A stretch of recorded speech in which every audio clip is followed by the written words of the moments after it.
You are now listening to Healing Generations, One Breath at a Time by Jeanette Shaw. Read by Jeanette Shaw. The foreword and afterword is read by Dr. Michael Rice.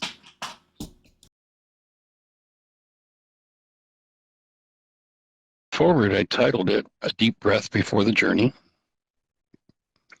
Rarely does a book emerge that brings to light critical wisdom lost for 2 millennia.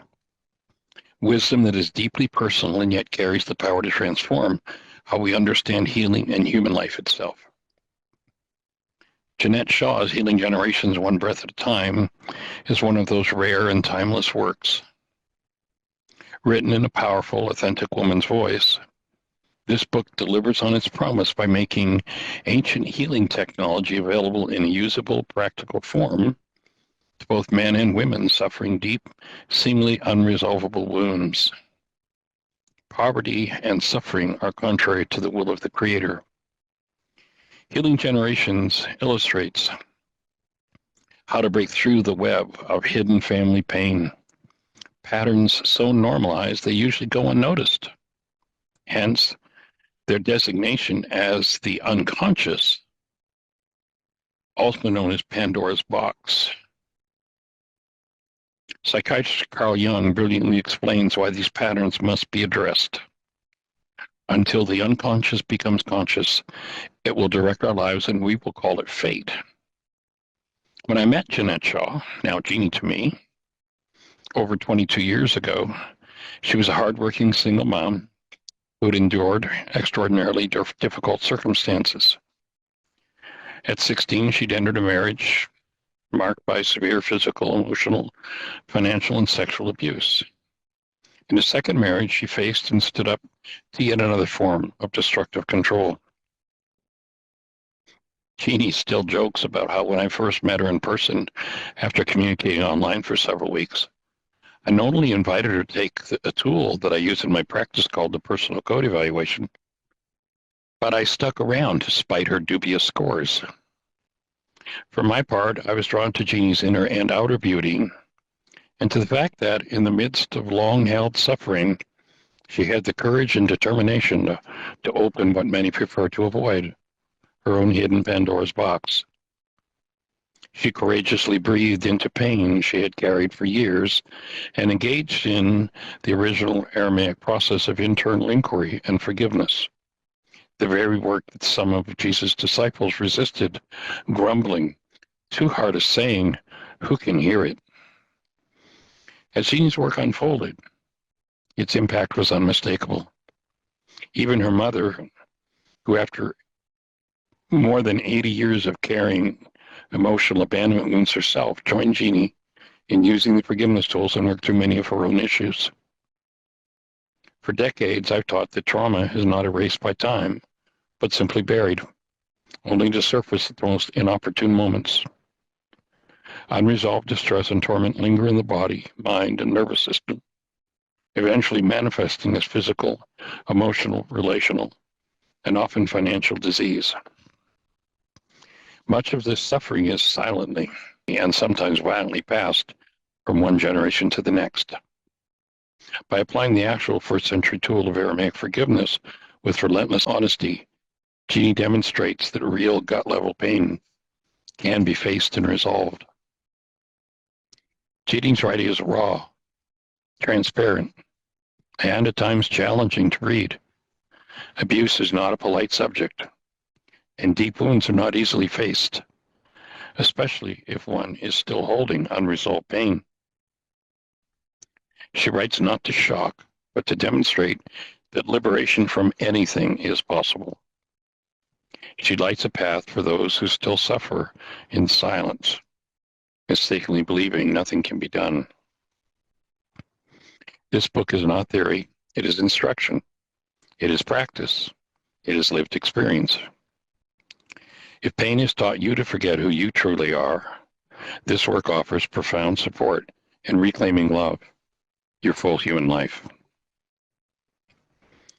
If you're ready for a definitive break from the past, open your heart to Jeannie's revelation and allow the current of genuine healing, your birthright, to move through you.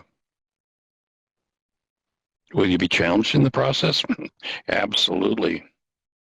And the life you've always deserved is waiting to be ignited by learning to live again as the aliveness trauma tried to steal from you. In addition to benefiting from Jeannie's experiences and the tools of Aramaic forgiveness, you're invited to join us free of charge for personal support on our Mindshifters radio show, which airs Mondays to Fridays.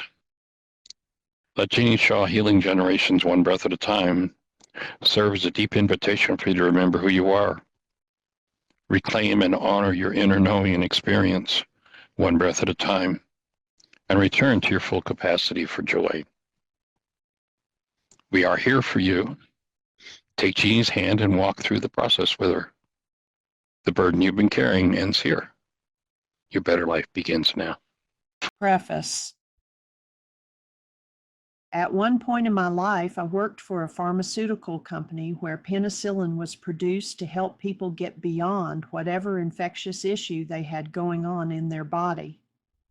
This was a good thing when used appropriately, and it did appear to be working well. However, I later learned that drugs could never heal at the cause level. Penicillin simply handled the effects or symptoms. At that time, I was introduced to the concept that our mental, emotional, spiritual, physical, and genetic components are woven together like threads in a fabric. What impacts one area will impact and manifest in all, and to find ultimate healing, one must address the whole being. We are energetic creatures more than mere physical ones. I acquired many tools with which to go inside myself and remove old beliefs, thoughts, feelings, and experiences that held me captive in life. These tools continue to move me closer toward being free. My process of healing soon led me face to face with some of my inner demons. One of the biggest issues for me was past sexual abuse. I had been successful in pushing painful events down into my unconscious and pretending they had not happened. I felt shame, guilt, embarrassment, and I eventually built up a great mistrust of others and an obsessive need to control everything around me in order to feel safe. My experiences, with their attached fears and angers, still impacted me years later. The belief that I was less than resulted in my repeatedly getting into unhealthy relationships. Once Dr. Michael Rice led me to question why these things kept happening. I made the commitment to use his Aramaic tools of forgiveness toward healing. Once on this path, I never looked back. Even though my healing involved revealing many things about myself that I had heretofore kept secret. Yes, I knew part of my healing would involve exposure. In 2010, I pursued a degree in psychology, thinking that it would add credibility to my work with others. Though the skills I had already developed were greatly amplified by my new knowledge, I realized I had credibility already. I just needed to remove my shame-based blocks and step out. I began with one-on-one sessions teaching and supporting others how to lovingly go beyond their comfort zones and begin to change their lives. I met many women who had had similarly intense experiences and were seeking answers. Consequently, I began facilitating residential intensive programs and retreats for women titled Healing the Whole Woman and Women Healing Women. Then I asked myself, how many more women in this world are in situations similar to mine, yet do not know that there is a way out? I had found answers, and I wanted to share the knowledge in a more comprehensive way. Thus, this book began to take shape. It addresses the many dimensions of the self, psychological, spiritual, physical, and genetic, all exemplified by my life story. I hope you are blessed by what you read. Before you begin, this book is not meant to be read the way most books are read. It is not a set of ideas to debate or a belief system to adopt. It is an invitation into experience, into awareness, honesty, and the living presence of the breath. As you read, you may notice moments of recognition, resistance, emotion, or relief. Nothing has gone wrong. These responses simply signal that something within you is being touched. When this happens, pause. Take a gentle, conscious breath. Let the breath move freely, without forcing or controlling it. This work unfolds most effectively when you slow down and stay present with what arises, rather than pushing forward to get through the material. Healing does not happen through effort or analysis alone, but through awareness and the removal of interference. You are not being asked to blame yourself or anyone else. Nothing here assumes you are broken, deficient, or lacking. You are whole. The pain you carry is not who you are. It is learned, inherited, or absorbed experience stored in the body and nervous system, and it can be released. The forgiveness taught in this book is not about pardoning others, excusing harm, or forcing reconciliation. It is an internal process of removing what blocks the flow of love and breath within you. You are not required to approve of what happened to you in order to heal from it. The breath is central to this work. When strong emotion, memory, or resistance arises, return to conscious breathing. Trauma dissolves not through force, but through exposure to awareness and the free movement of the breath. You do not need to believe anything in this book for it to work. Let your own experience be your guide. Move at your own pace. Take intermissions when needed. Healing unfolds best in safety. Above all, remember this: you are whole. Nothing here is about becoming someone new. This work is about remembering who you have always been. Read one page at a time, one breath at a time, a beginning breath. In this breath, all beginnings are renewed. In this moment, love remembers itself. May the generations within us awaken to healing, one breath at a time. A life remembered or imagined. I breathe in through my mouth and feel my lungs and chest expand. Now I let the breath fall out and let all the thoughts and feelings go too. Breathe in, really feel every sensation, and breathe out again. Wait, I realize I have stopped breathing. I must still be alive though, because I am experiencing fear and pain that are immeasurable. Yet I am outside my body, watching the scene unfold. I can't, or I don't, breathe anymore. The white man's large hand is around my throat. I am pinned to the hard ground beneath me. I feel like my life is truly slipping away, so I no longer fight him, and my body goes limp. I hear the material of my dress rip, and I feel great sadness, as it was the last thing my mother had made me. He pushes my legs so far apart they pop, and my bones feel separated from my hips. His weight is so heavy on me that the little bit of air I am able to pull in through my throat is forced out in a rush. Then he thrusts something into me, and it feels like fire burning between my legs and in my belly. I feel my skin tear and I scream, but there is no sound because his hand tightens around my throat. Darkness overtakes me, and I am thankfully swallowed up by the nothingness. The bliss of death takes me away from this life. Then suddenly gasping, I breathe in, but not so deeply. The man's hand is gone, but my throat hurts as my lungs expand once more. Breathe out. My whole body is throbbing in pain. Breathe in. I am in a cage lying on the hard ground, and my legs are covered in my own blood. Breathe out. Why did I not die? I curl up and quietly sob. In the wind I hear Techihila, Lakota Sioux words that mean I cherish you, which sounds like my dad speaking to me. This is the last time I hear my own language. Finally, sleep comes. As the morning sun rises, the man throws me scraps of food left from his own plate. I try to eat, but it hurts to swallow.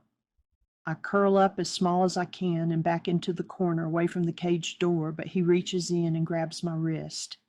It hurts too much to struggle, so I give in. He allows me to wear my moccasins, but my dress hangs in shreds. He puts a rope around my neck and hooks it to the saddle so I cannot escape. Once he packs up camp, we begin the journey farther away from my home. I am so small in stature that I must run most of the time or risk falling behind the horse. My legs and hips ache. I am swollen and sore, and it is hard to keep up. Then I stumble.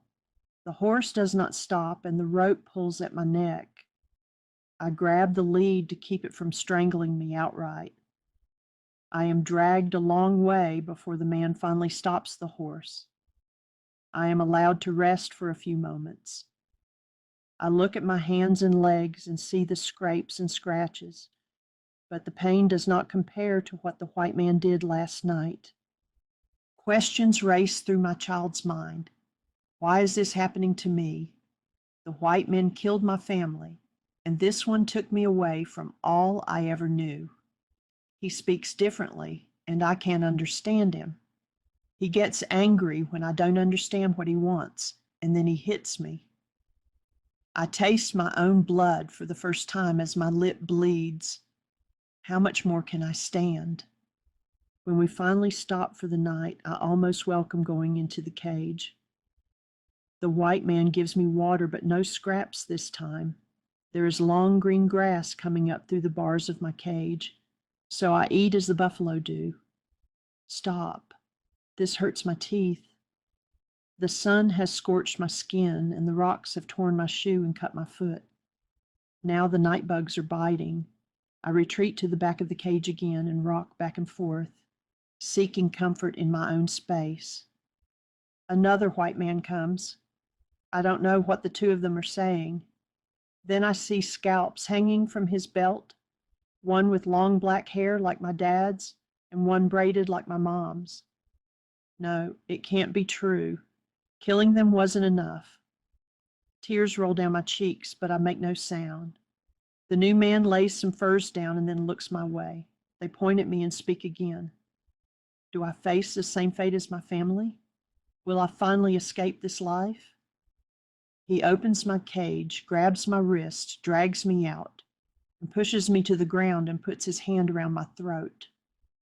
I know what is coming next. Please, no. I breathe out, searing pain again, and then everything fades to black. I breathe in and my eyes open. I am back in the cage.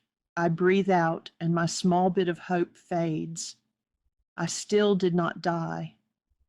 Sleep comes once more. Suddenly, with a gasp, I breathe in as if I had been holding my breath, and I awaken to someone touching my arm.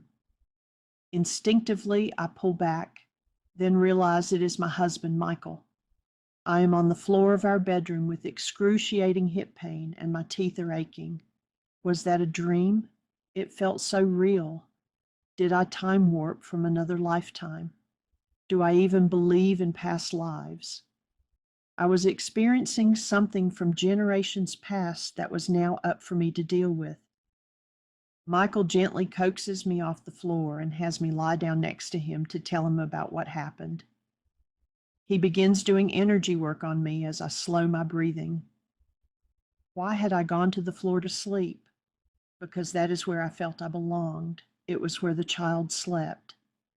Despite Michael's ministrations, I felt my dream pulling me back into itself. I breathe in and breathe out, and am back as a Native American, though now as a grown-up. I have come so completely under the white men's control that they no longer cage me, and I do not run. I have become precise in my actions to keep them pleased and avoid punishment. They prostitute me for trade and use me for their own pleasure. I learned to remove my thoughts from my body during these times so that I do not have to feel what happens to me. I become pregnant and they beat me until I lose the baby. I stop feeling and become indifferent to life, doing what I must to survive. I breathe in and vaguely remember someone speaking to me in another language. I understand what they are saying, but upon waking, my understanding is gone. Intuitively, I realized they were speaking Lakota, which, to my amazement, is a daughter of the Aramaic language, the language Jesus spoke and from which the tools of Aramaic forgiveness come. Is it a coincidence that the place we are presently staying is on an ancient Native American burial ground? At one point during the energy work, Michael placed his hand on my upper chest. It felt as if his hands were pressing on my throat. I began choking, panicked, and grabbed his hand to pull it away. Gasping for air, I came back to the present, whereupon Michael told me he had just had a vision of a dark-skinned child with bad teeth and a rope around her neck. As we processed the visions, I recalled how my grandmother used to say she thought I had a goiter. She could see a thickening around the base of my throat, and I often felt it choking me. Yet the doctors always said nothing was there. I married for the first time at 16 and found myself in an extremely abusive predicament. My first husband, Cain, this name is changed to protect the guilty, did not use a rope around my neck to keep me in line, but my reaction was the same as if he had. I began doing what I needed to do to avoid abuse and yet could not fathom an escape. I now see where my drive to be a perfectionist may have been born, and I can also imagine that my obsessive-compulsive behavior may have been an attempt to control my space and keep myself safe. My miscarriage in that marriage may have been my unconscious effort to survive, as how could I bring another soul into the world, locking both of us into an inescapable relationship. It is no wonder that my relationship with Cain, in which I was raped, treated like a prostitute, and sexually misused in other ways, would result in my carrying fear of being abused mentally and emotionally into my present life. Smelling a sudden and powerful odor, I rose and took a shower. Afterward, my body still had an awful odor, so I took another. I was about to take a third when Michael assured me that this odor was not real, but a phantom stench from the past. He assured me that this odor was part of my past and not something I could wash away. Breathe deeply. It has been 10 years since Michael first worked on me, and I still deal with pain in my hips that seems to grow deeper and more intense as time goes by. I cannot tell if it is in my hip bones, my pelvic bones, muscles, or my organs. My entire pelvic area feels tight and locked down. After sitting for a while, I feel as if I have to unhinge my hips to stand up straight. And at night, the deep throbbing ache is so intense that it wakes me. A part of me feared that this pain meant that I was ill. Fear kept me from speaking about it or even thinking about it, as I was afraid I might create some disease if it wasn't there already. However, since ignoring it did not make it go away, I went for x-rays and was told that everything was perfectly normal. Michael still does energy work on me to ease this pain, and he also assists me in addressing the real underlying cause. I have processed through a multitude of issues, all related to trauma in my pelvic and reproductive area, starting when my periods began at age 11, and that included horrific monthly pain. I have processed through past sexual abuse, endometriosis, pregnancy complications, the loss of 2 babies, ovarian cysts, a uterine fibroid tumor, hysterectomy, repeated incisions and scar tissue. Pain that includes doubling over and struggling to find a comfortable position at night remind me of struggles in my past. I know without a doubt that I am physically manifesting earlier mental and emotional states of insecurity and fear, as if my survival is still in jeopardy. I experience feelings of vulnerability, lack of trust, anxiety about finding a safe space, and fear of unworthiness. My sleep is often disturbed by bad dreams. I catch myself rocking back and forth when nervous and withdraw by default. I experience depression and blame myself for uncomfortable situations I find myself in. I suffer with nausea and dizziness and even have suicidal thoughts when I feel trapped or cannot resolve something.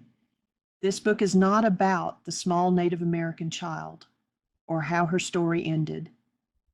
This book is about how, with the help of others and the use of the tools of Aramaic forgiveness, I am shedding light on early painful situations, removing energies that never belonged in my system, and gradually returning to who I was created to be. While I heal, I am healing the trauma of my generations, past, present, and future, one breath at a time. And now I extend the same invitation to you, my reader. If you feel the pull to begin your own journey back to who you were created to be, welcome. The tools are here. The path is open. The breath is waiting. Come with me. Let us heal our generations together.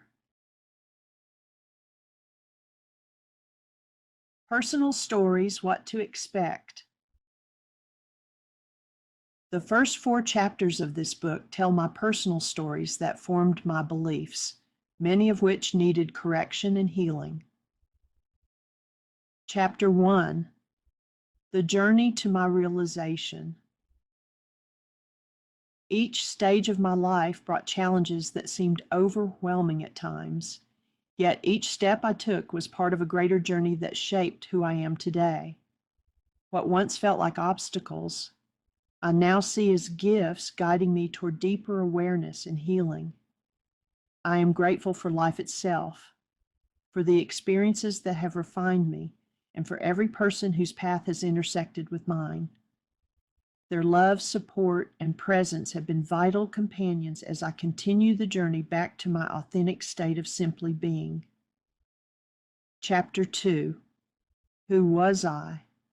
Who did I think I was? Isn't that the ultimate question? For much of my life, those questions lay beneath the surface of every experience. This chapter follows my journey through various stages of distorted thought and the fractured identity that resulted. At different times, I have seen myself as a nobody, as used goods, as an automaton, as not truly alive, as stupid and a failure, as a lost soul, as visionless, as invisible. I have lived through feeling hopeful yet afraid, complete in motherhood, yet busy and burdened, and even as a fraud. As you can see, I put many labels on myself and played many roles. And yet, at the heart of it all, I have also known that it's possible to change. In my book, I tell of how my sense of myself shifted over time as I learned to see beyond distortions and return to the truth of who I really am. Chapter 3, Face the Demons. For years, I believed I had put my struggles behind me. I relegated my memories to my unconscious and assumed they would no longer affect me, not realizing that each memory still had an influence. Those memories lay stored in my body as nonverbal imprints carried silently in my tissues and cells. No amount of thinking or rationalizing could erase them, as it is not only the mind that stores trauma, the body remembers as well. To truly heal, I had to own the demons of fear and anger that were still buried within me. Only by bringing them into the light could I begin to relieve the physical and emotional pain they continued to cause. Chapter 4, Lessons Learned. The truth is that though I really do want to heal, part of me continues to cling to my story and to my identity of being a victim. Healing asks me to loosen that grip. Our roots may include the hurt elements from our forebears that are stored in our DNA, but they are also our grounding and our strength. Roots anchor us, giving stability when the storms of life press against us. The winds may bend us, but they also challenge us to grow stronger and to push our roots deeper into the soil or soul of our being. Yes, I am learning to be thankful for those winds that blow against me because they teach me resilience. And I am learning that I do not have to weather those storms alone. Healing requires support, companionship, and the willingness to let others stand with me as I journey within. Chapter 1: The Journey to My Realization. In my present work, I refer to a newborn baby as an example of pure being or pure love. In our culture, expectations are put on the small child early on, whereupon the child begins to think she is not enough in herself and that she must do something more to receive approval. The result is that approval and love become connected, and the true meaning of love vanishes. We have all gone through this, moving from the newborn state, which I call a state of pure being, to an adapted state of what I call non-being. Often we get so lost in this non-being state that we never experience being our true self again.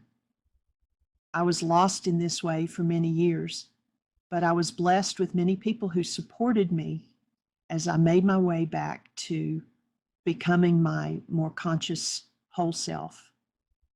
My mother was from Kentucky and my father was from Virginia. Both attended Lincoln Memorial University in Harrogate, Tennessee. But when they first met, Mom was still in high school. Mom and a girlfriend were on their way to church one evening when it started to rain heavily. They ducked under the awning of the local movie theater, and standing there were my dad and one of his college friends who were about to go into the movie theater. Introductions were made all around, and soon my father and mother started dating. 3 years later, they were married. My mother and father had challenges in the beginning. It was the end of the Korean conflict and the beginning of the Cold War when my dad graduated from college. Fear over the looming conflict in Vietnam was growing. Nuclear weapons were now on the scene, and the selective service system, the draft, was reenacted to fill gaps where there were not enough volunteers. My father's uncle talked my parents into moving to Charles City, Virginia, where teachers were in high demand. They knew that if Dad became a teacher, he might be able to avoid the draft. Mom quit college and they moved, but after only a month, Dad was drafted into service anyway, and Mom found herself pregnant with my brother. My mom had to give up hope of returning to college when I arrived, which was only 14 months after my brother was born. Times were hard, as Dad was still in the service and facing the possibility of having to fight in a war. Mom managed alone with the 2 babies, and money was tight. My grandmother, my mom's mother, moved in with us when I was a little over 2 years old. Once Dad finished his time in the Army, we moved to the east coast of Virginia, and things began to settle into some resemblance of a normal life. My 2 younger brothers came along 6 and 8 years after me, so we were almost like 2 different sets of kids in one family. We did not have a lot of luxuries, but our difficulties actually drew everyone closer. I do not remember much before the age of 3, but we always acted lovingly toward one another. For example, we never left home or went to bed without hugging and kissing everyone in the house, even if some in the house were visitors. However, even with all the love that was evident, I began telling myself that my parents favored my older brother. I began to mistrust the adults in my life, including my parents, and to distrust my own feelings. We lived and went to school in the city, but we spent summers on the family farm in the country. We learned how to milk cows, bale hay, and grade tobacco. We fed chickens, gathered eggs, slaughtered our own cows, pigs, and chickens, worked in the garden, and helped with farm chores. We took baths in a galvanized tub that sat on the kitchen floor, and the toilet was in an outhouse. I think my family thought this arrangement provided us the best of both worlds, and we did learn to be thankful for everything we had. Granny, my maternal grandmother, lived with us for over 25 years. She and I shared a bedroom, and she took me with her whenever she went to visit her other children or siblings. I felt closer to her than to my parents and felt I could confide in her. Even if I complained, she never told on me. My 3 brothers had one room, and my parents had a room. How 7 of us managed with one bathroom is amazing to me. Whether we were in the city or in the country, there were always a lot of children around, and we would play all over the neighborhood until well past dark, sure that we were safe. Everyone looked out for everyone else's children, and we knew to obey another kid's parents if we were playing in their yard. Our community exemplified what is meant by the African proverb, "It takes a village to raise a child." Cowan Fletcher, 1994. Despite the happy scenes I have painted, I must now add that I had many fears and private struggles. I loved having the friendship and care of Granny, but I missed having my own space. I resented that my parents seemed to favor my brother over me and began to mistrust people. I felt alone and as if I had to prove myself by being excellent at everything, but then felt guilty when my assertiveness was discouraged. I had become a human doer instead of a human being, being the way I tried to please everyone. I minded that life was not going as I had planned, and the little I heard about how our country and the world were going seemed to match how I felt. It was as if the whole world were in a bad way and suffering. I remained mistrustful through the next stages of life. I was successful in school and easily met the academic demands placed on me. I stayed on the honor roll and was one of the best students in class, and yet feelings of inferiority remained, magnified by my inability to understand or adjust to the changes that early puberty was now bringing on, which my parents had not explained to me. Though I desperately wanted friends, my parents did not allow me to participate in many of the activities that other teens enjoyed, such as dances and movies. They did not let me wear shorts, and I was not allowed to wear makeup. My clothes, being handmade, were different from what the other students were wearing. The feeling of being lost in this world eventually drove me to find acceptance elsewhere. I became attached to the first young man who showed me attention, resulting in my getting married and leaving home at 16. You have heard the saying, "out of the frying pan and into the fire," and this is applicable here. Troublesome times arrived at double speed. My new husband, Cain, began to deal drugs and turned out to be physically and mentally abusive. Despite this turmoil and strife, and though I remained in high school and graduated in the top 10% of my class, I felt isolated, frightened, and at a loss. In the second year of our marriage, I became pregnant. Cain was away, and I was without a car when, in my 4th month, I began to miscarry. Not knowing where to turn, I swallowed my pride and called my parents for help. They drove an hour to where I lived and took me to a doctor. After the miscarriage, they took me home with them, offering support and never once saying, "I told you so." Divorced at 19 and back to living on my own, I struggled with depression and loneliness. My young adulthood became like a roller coaster ride between intimacy and isolation as I tried to find that one real relationship my soul longed for. Not realizing that something in me was broken, I found myself trying to help, that is, fix other people. I remarried after several years, and after much trying to become pregnant, discovered that the internal damage caused by the previous physical abuse and miscarriage had made me unable to conceive. After 9 years and surgery to repair my insides, I became pregnant. But this pregnancy was filled with difficulties. In my 4th month, just as had happened 13 years earlier, I began to miscarry. Then a miracle of all miracles happened. It turned out that I was carrying twins in separate sacks, and while I did lose my baby girl, my baby son was holding on. I was told to remain bedfast until my 8th month, after which time we were confident he would survive.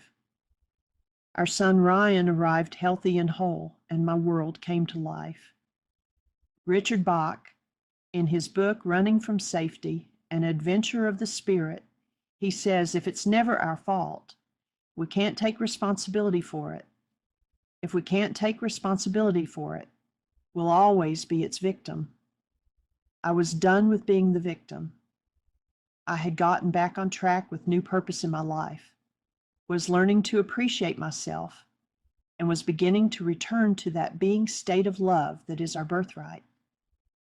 My second marriage ended after 24 years, but by this time I was a different and healthier person.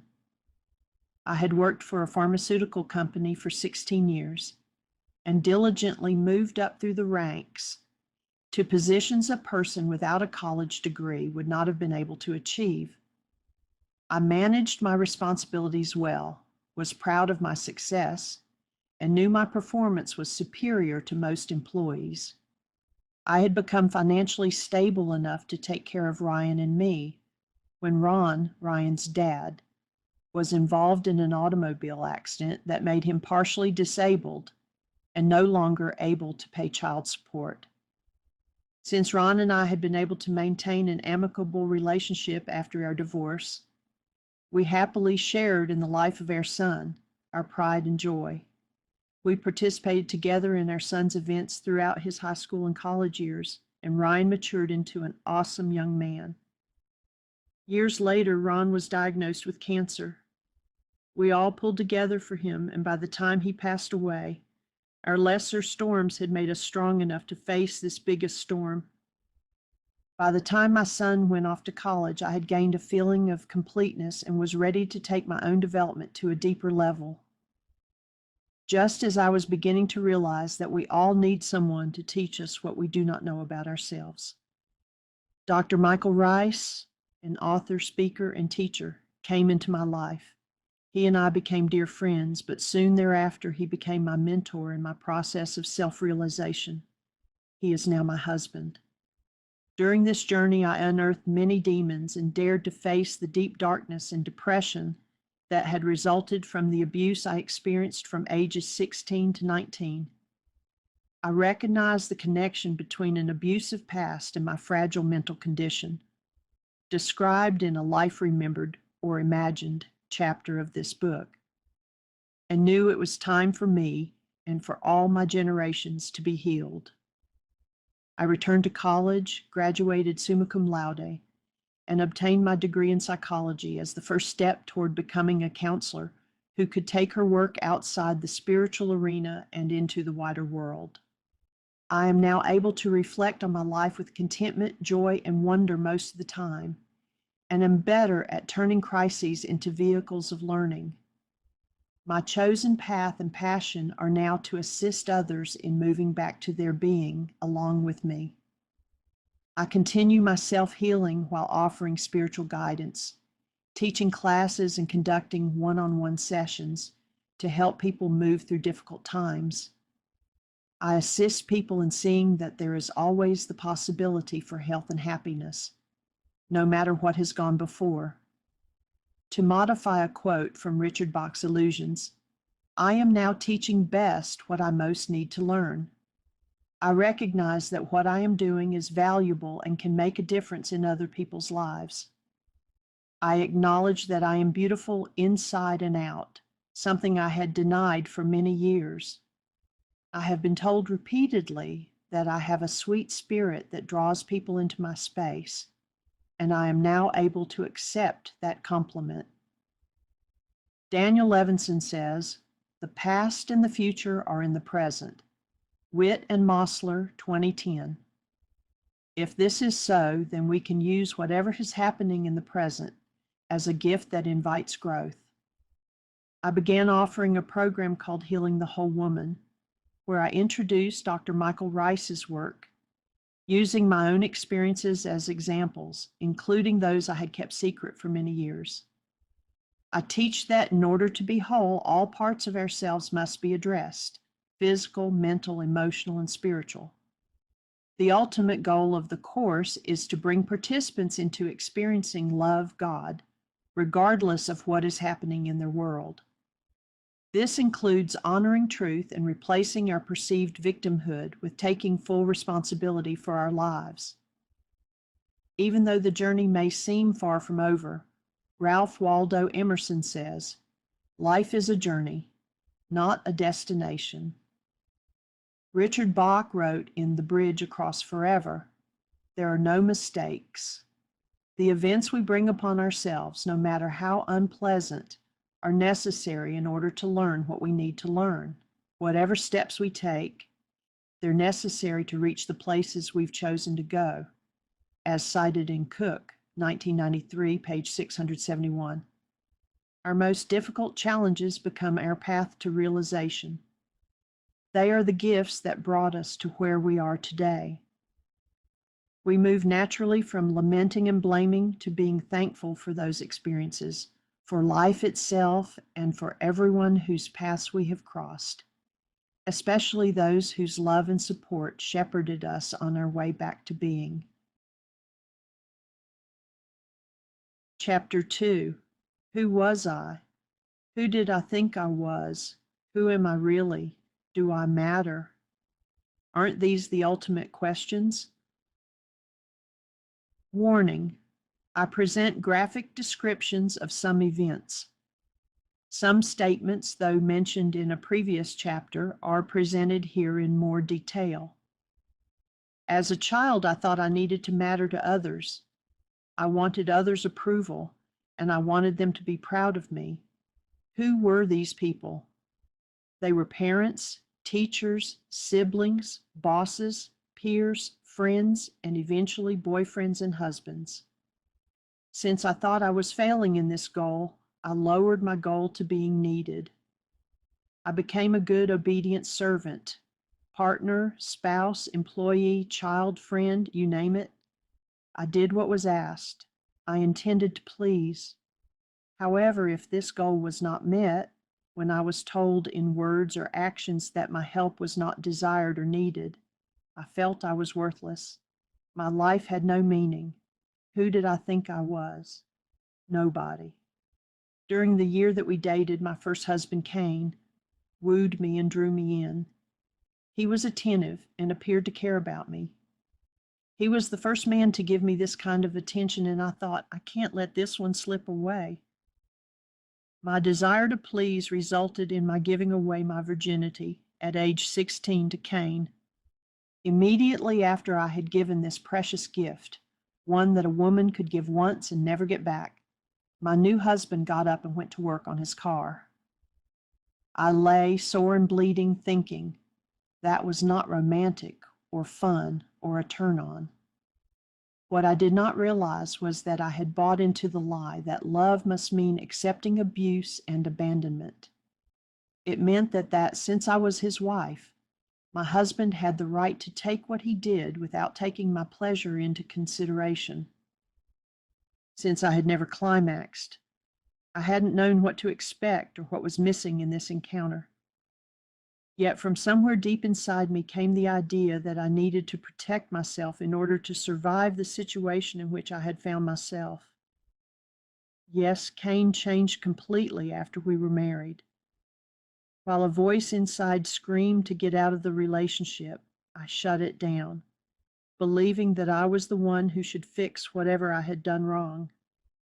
No one gets divorced before they even get started, I told myself.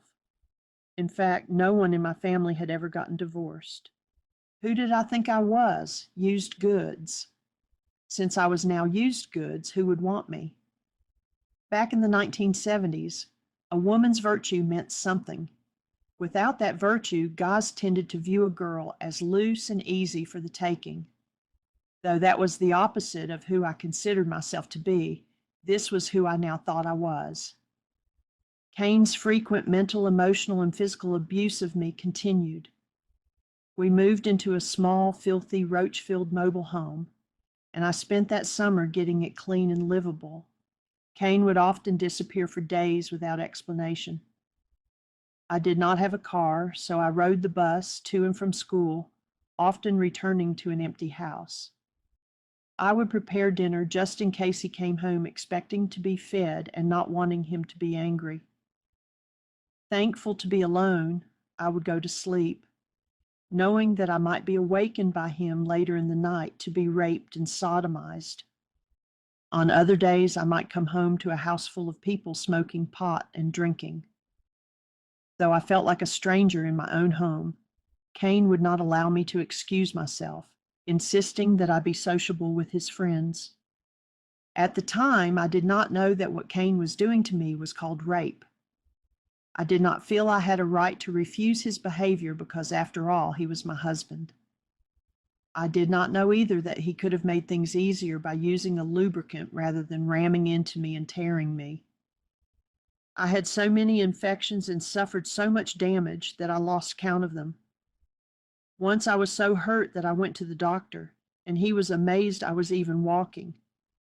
Since he had been my doctor since I was 11 years old, he added that I should not have married this man. Today, he surely would have reported the abuse. I returned home from the doctor that day to be raped again, even though I was swollen inside and out.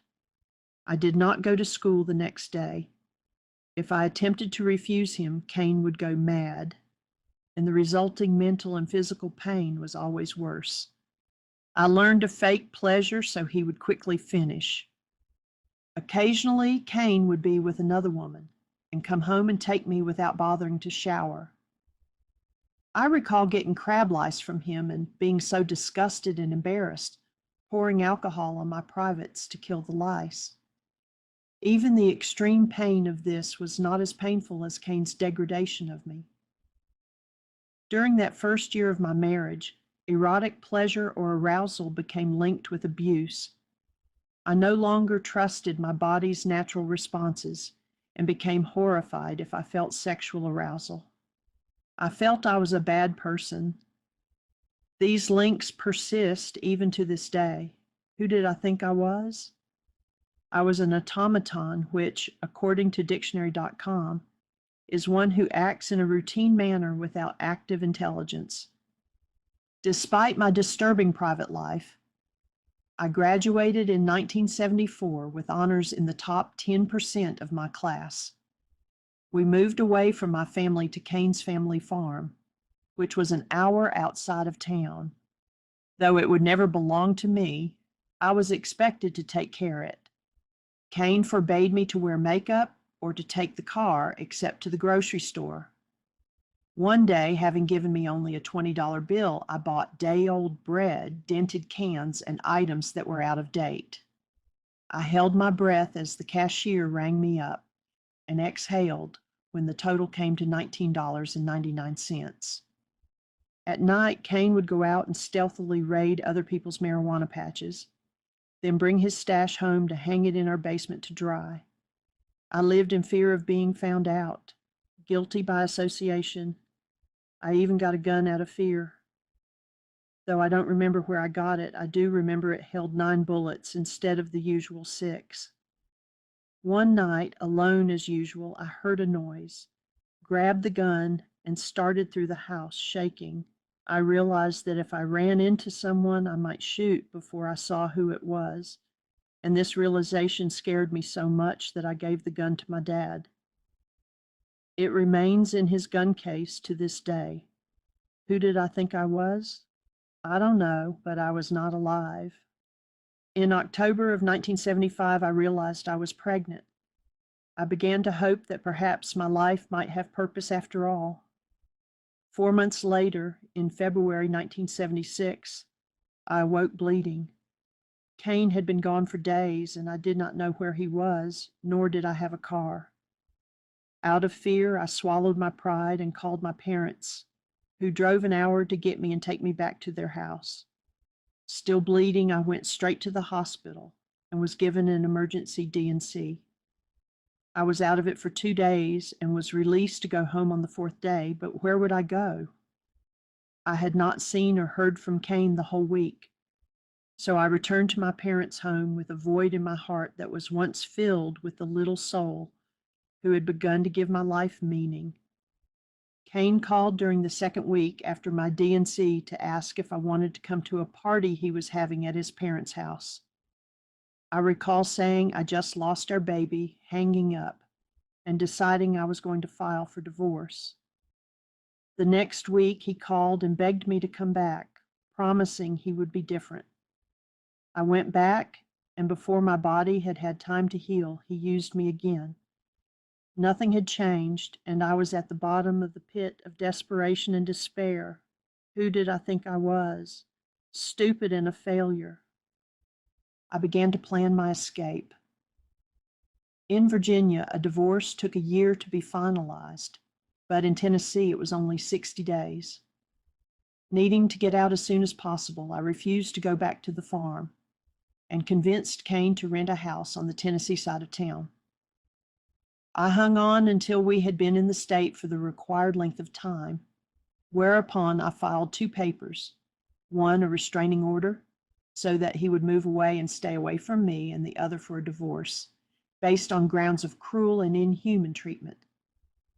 When Kane was served, he was given 2 choices: sign his agreement to the divorce, making his way easier, or protest, whereupon the divorce would move into court, making the process long and unpleasant for him because I would charge him with adultery, cruelty, abandonment, physical and mental abuse, theft, and possession of drugs for use and distribution. He signed the agreement and left me alone. About 3 weeks after I filed, I received a phone call from a local physician stating that someone Kane had been with was found to have a sexually transmitted disease. Back then, when someone was diagnosed with an STD, it had to be reported to everyone that the infected person had been with. I contacted Kane and asked him to come over. He came, thinking I was going to take him back. When he got to the house, I told him about the call, and I remember saying that I did not care if his dick fell off. Excuse the bluntness here, but it is what I said.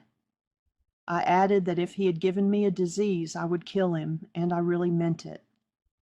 I had a medical exam and lab work done, and everything appeared clear. Even so, I was given multiple rounds of penicillin shots as a precaution. Most who heard my story would have compassion on me and not blame me for my thoughts and feelings toward my husband. But since I had been taught that if you commit murder in your heart, it is the same as if you have done it, I was guilty. Who did I think I was? A lost soul. It took 40 years for me to heal enough to acknowledge that if I ran into Kane on the street, I would no longer harbor those horrible, raw feelings. This does not mean, however, I pardon him for his abusive behavior.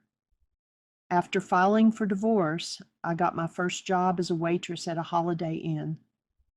Within a month, a female coworker came up to me and told me her conscience was eating away at her.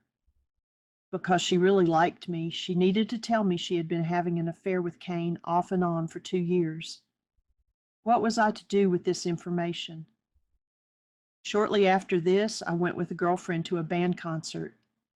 While in the bathroom, I heard 2 women talking about Kane. One was sharing that she had been seeing him for months and that they were planning to marry and move to the farmhouse. I stayed in the stall until they left. The woman and Kane married within 5 months of our divorce being made final. All of this made me realize that I had been blind to the truth of my situation and had so far failed to take responsibility for my own life. Who did I think I was? Visionless. Helen Keller once said, "The only thing worse than being blind is having sight but no vision." In an effort to put my life back together, I worked as a waitress, then a bookkeeper, then a hostess, then a front desk clerk, and finally an assistant manager, all within the first year. I often started my days at 5 a.m. and ended after midnight. Working these many hours kept me so tired that I did not have to think, remember, or even feel. Who did I think I was? Invisible.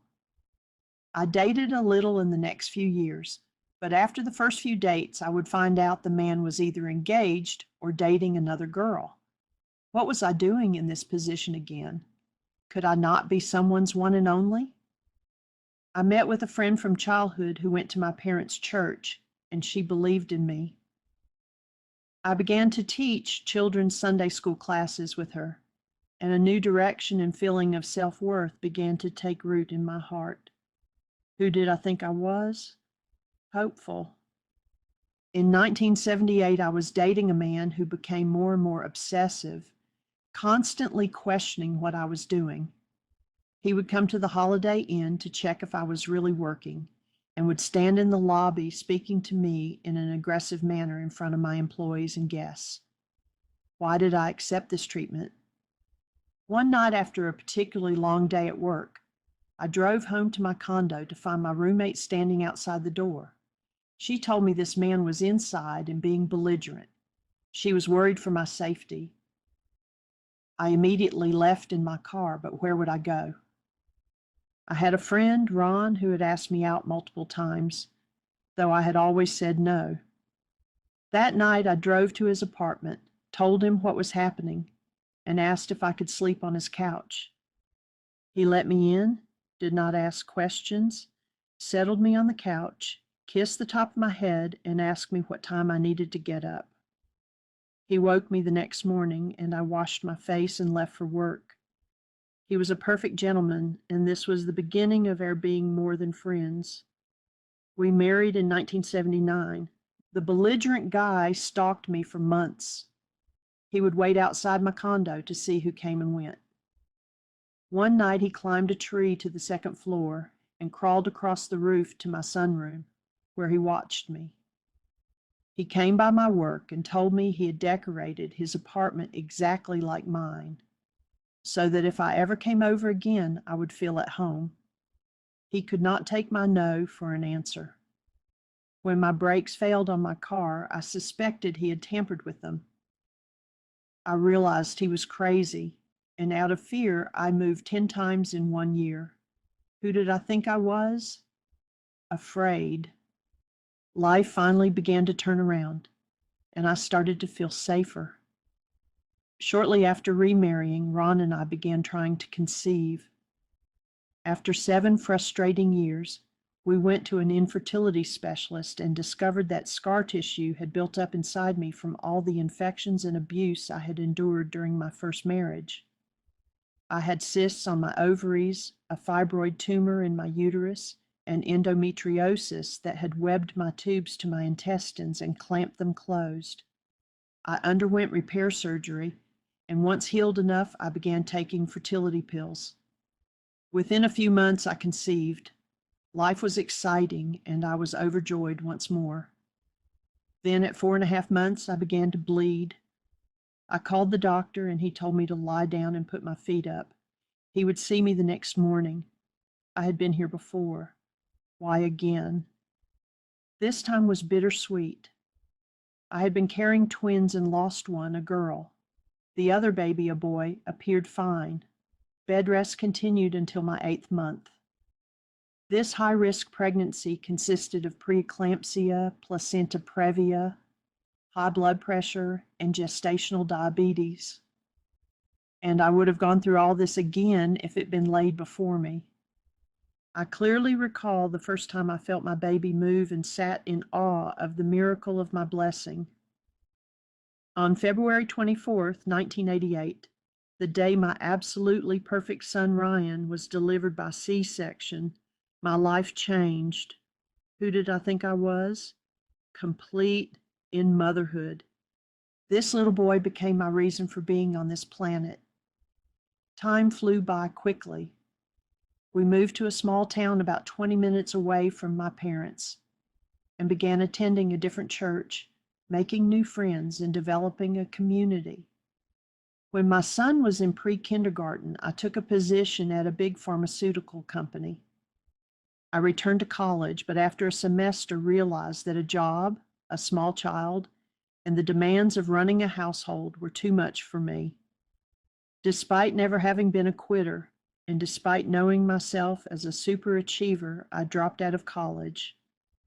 We remained active in our church, and life was good. Who did I think I was? Busy.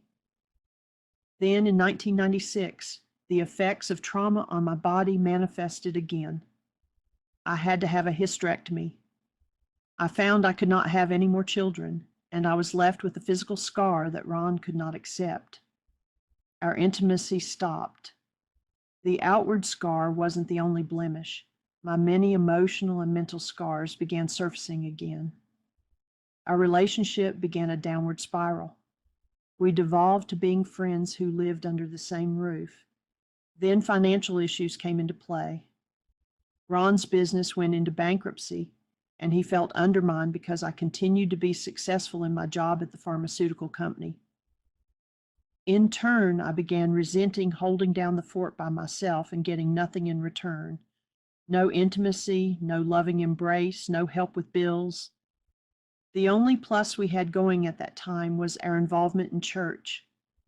Our members first met in our home in 1997, then moved into an elementary school. We bought property and built a church in 1999. I served as the church clerk and secretary and taught both adults and children. We both sang in the choir. I know now that all this church involvement served as a distraction from looking within, a Band-Aid over a deep wound. If I had had the healing tools I do now, perhaps things would have taken a different turn. Feeling like I was dying under the stress and seeing no alternative, I filed for divorce in June 2002 and suffered tremendous guilt for letting go of our more than 24 years together, for breaking up our family, and for letting our son down. Who did I think I was? Burdened. Ron and I remained friends, even going to all of Ryan's school functions together. Many people did not even know we were divorced, and I was determined to keep it this way for our son. When Ron said he could not afford to pay child support, I did not contest this, as I had advanced in the pharmaceutical industry and was making a good living for our son and me. However, the church I had invested in so wholeheartedly for 5 years blamed me for the divorce and shunned me. I started taking antidepressants and seeing a psychiatrist. I took medication to sleep and inhalers to breathe. Outwardly, however, I looked like I had it all together. Who did I think I was? A fraud. In December 2003, I met Dr. Michael Rice, a naturopathic physician with a second doctorate in holistic philosophy. He explained to me that my mental and emotional problems, though related to legitimately difficult circumstances, did not have to dictate my mental state nor doom me to a troubled future. He taught me that since my mind had a choice as to how to respond to these triggers, I could choose differently from now on. Armed with this new encouraging knowledge and realizing that drugs only masked issues but did not address causes, I was gradually able to come off all medications and began the process of true healing. After corresponding and dating long distance, we married in 2005 and remained together on this journey. Who did I think I was? At that point, changing. The details of my healing process can be found in the last 4 chapters of this book. The journey of self-discovery, release, and forgiveness was long and painful, but it was also liberating. Piece by piece, I worked through the trauma, the lies I had believed about myself, and the destructive patterns that had followed me through life. I began to reclaim my sense of being and to live from the truth of who I really was. I faced the raw memories of abuse, abandonment, and betrayal, and I chose not to let them define me any longer. I confronted the shame and guilt that had ruled my choices and learned to see myself as whole and responsible rather than as a victim. I came to understand that healing required not just survival, but transformation, which meant going beyond what had been done to me and embracing the power within me to change. Using the tools of forgiveness, self-awareness, and deep spiritual work, I shifted from asking, "Who am I?"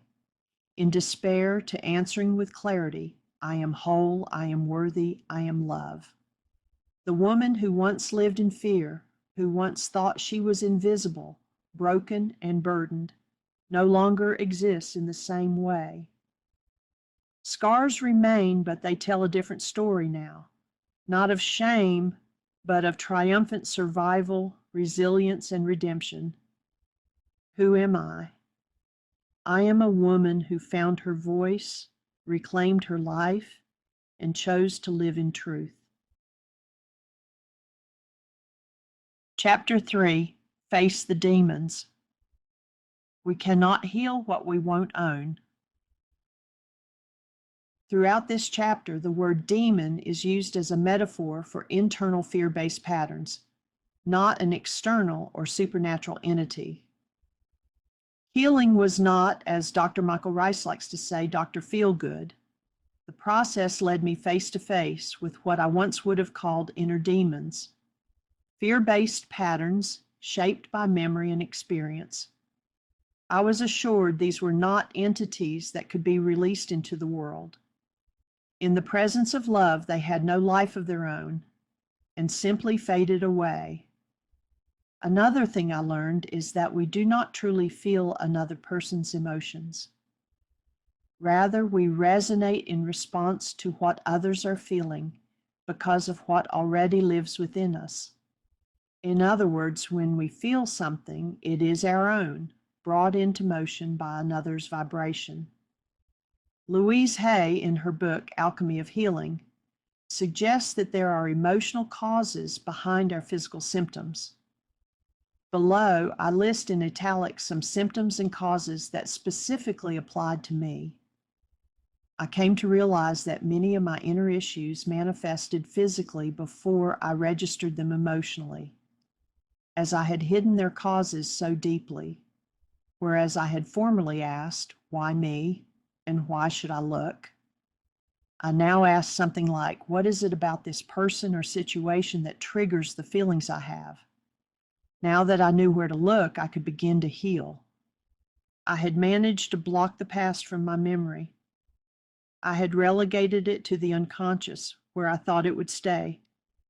However, each memory remained intact, stored as a nonverbal body memory that could not be changed merely by thinking about it. I had to face the demons of fear and anger in order to relieve my physical pains. The first warning signs of the continued existence of trauma in my system showed up as excessive monthly bleeding. Louise Hay suggests such bleeding symbolizes the joy of life running out. She suggests that premenstrual syndrome, PMS, reflects confusion reigning and the giving of our power to outside influences. Cramps symbolize tension, fear, and holding on. Carpal tunnel suggests frustration at life's injustices. Hip and joint pain come from being out of balance and from abuse itself. Depression, which Louise Hay suggests might come from anger. I felt I did not have a right to feel, showed up in me as pleurisy. Miscarriage pointed to fear of the future or inappropriate timing, and mononucleosis suggested feelings of anger at not receiving love and appreciation, as well as no longer caring for myself. Knowing that all these physical issues were not physical at cause level gave me the power to change what had formerly seemed to be my lot in life. I soon came to understand that while I had indeed experienced abuse, I need no longer see myself the victim of abuse. While I could not control an event, I could take charge of my response to it. I could discern my involvement in the creation of my own situation. Whereas formerly I had felt shame, guilt, and embarrassment for being in a painful situation, and whereas I had developed great mistrust of others, especially of those who I believed were supposed to be there for me or to take care of me. I now understood that since guilt always seeks punishment, it was my guilt that was causing my physical malfunctions. For instance, I recognized that my hip pain and endometriosis were caused by my guilt, embarrassment, and fear of moving forward. Feeling excited and encouraged by these revelations, I wrote a poem that tells my story in a more positive light. Rising Light by Jeanette Shaw. Here is a truth I now bring to the light. A story of courage, of claiming my right. The spark that lives in me shines so pure. My voice is now strong, my soul is secure. You played your part, but I hold the pen, creating a path that begins again. Wounds became wisdom, tears turned to flame, and now I walk with a radiant name. Now I rise higher with strength in my stride. Now I shine brighter with power inside. This heart wears armor crafted in grace. I live with purpose and love leads my pace. From stillness I soared like a star in the sky. Every breath now sings, every dream can fly. My story holds beauty, my soul holds peace. In every new sunrise I find release. The scars that remain are proof I survived, a being awakened, fully alive. Each mark on my heart tells a tale of grace, a journey of rising, of finding my place. With eyes wide open and soul aligned, I walk in the light that I've come to find. The path I've walked shaped who I became, each moment a lesson, each step a flame. Once I was quiet, unsure and small. Now I stand steady, standing tall. A child once dreaming now walks in the sun, her journey unfolding, her healing begun. Every truth I hold brings light to the day. I choose my future. Love leads the way. Once I had written my poem, I realized that the line, "This heart wears armor crafted in grace," revealed that I was still on the defensive, even if in grace. I was still putting up a wall around myself that promised to keep me locked in with the painful memories, and with my fear that I would never be the same as a result of my painful experiences. Only when I began writing this book did the deeper healing begin. Setting out on this task made me ready to face this deeper demon. One of my strategies toward thriving was that I had developed an obsessive need to control everything around me. Since I could not depend on anyone else, my survival, my safety, was up to me. If I lost control, life would spiral downward. Facing the demon of OCD and the uncanceled goal of what might have been awakened an internal monster, an obsessive drive to control the external that ended up controlling me from within. Over time, the increased anxiety I was experiencing became the norm, so that returning to a state of relaxation and calm was seldom possible.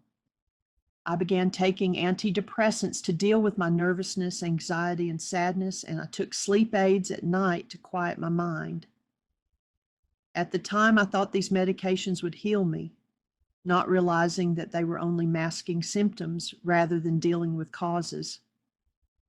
I had also added dissociation to my arsenal of survival skills to shield myself from the full impact of repeated abuse.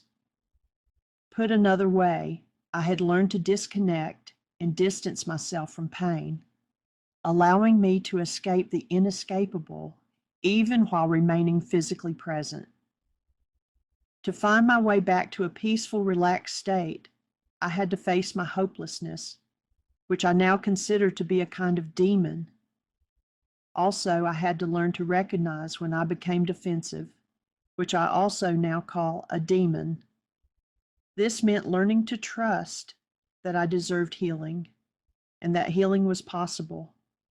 It meant believing that if I dared to bring to light the darkest experiences from my past, I would heal.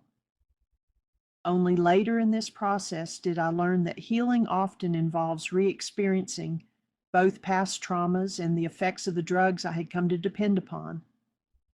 Dr. Michael Rice calls this re-experiencing of trauma a healing crisis, whereby the painful energies that had once entered the system now come out.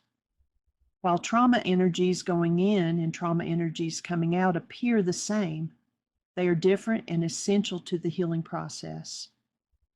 As I became willing to face my anxiety, sadness, defenselessness, and more, I also came to accept that the alternative to facing these was to ignore them, whereupon the past would continue to run my life. I mentioned earlier that I came to link sexual pleasure and arousal with my partner's abusive, erotic behaviors. Sex was for the man. My pleasure was not important. Love meant accepting harsh behavior in order not to be further abused or deserted. A relationship could be sexual yet meaningless and unpleasant. Sex was bad, my body was disgusting, and Cain blamed the negative energy that had built up between us on my inability to reach climax easily. It was only later that I realized that all my female issues stemmed from my fear of not being good enough, and that this very fear had created what I came to call the demon of self-rejection. This included believing that I was less than, which in turn resulted in my repeatedly deferring to the needs of others at the expense of my own. My strong drive to be acceptable and to matter to others now overrode my common sense.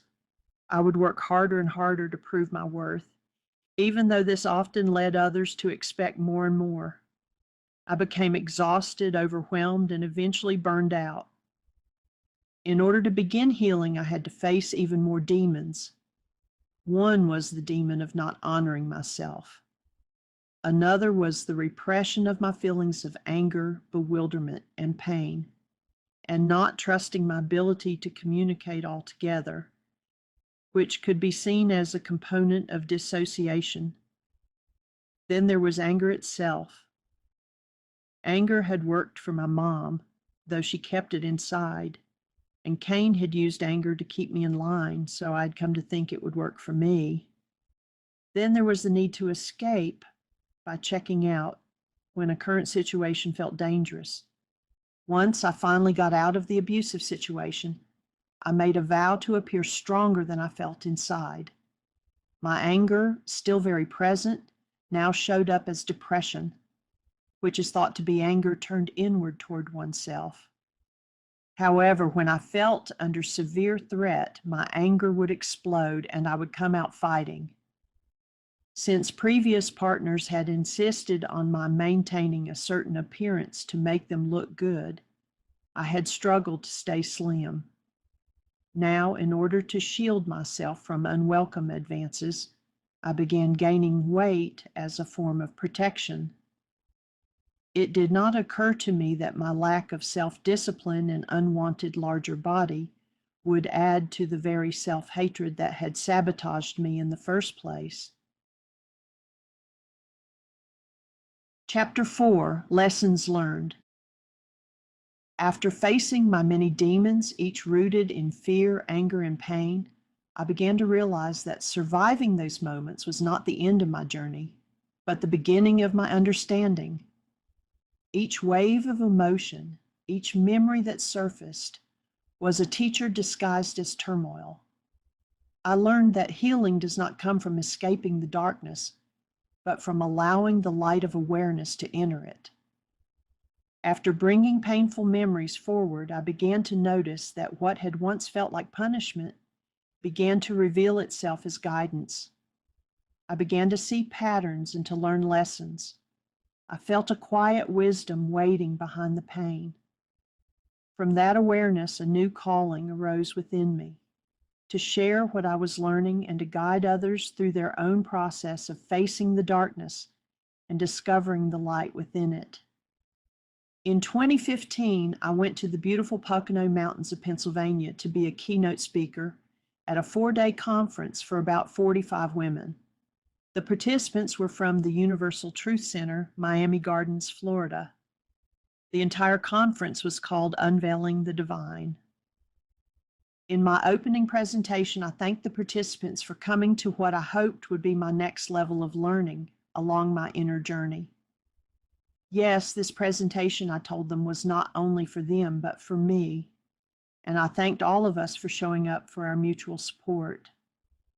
I told them that I was about to teach what I most needed to learn, To paraphrase something Richard Bach once said, I began by asking the women something Michael often asks of his retreat and radio show participants, which is whether or not they had ever held a newborn baby or puppy or kitten. As Michael does, I asked them to describe the newborn's essence. Many answers came, and all were similar in meaning. Awesome, wonderful, miracle, precious, pure, and love. You have just described who you are, I told them. You are created in the image of God, and God is love. God is the very stuff we are made of. Then I asked them if there had ever been a time in their life when they did something they regretted. Most hands went up. Then I asked what had motivated them to do whatever it was they had done. And after some nervous laughter, they answered that their actions had resulted from feelings of shame, anger, fear, guilt, frustration, or embarrassment. I gently told them that these are things we feel and do when we are not operating from our true being, but from a persona or mask that we have adopted in order to conform to what someone else, or our culture, wants us to be. At that point, I had my students put on masks that I had left in front of each chair. Once the masks were on, I asked everyone to look around. Could they see clearly? No. Why? The mask blocked their full view. Peripheral vision was decreased, just as our vision is decreased when we interact with the world from behind our persona/mask. Somewhere along the way, all of us bought into the idea that we needed to be something other than who we really are, which is love, I told them. We have forgotten our divinity, though it is still there, intact but hidden. I told them that this conference, Unveiling the Divine, is meant to help us dismantle everything we have created in order to hide the true self.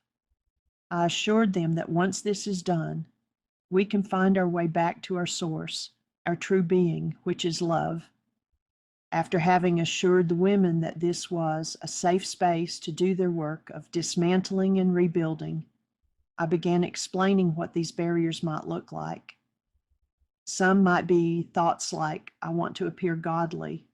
I can't admit my weaknesses. I have to be perfect. One particularly challenging thought might be, I don't need to look at that old stuff. None of these thoughts and reservations matter, I told them. False pretenses, masks, the persona, function in the same way that spraying air freshener on garbage does, which is to camouflage the odor so we can live with the garbage.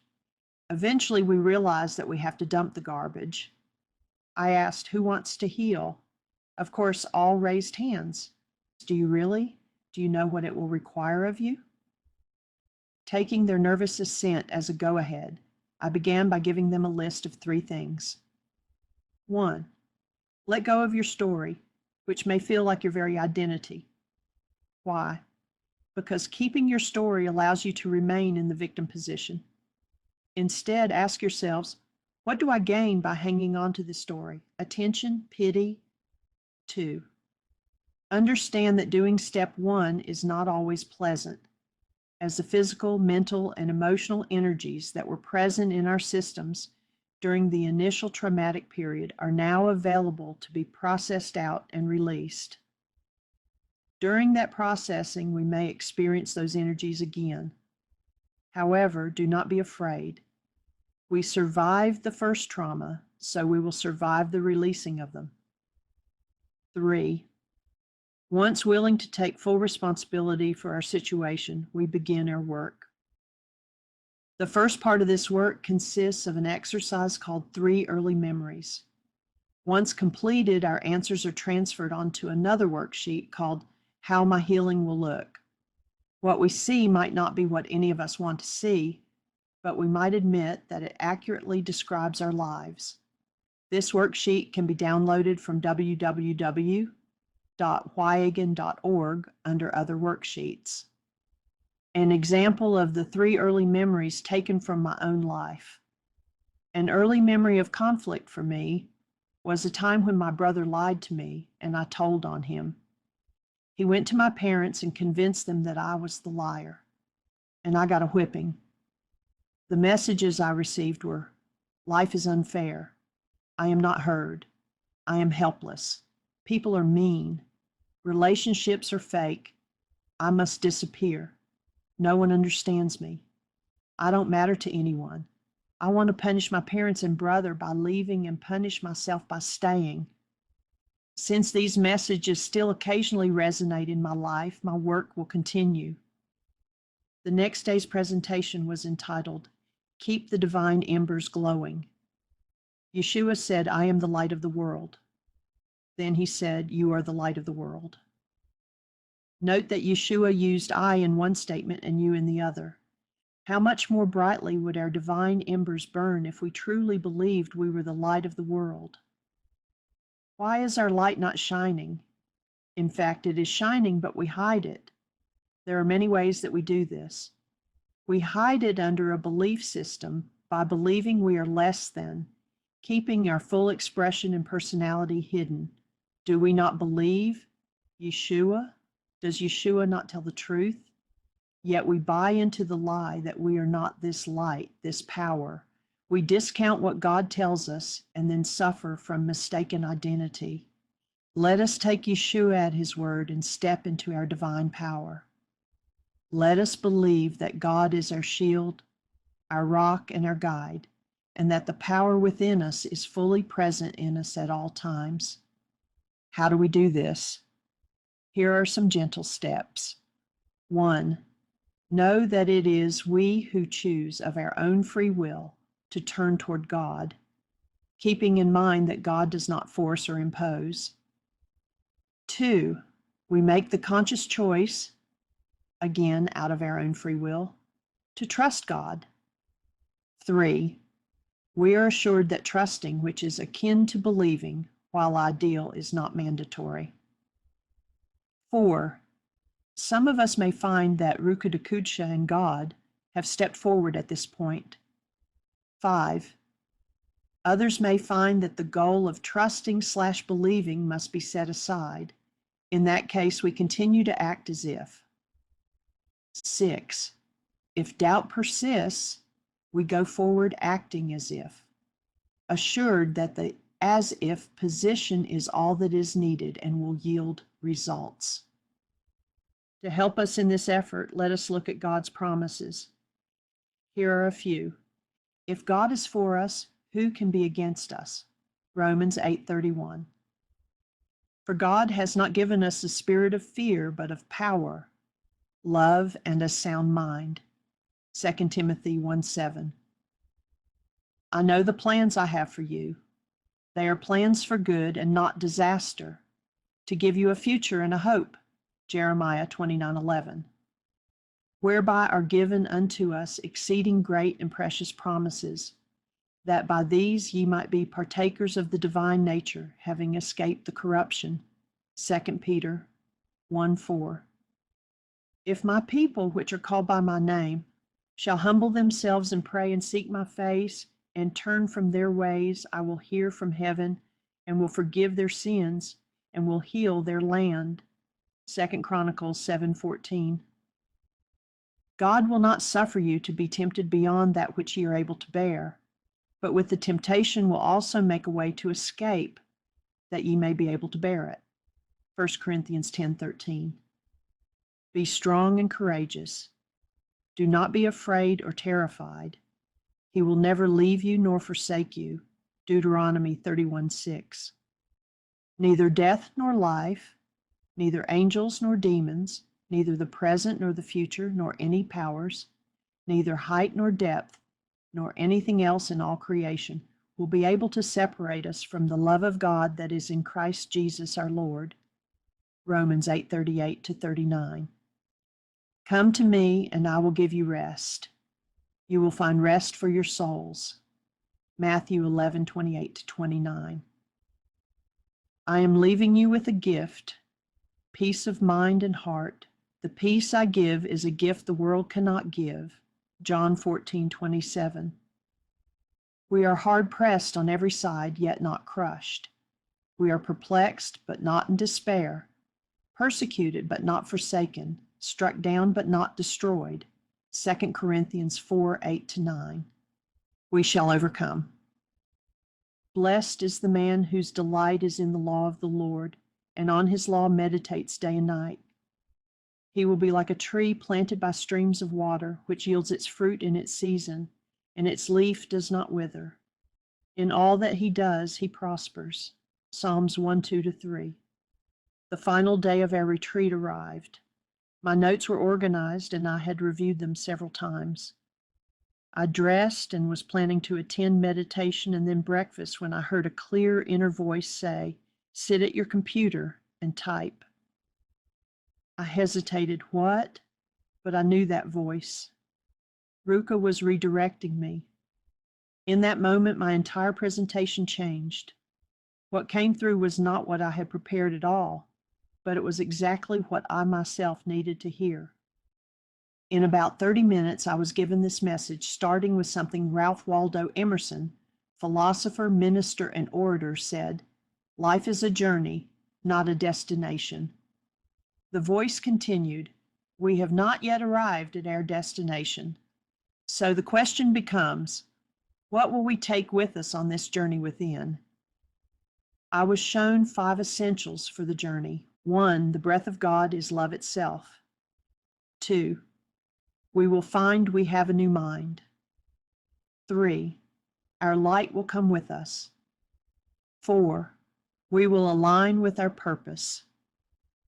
5, we will find we trust in the ongoing presence of Ruka Dakucha, the Holy Spirit.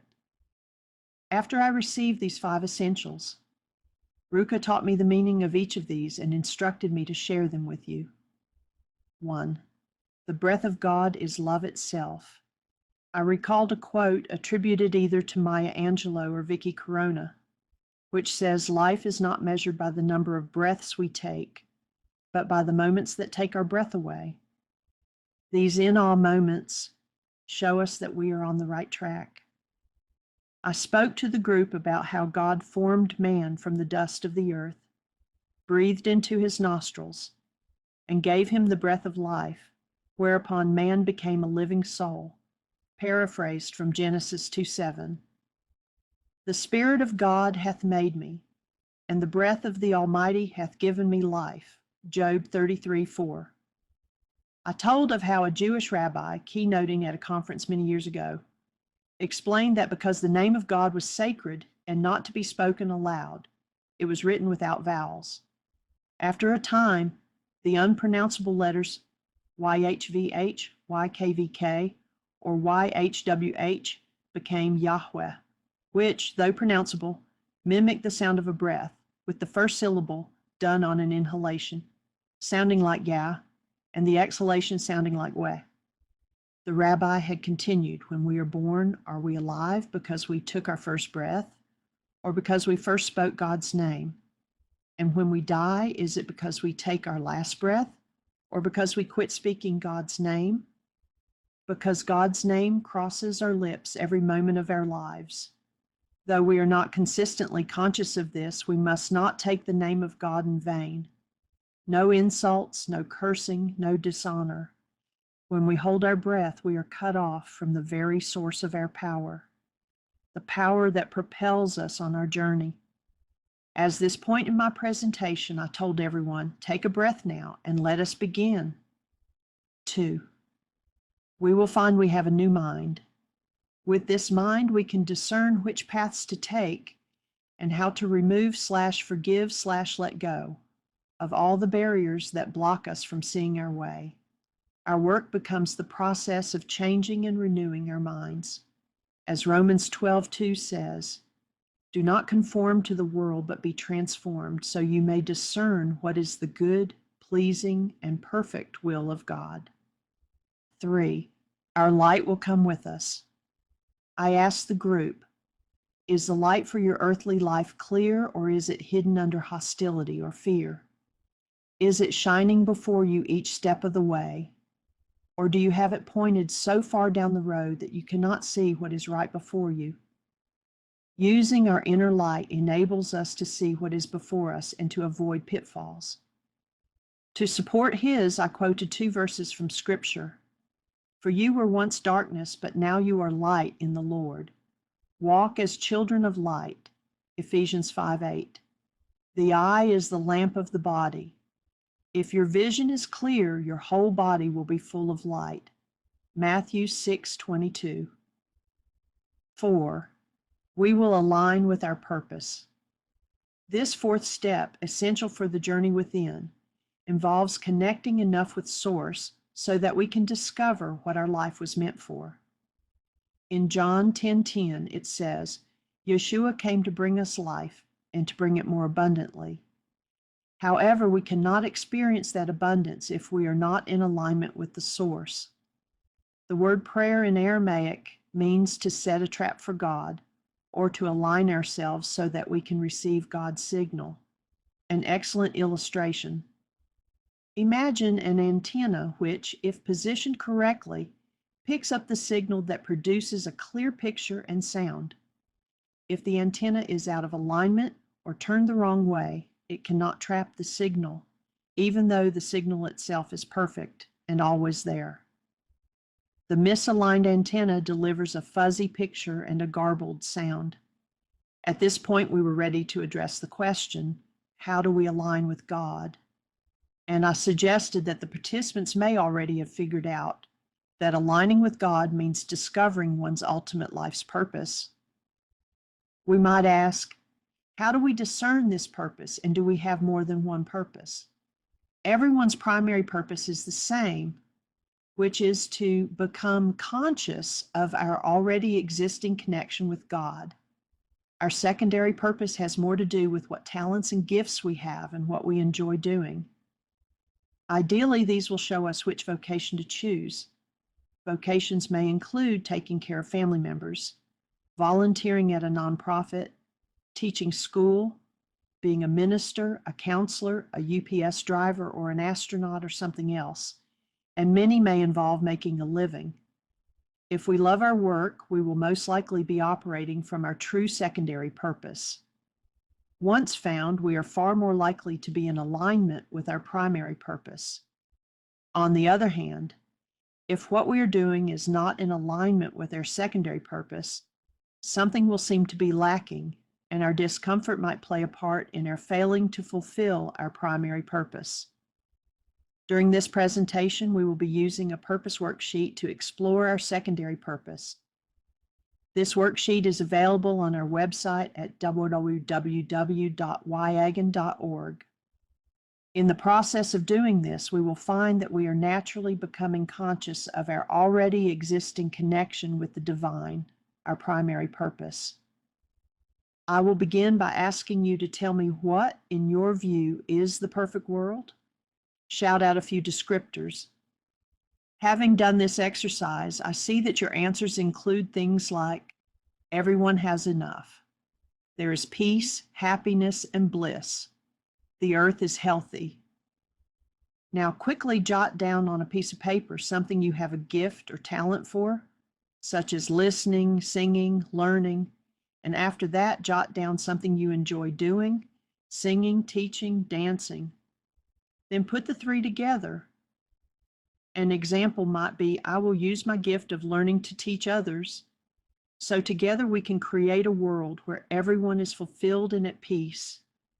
If you are a teacher and this is your purpose statement, you will see that what you are doing is on both primary and secondary purpose.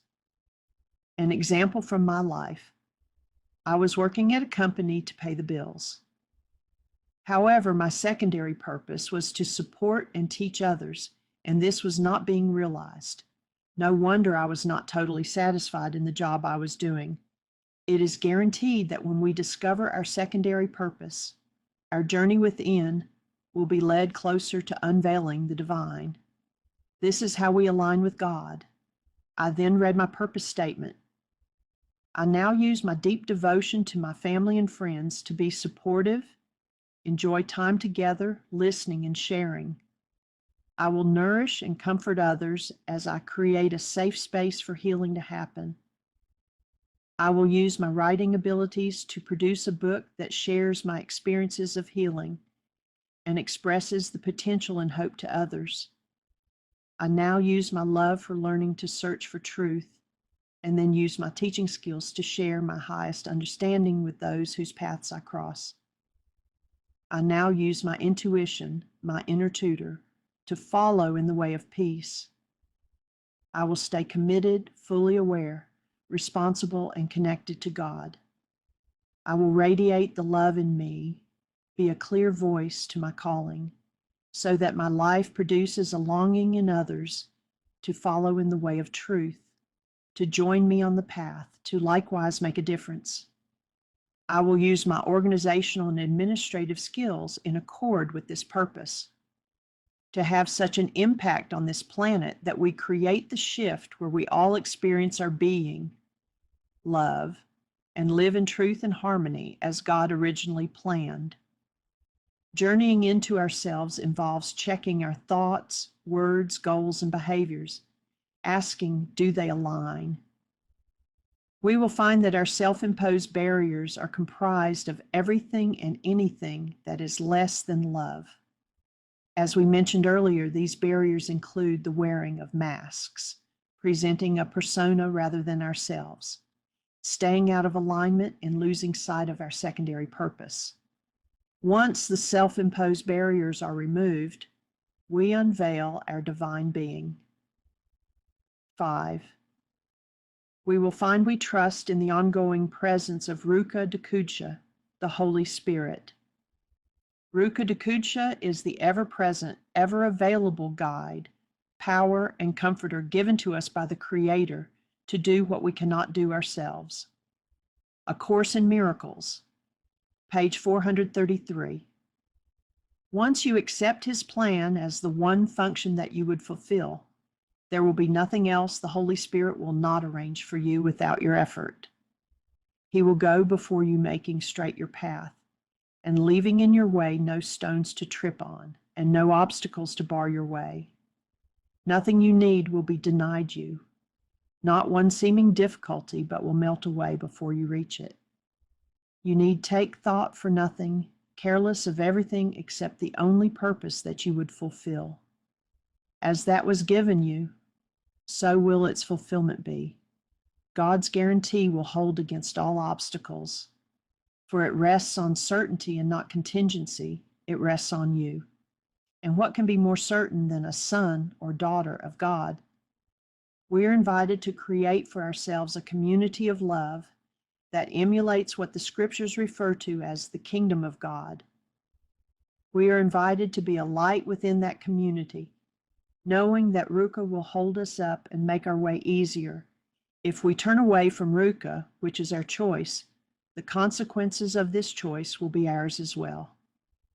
Toward the end of my presentation, I let my students know that my resolve to heal has not always held firm. For instance, I admit that though I really do want to heal, part of me sometimes hangs on to my story and my identity as a victim. While I watch as my identity slowly changes and feel grateful that I have managed to take off my mask, I still occasionally think life isn't fair, that I am not heard, and that I do not matter. While I trust God and Ruka more and more, I still occasionally find myself trying to do everything independently of Ruka, only to realize that hanging on to this toxic independence only punishes me and is a hard way to live. I tell my students that I am still working on trusting that God will come through with His promises. I tell them I still have to remind myself to breathe. I admit to continually renewing my mind and shining my light so that others may see God, love, through me. I also continuously realign with and follow my primary and secondary purposes, using A Course in Miracles and Aramaic scripture as encouragements. I vow to my students that I will continually call out, without hesitation, to my community for support, just as the roots of trees, no matter the species, intertwine to share nutrients as well as warnings of danger. Let us grow our roots deep, and when burdens feel too heavy to bear alone, may we reach out and find strength together on this journey within. I tell my students that healing is not about erasing what has been, but transforming how we look upon our past. Each memory, once buried in pain, can serve as a teacher that brings us closer to love. Every breath we take can be both a remembrance and a renewal, a chance to begin again. Our stories need no longer imprison us. They have become the foundation for compassion, forgiveness, and understanding. We are no longer the victim of our past, but a living testament to what love can restore. The journey continues, one breath, one choice, one moment at a time, toward the fullness of being that was always waiting for us and inviting us home. And now I extend the same invitation to you. If you feel the pull to begin your own journey back to who you were created to be, you do not have to walk it alone. The tools are here. The path is open. The breath is waiting. Come with me. Let us heal ourselves and our generations together. Explanations: what to expect. Before we launch into these next 4 chapters, let me introduce the basic tenets on which they are based.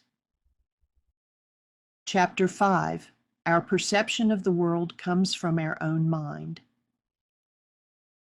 Since the very content of our own mind is what builds the world we perceive, by changing our mind, we can, in turn, change our world. With truth as our guide, we can reweave the tapestry of our lives, not only for ourselves, but for the generations that follow.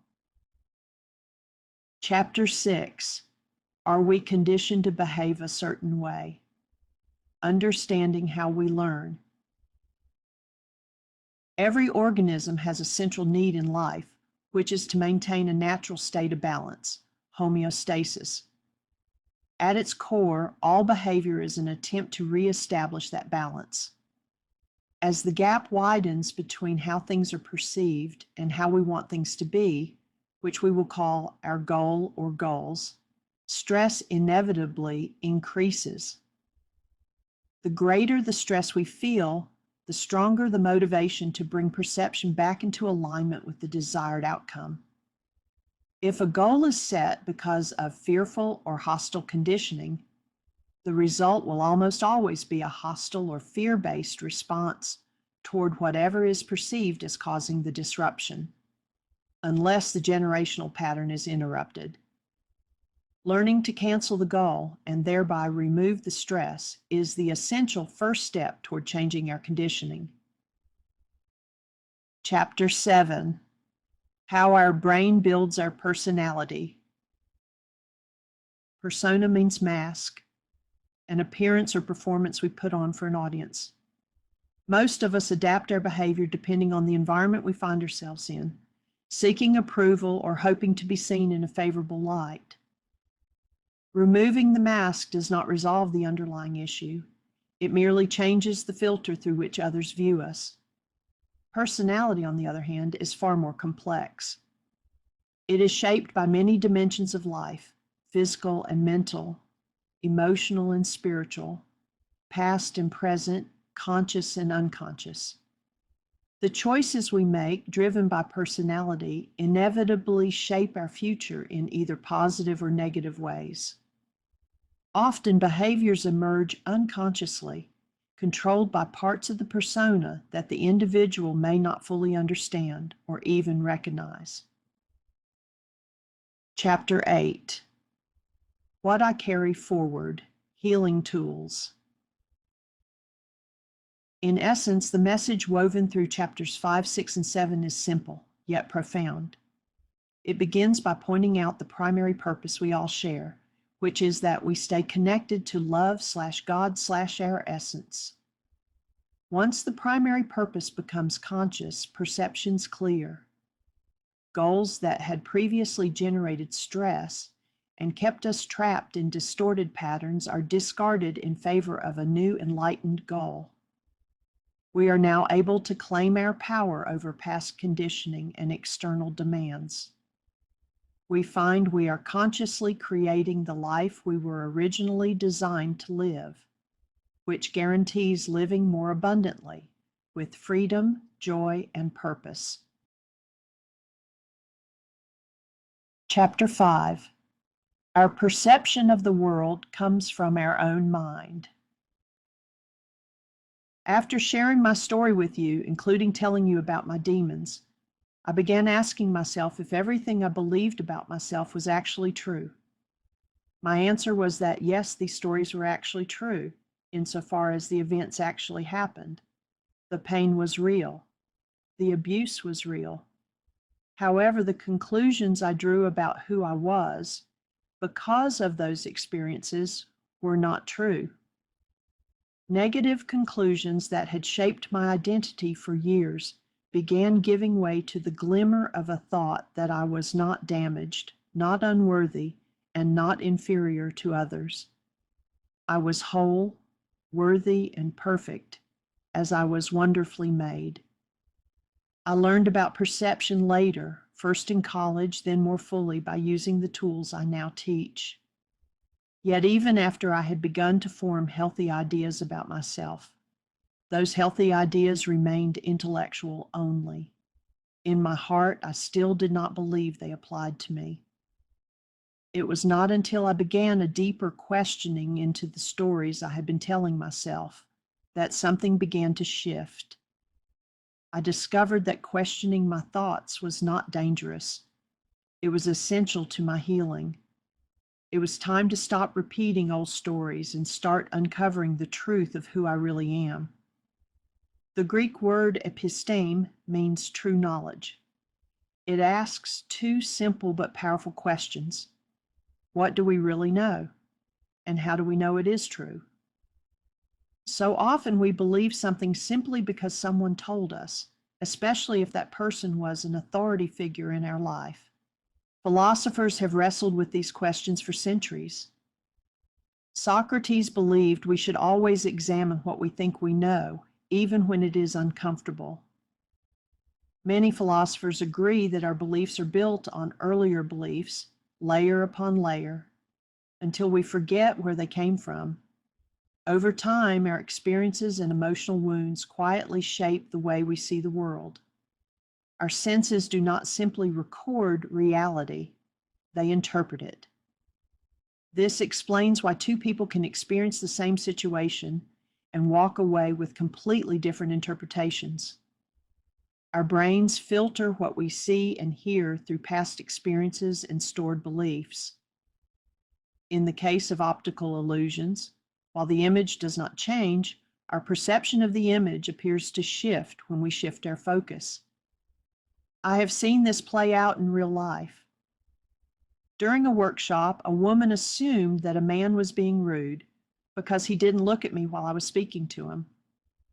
In truth, he was deeply inward, struggling with his own feelings of inadequacy. The woman saw disrespect. I saw quiet listening. The man felt shame. 3 realities, 1 moment. Our minds prioritize what we pay attention to based on our goals. A goal creates stress, and stress drives perception and behavior. When a goal is canceled, stress softens, whereupon clarity can return. Over time, we are trained into accepting beliefs the same way hypnosis works, through repetition and authority. As children, we absorb what we are told because we do not yet have the ability to question it. Most caregivers mean well, passing along what they themselves believe to be true. However, not everything we absorbed belongs in us. Healing requires gently removing what is false. Both spirituality and science point to the same core truth. Scripture says God is love and that we are made in God's image. Physics says we are energy. If that feels abstract, consider something simple: holding a newborn. Most people describe that presence with words like awe, peace, tenderness, and love. That state is not something we earn later in life. It is who we were at the beginning. Love is our original nature. When we operate from fear or hostility, our perception narrows and distorts. I have learned that when I am upset or afraid, I am probably not seeing clearly. But when I return to calm, when I reconnect with love, I see more accurately.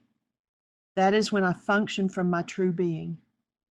Perhaps the scriptural sentence, "Eye hath not seen, nor ear heard," means that some truths cannot be accessed through fear-based perception.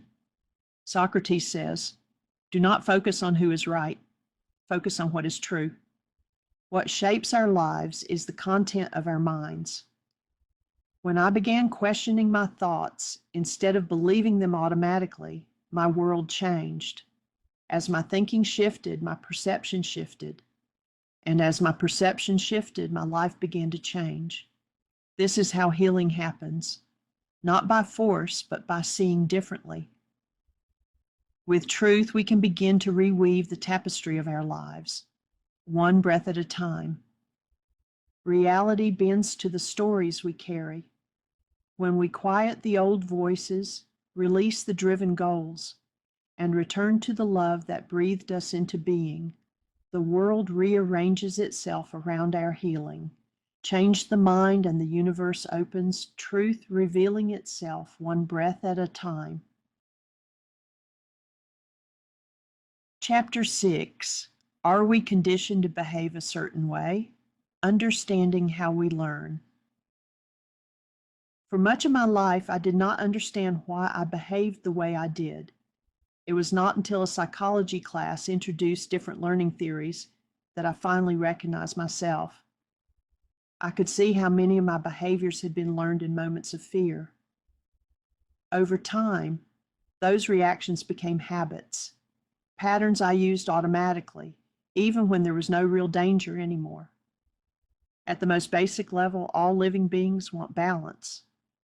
When something knocks us off center, our minds and bodies try to restore that balance.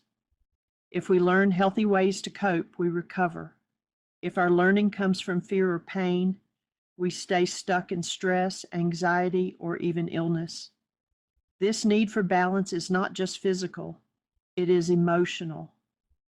When we ignore what is really going on inside us, pretending we are fine, we block truth and create more problems. I have learned that when we do not face our feelings, we cannot change our patterns. We stay reactive instead of responsive. Over time, that imbalance shows up in our relationships, our health, and our sense of peace. Much of our behavior comes from a mix of what we have inherited and what we have learned. When a present experience reminds us of a similar experience that occurred in the past, the two experiences may find themselves stored together in our mind in the same way that two similar documents might be stored together in a file folder. Dr. Michael Rice calls this the file folder effect. We then react to the present experience as if the past experience were happening again. Another way that patterns form is through association. When two things happen together, fear and yelling, love and safety, for instance, the brain links them, and they are placed together in a file folder. If a person yells, fear may be automatically felt. If one feels safe, one might associate that feeling of safety with being loved. These file folder pairings may feel ingrained, but they can be pulled apart. Pairings and patterns can be unlearned. These pairings and patterns can be passed down through the generations. For instance, research shows that if a child is raised being yelled at or physically abused, that child will be inclined either to abuse or yell as a parent, or might live her life handicapped by a feeling of powerlessness. We also learn to link events through consequences. If something brings relief or approval, we repeat it. If it brings pain, we avoid it. I saw this gently at work when my son was in kindergarten. His teacher rewarded good manners with simple recognition. The result was not just better behavior, it was pride. That feeling of pride stayed with my son long after he left kindergarten.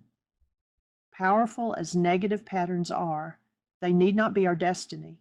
Having been learned, they can be unlearned. I noticed this file folder phenomenon in myself after my second marriage ended. For years, I had learned to be perfect to avoid conflict.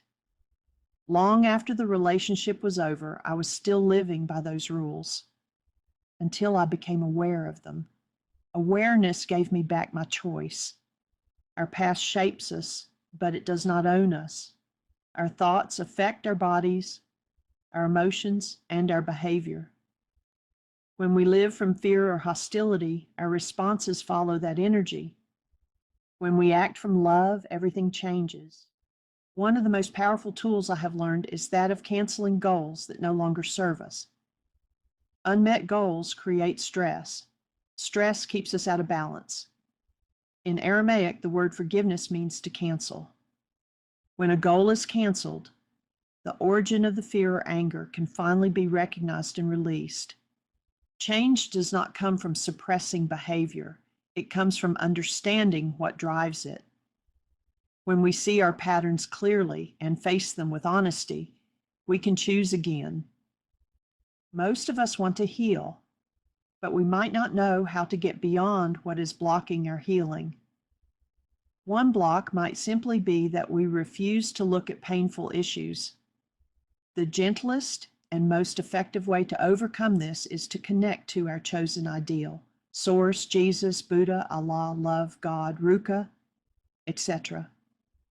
Clarity, compassion, and strength to change will follow naturally once we have opened ourselves to this divine resource. Transformation begins not by using only the intellect to fix ourselves, but by remembering who we really are in relation to our source. Are we conditioned to behave a certain way? Yes, but we are not trapped by it. Chapter 7: How Our Brain Builds Our Personality. When I was a child, I thought people were simply born a certain way. Some were shy, some were loud, some got angry easily, and others seemed untouched by life. It took me many years and a great deal of personal work to realize something far deeper. Personality is not fixed. It is shaped over time by our thoughts, our experiences, our bodies, our emotions, and the choices we make. As I began working with people in healing settings, and as I reflected on my own life, I saw this truth clearly. Who we become is not just about what we are born with. It is about what we live through and how we learn to survive. Understanding this changed everything for me. It gave me hope, not only for myself, but for others. This chapter explores how personality develops through what is called the neurobiological model of personality, the way the brain and body work together to shape who we are. When we understand this, we are no longer powerless. We gain the ability to make real lasting change. Personality is made up of the way we think, feel, and act. Yet it is not something a surgeon could ever find in the body, like a heart or a lung. I have come to see personality as something more like light, shining through stained glass. The light itself is always the same, but the colors, patterns, and distortions depend on the glass through which it passes. Our glass is shaped by our genetics, our experiences, our beliefs, and our emotional history. How we see the world determines how we respond to it. Are we seeing life through love or through fear and hostility? We cannot always control what happens around us, but we can choose how we see it. Scripture tells the story of Peter walking on water toward the Master. As long as his focus remained steady, he walked on the water. The moment he focused on the storm, he began to sink. Life works the same way. The storms may not change, but whether we walk or sink depends on where we place our attention. As Pierre Teilhard de Chardin observed, joy is the most infallible sign of the presence of God. When we live connected to that presence, it shows in our personality, our behaviors, and our lives. Personality cannot be explained by one factor alone. It is shaped by the interaction of body and mind, past and present, conscious and unconscious, emotional and spiritual. Many of our behaviors are driven by parts of ourselves we are not even aware of. That is why change can feel so difficult. But here's the truth I have learned. The issue is always within, and therefore the solution is within as well. Behavior is the effect. Healing comes when we address the cause. The word persona means mask. Removing the mask does not heal us. True transformation takes place when we gently tend to what lies beneath it. Our brain and body are in constant conversation. When we are anxious, our stomach tightens. When we feel joy, our body feels lighter. Emotions do not exist only in the mind, they live in the body. Ancient cultures understood this long before modern science could prove it. The Greeks spoke of humors, traditional Chinese medicine links emotions to organs, and Rudolf Steiner taught that the human being is made up of physical, emotional, energetic, and spiritual dimensions.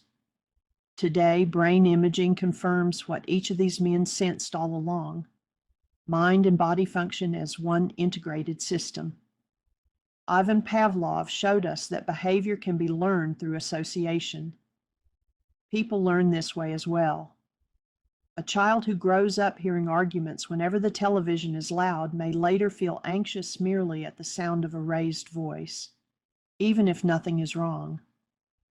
Donald Hebb summarized this notion of linked stimuli perfectly when he said, "Neurons that fire together wire together. When fear and conflict repeatedly occur together, the brain links them." Once again, Dr. Michael Rice and I call this the file folder effect. When something in the present resembles the past, the brain automatically pulls out the old file, and we react without realizing why. One of the hardest truths I have had to face is how deeply trauma shapes personality. Stress, neglect, or abuse, especially in childhood, do not affect emotions alone. They alter brain development. Survival patterns become identity. A child may grow guarded, anxious, angry, or withdraw, not because something is wrong with them, but because their nervous system learned to survive that way.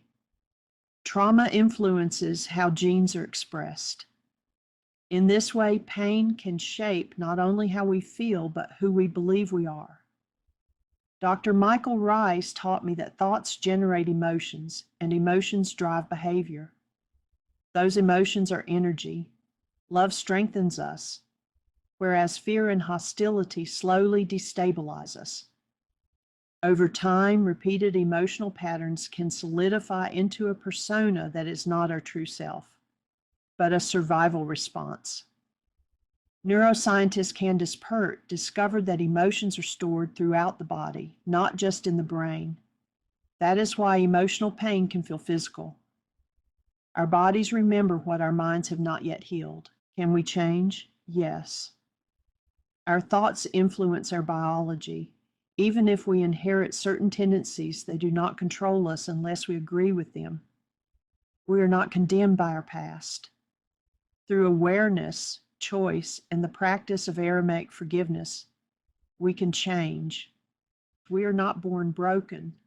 We are shaped, and what is shaped can be reshaped.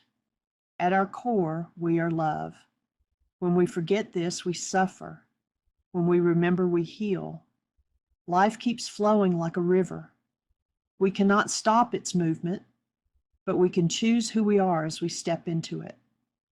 That choice, made again and again, is where transformation lives.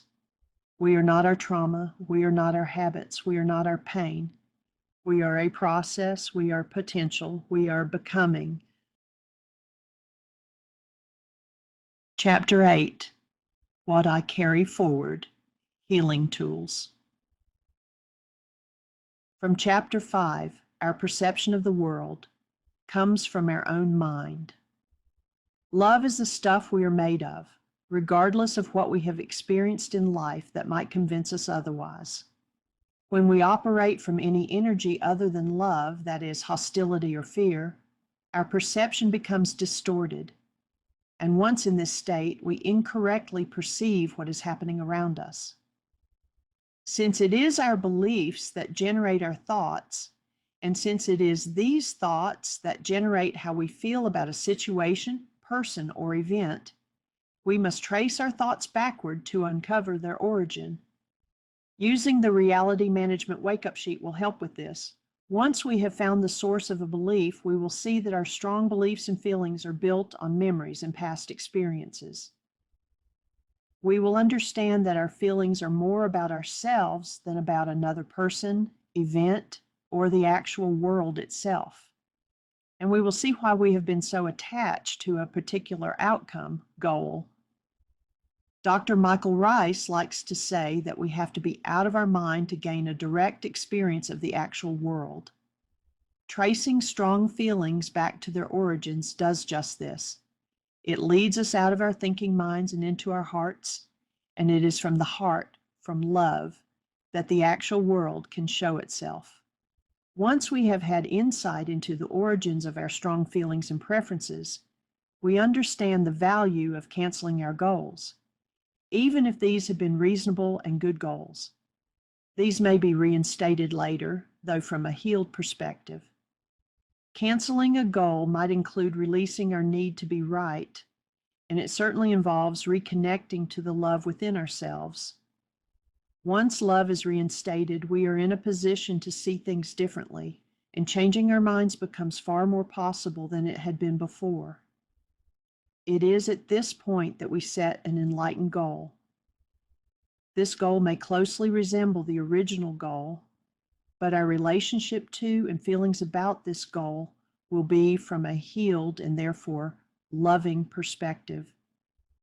Since the content of our own mind is what builds the world we perceive, changing our mind can lead to changing ourselves and our world.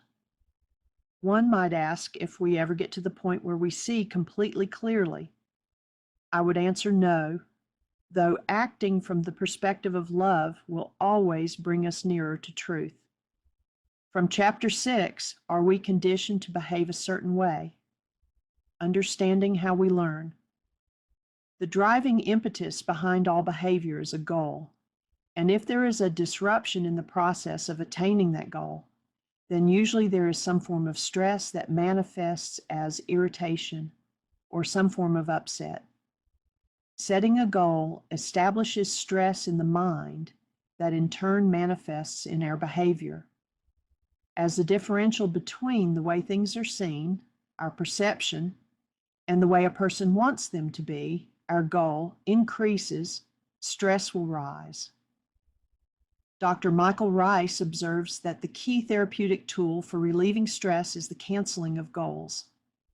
From ancient texts, the Aramaic term shabag, translated as to forgive, actually means to cancel.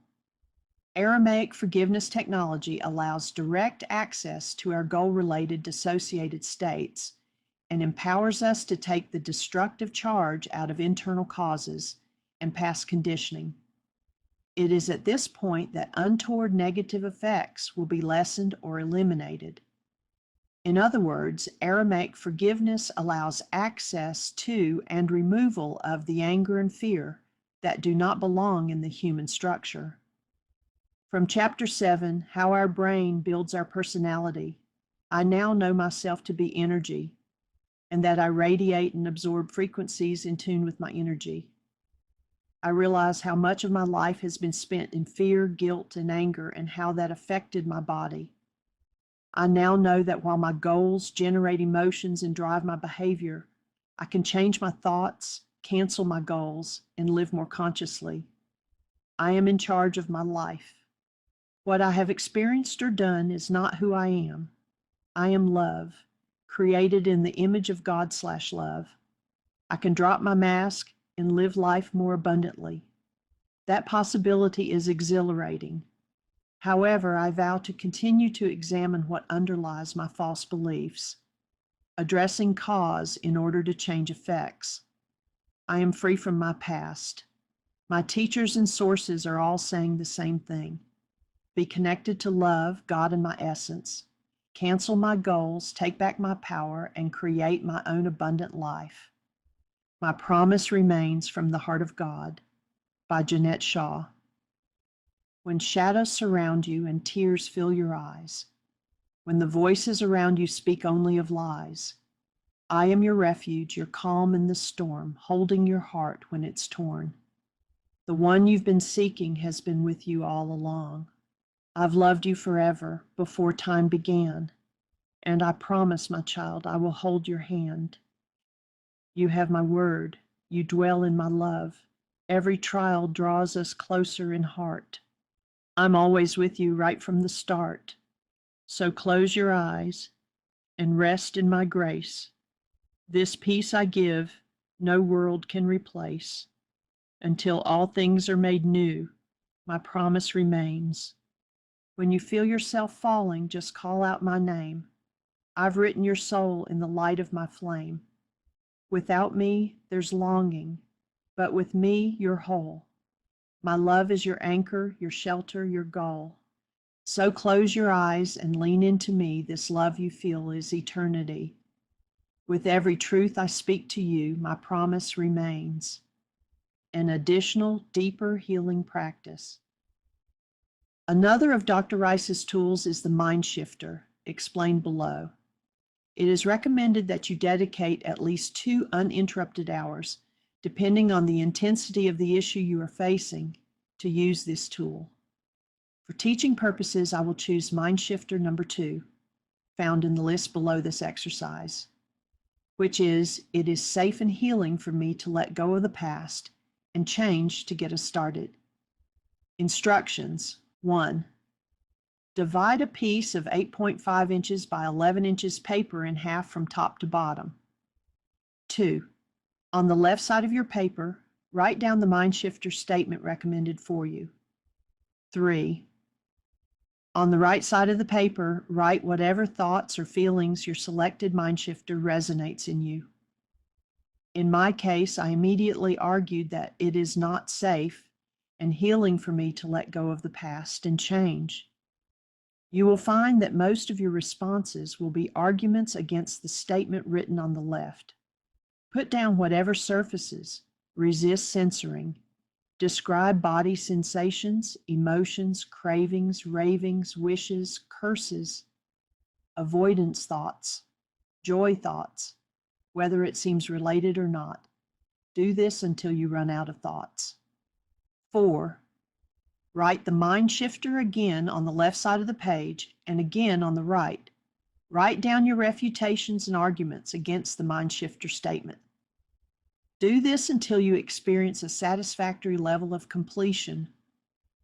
That completion will not necessarily mean you are finished with that Mind Shifter, as many issues might need to be revisited, perhaps several times. 5. Once complete, you will realize that you have a record of your thought disorders. 6. Choose which tools you would like to use to examine and heal each of the thoughts written on the right side of the page. You might choose the Reality Management tool, also called the Wake Up Sheet, the Codependence Worksheet, My Commitment, the Power Person Worksheet, the Apology tool, or some other tool to use toward healing those thought disorders.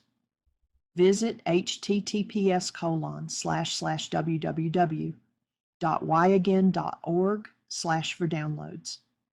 Below is the list of 13 Mind Shifters for healing generations. 1. It is safe and healing for me to be out of my mind. 2. It is safe and healing for me to let go of the past and change. 3.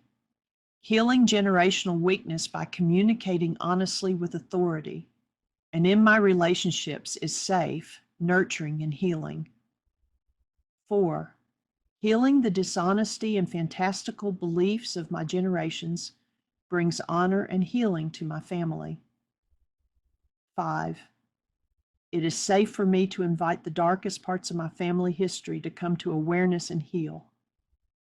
6.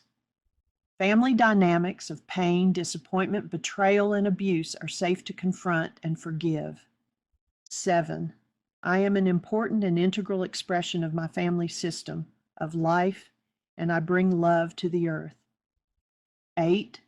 It is safe and healing for me to stay conscious and decode all the hurts from my past and heal by maintaining the active presence of love and forgiveness. 9. If my power person lived in overwhelm, I have the stability of mind and being to embrace and heal those family dynamics. 10.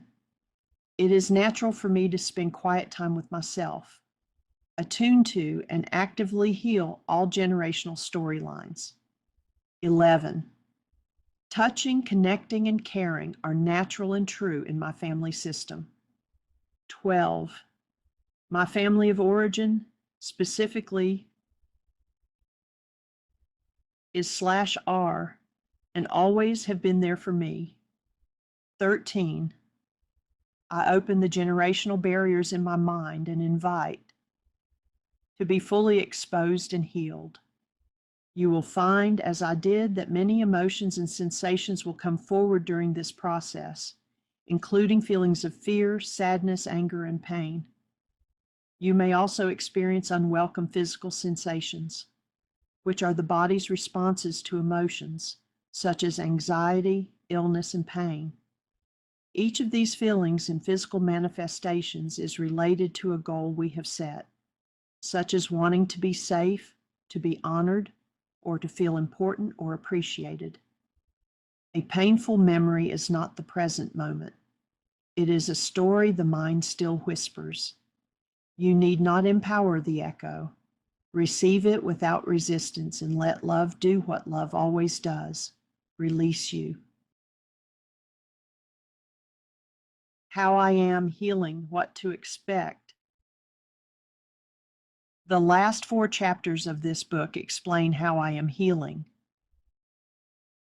Chapter 9, Healing the Generations. The majority of my issues did not begin with me, but were already in my bloodline. Nevertheless, I took them up as if they were my own. I carried forward the patterns, pain, and beliefs that were not originally mine, but that had become woven into my story at a very young age. Now I choose to face each issue as it arises, doing the work necessary to release both the issues that originated with me and those I inherited. My deepest desire is for the cycle of craziness to end, so that the next generations, beginning with my son and grandchildren, can step into life with a pure, clean slate. They deserve to live free of these fetters, and my healing includes giving them that freedom. Drawing by David Pennington, used with permission. Chapter 10, Be Aware. There are several areas within me that still call for strengthening and healing. For instance, I still want to become more aware of what is real. I want to become more aware of the urge to withdraw when life feels overwhelming, and aware of my sometimes unreasonable drive to please others at cost to myself. I am still working on being aware of how much energy I spend reacting to my past instead of living in the present, and I continually remind myself of who I really am beneath my masks and stories. Most of all, I work to maintain awareness of truth, as it is truth that keeps me willing to heal. Chapter 11, Breathe, Forgive, Let Go/Cancel. In the chapter entitled, Who Was I? Who did I think I was? We may hear the questions, who do I think I am? Who am I really? Do I matter? These are not just passing thoughts. They are the deepest cries of the heart. In this chapter, I begin to face those questions directly by introducing the use of the wake-up sheets to launch us into the forgiveness process itself. False beliefs are identified as the objects of this healing work. This is where layers of illusion are peeled back one by one, so that truth may shine where lies once lived. Chapter 12, 5 Measures. In one of the most powerful breath sessions of my life, I heard a message as clearly as if someone were standing beside me, speaking into my ear. It said, "You will expand in 5 measures." The words carried weight, resonance, and truth. though at first I had no idea what they meant. Were they about time, music, energy, growth? As I sat with the words, I realized they were an invitation. 5 measures became a symbol of rhythm, balance, grace, and movement. Just as music is divided into measures that organize tempo and flow, my own life was being guided into new phases of awareness, trust, will, safety, and incarnation. Each measure builds on the last, carrying me forward into the fullness of being.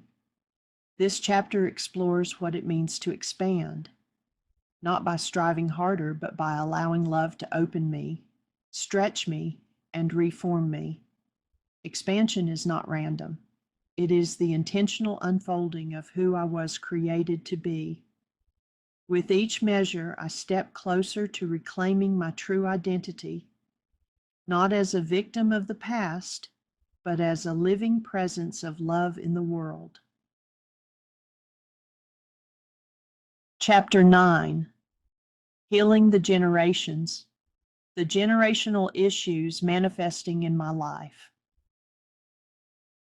In Greek mythology, Pandora opens a box or jar and releases all manner of sickness, death, and evils.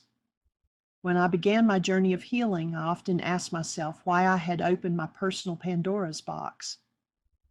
Why not leave it closed and move on instead of reviving the horrors? Thinking of Pandora's box as a metaphor for the unconscious, I realized my early life was an unconscious replication of someone else's past, amplified and played out again in my life.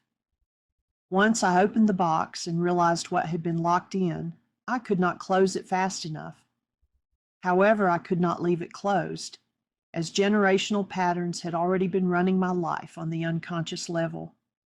In the Ten Commandments, God tells us that the sins of the parents are visited upon the children to the 3rd and 4th generation. In other words, the unresolved, out of harmony patterns of our forebears set up disintegrative energies that were then passed on to us, even though we ourselves may never have generated those same patterns. Put another way, our ancestors' genetic and energetic structures, shaped by misalignment rather than love, are transmitted to us much like physical traits such as eye color. Scientific studies on epigenetics support this and add that we all have genes that are decorated with chemical modifications that regulate how, where, and when the gene is turned on and off. It is heartening to realize that while these modifications may be passed from generation to generation, they are reversible. The way our body reads our DNA is not unalterable. The National Human Genome Research Institute affirms this. Behavior and environment can cause changes that impact the way the genes work. Epigenetics, ND. Taking epigenetics a step further, research shows that stress and other traumatic experiences biologically embed themselves in select genes and are passed on to subsequent generations. Post-traumatic stress, 2010, paragraph 1. Thus, one's environmental influences, including mental and emotional input, greatly impact the biological factors that make up what is called genetics. Thanks to medical research, we now know that genes can be manipulated to obtain better outcomes and improve life. A large part of any reprogramming includes identifying the markers that control gene expression and the anticipated outcome. The changes made might be surgical, pharmacological, or psychological. Studying the role of genetics in our development may lead us to understanding the possible causes of genetic abnormalities and disorders, and give us insight on how to deal with these. I will focus for now on just 3 of my generations. My maternal grandmother, widowed with 3 children, took work as a cook in a restaurant during the Depression. Despite long hours, the $11 per week she made left her struggling to pay rent or feed her children. My mother was the youngest of these 3 children and was often left alone in a movie theater while her mother worked. She shared stories with me of how she hid in the theater's bathroom for hours to get away from lecherous older men. She was filled with fear to the point of living in survival mode most of her life. She married young, and within 2 years she had had 2 babies and was managing alone because my father was drafted into the Army. Like her mother, she did not know how she would survive. I was my parents' second baby, and from as early as I can remember, I felt afraid, putting me in survival mode just as my mother and grandmother had been. While I was never privy to any information about sexual or abuse issues that my mother and grandmother may have had, I surely picked up the anxiety both my mother and grandmother had felt as a result of being abandoned, even if not by their husband's choice, and having had to make a living on their own. There was a burden of responsibility that rested on them alone as they struggled to survive while raising their children. I found I had a powerful wish to heal these forceful influences. Was I unconsciously attempting to help the family by removing myself and allowing someone else to support me, or was I running away, or both? I figured that the quickest way to lift a burden off my family was for me to marry early in life. This I did, but to a man who would abuse and abandon me. The old, unhealthy script was playing out yet again. As I mentioned earlier, one of the ways I used to keep from feeling the full impact of Cain's sexual abuse was to dissociate, and I became very good at this. So much so, I eventually had to be taught ways to keep from dissociating. To maintain full conscious awareness of the present moment, I taught myself to notice 3 things I could see, hear, touch, smell, and taste, and to remind myself of my current chronological age, which was no longer ages of 16 to 19 when the abuse had occurred. Instead of going numb and splitting off, I learned to practice being aware by taking a deep breath, pausing at the top of the inhale, then exhaling slowly. This would bring me into the present and strengthen my ability to face present stressful situations. It also allowed me to distinguish between past and present. The experiences of being repeatedly violated and suffering an early miscarriage wreaked havoc on my body and reproductive organs. Even though I removed myself from that situation, I remained so afraid that I moved constantly to different apartments and cities, trying to feel safe. After 3 years on my own, I remarried, and after 9 years of trying to conceive with no success, my second husband and I discovered that my reproductive organs were so damaged that I had to have surgery. Soon after I had gotten well, I found I was pregnant with twins, only to lose a little daughter at 4 months. I interrupt my story to tell of how a powerful example of generational resonance appeared in my son. From his earliest years, even in daycare, he always needed to have a girlfriend. When he reached his teens, we discussed this fact, and he told me he had always known he had lost his sister. It was as if he carried a memory of his twin within him, causing him to have a deep drive not to be alone, but to stay connected to the feminine presence he and she had once shared. Whether understood through science as emotional or epigenetic imprinting, or through spirit as the energy of soul memory, my son's life reflected how deeply our generational experiences and losses continue to echo through the lives of those who come after us. Returning to my story. After the birth of our son, I was full of joy, and yet physically I continued to have issues to the point where I had to have a complete hysterectomy. To my surprise, and even though I no longer had my reproductive organs, I continued experiencing pain, cramps, and aching in my hips and pelvis area. Though this pain and dis-ease subsided over time, the process of writing this book has pushed me to do more mental and emotional healing work. Yes, opening my Pandora's box has meant experiencing the same symptoms I had had before. My paternal grandparents lived in a 3-bedroom farmhouse with 12 children. They had no indoor plumbing, no running water, and no electric heat. They farmed the land, growing most of their food and raising chickens, cows, and hogs, working together with their neighbors. Barns were raised and crops were harvested. Volunteers were paid with food, and neighbors helped one another. Horses were used to plow fields. The kids had to do chores before school and couldn't participate in sports or other activities as they were needed at home to do evening chores. It was a challenging life for all of them, and I am sure they feared for their survival. When I was 11 years old, my parents bought a house in Bristol, Virginia, about an hour from the family farm. My dad was the first to go to college, and he was extremely proud of his success as an accountant and tax assessor. However, working the fields and raising cattle had always given him a peace he could not find in the business world. The farm, which his parents had left to him and his siblings, continued to feel like home for him.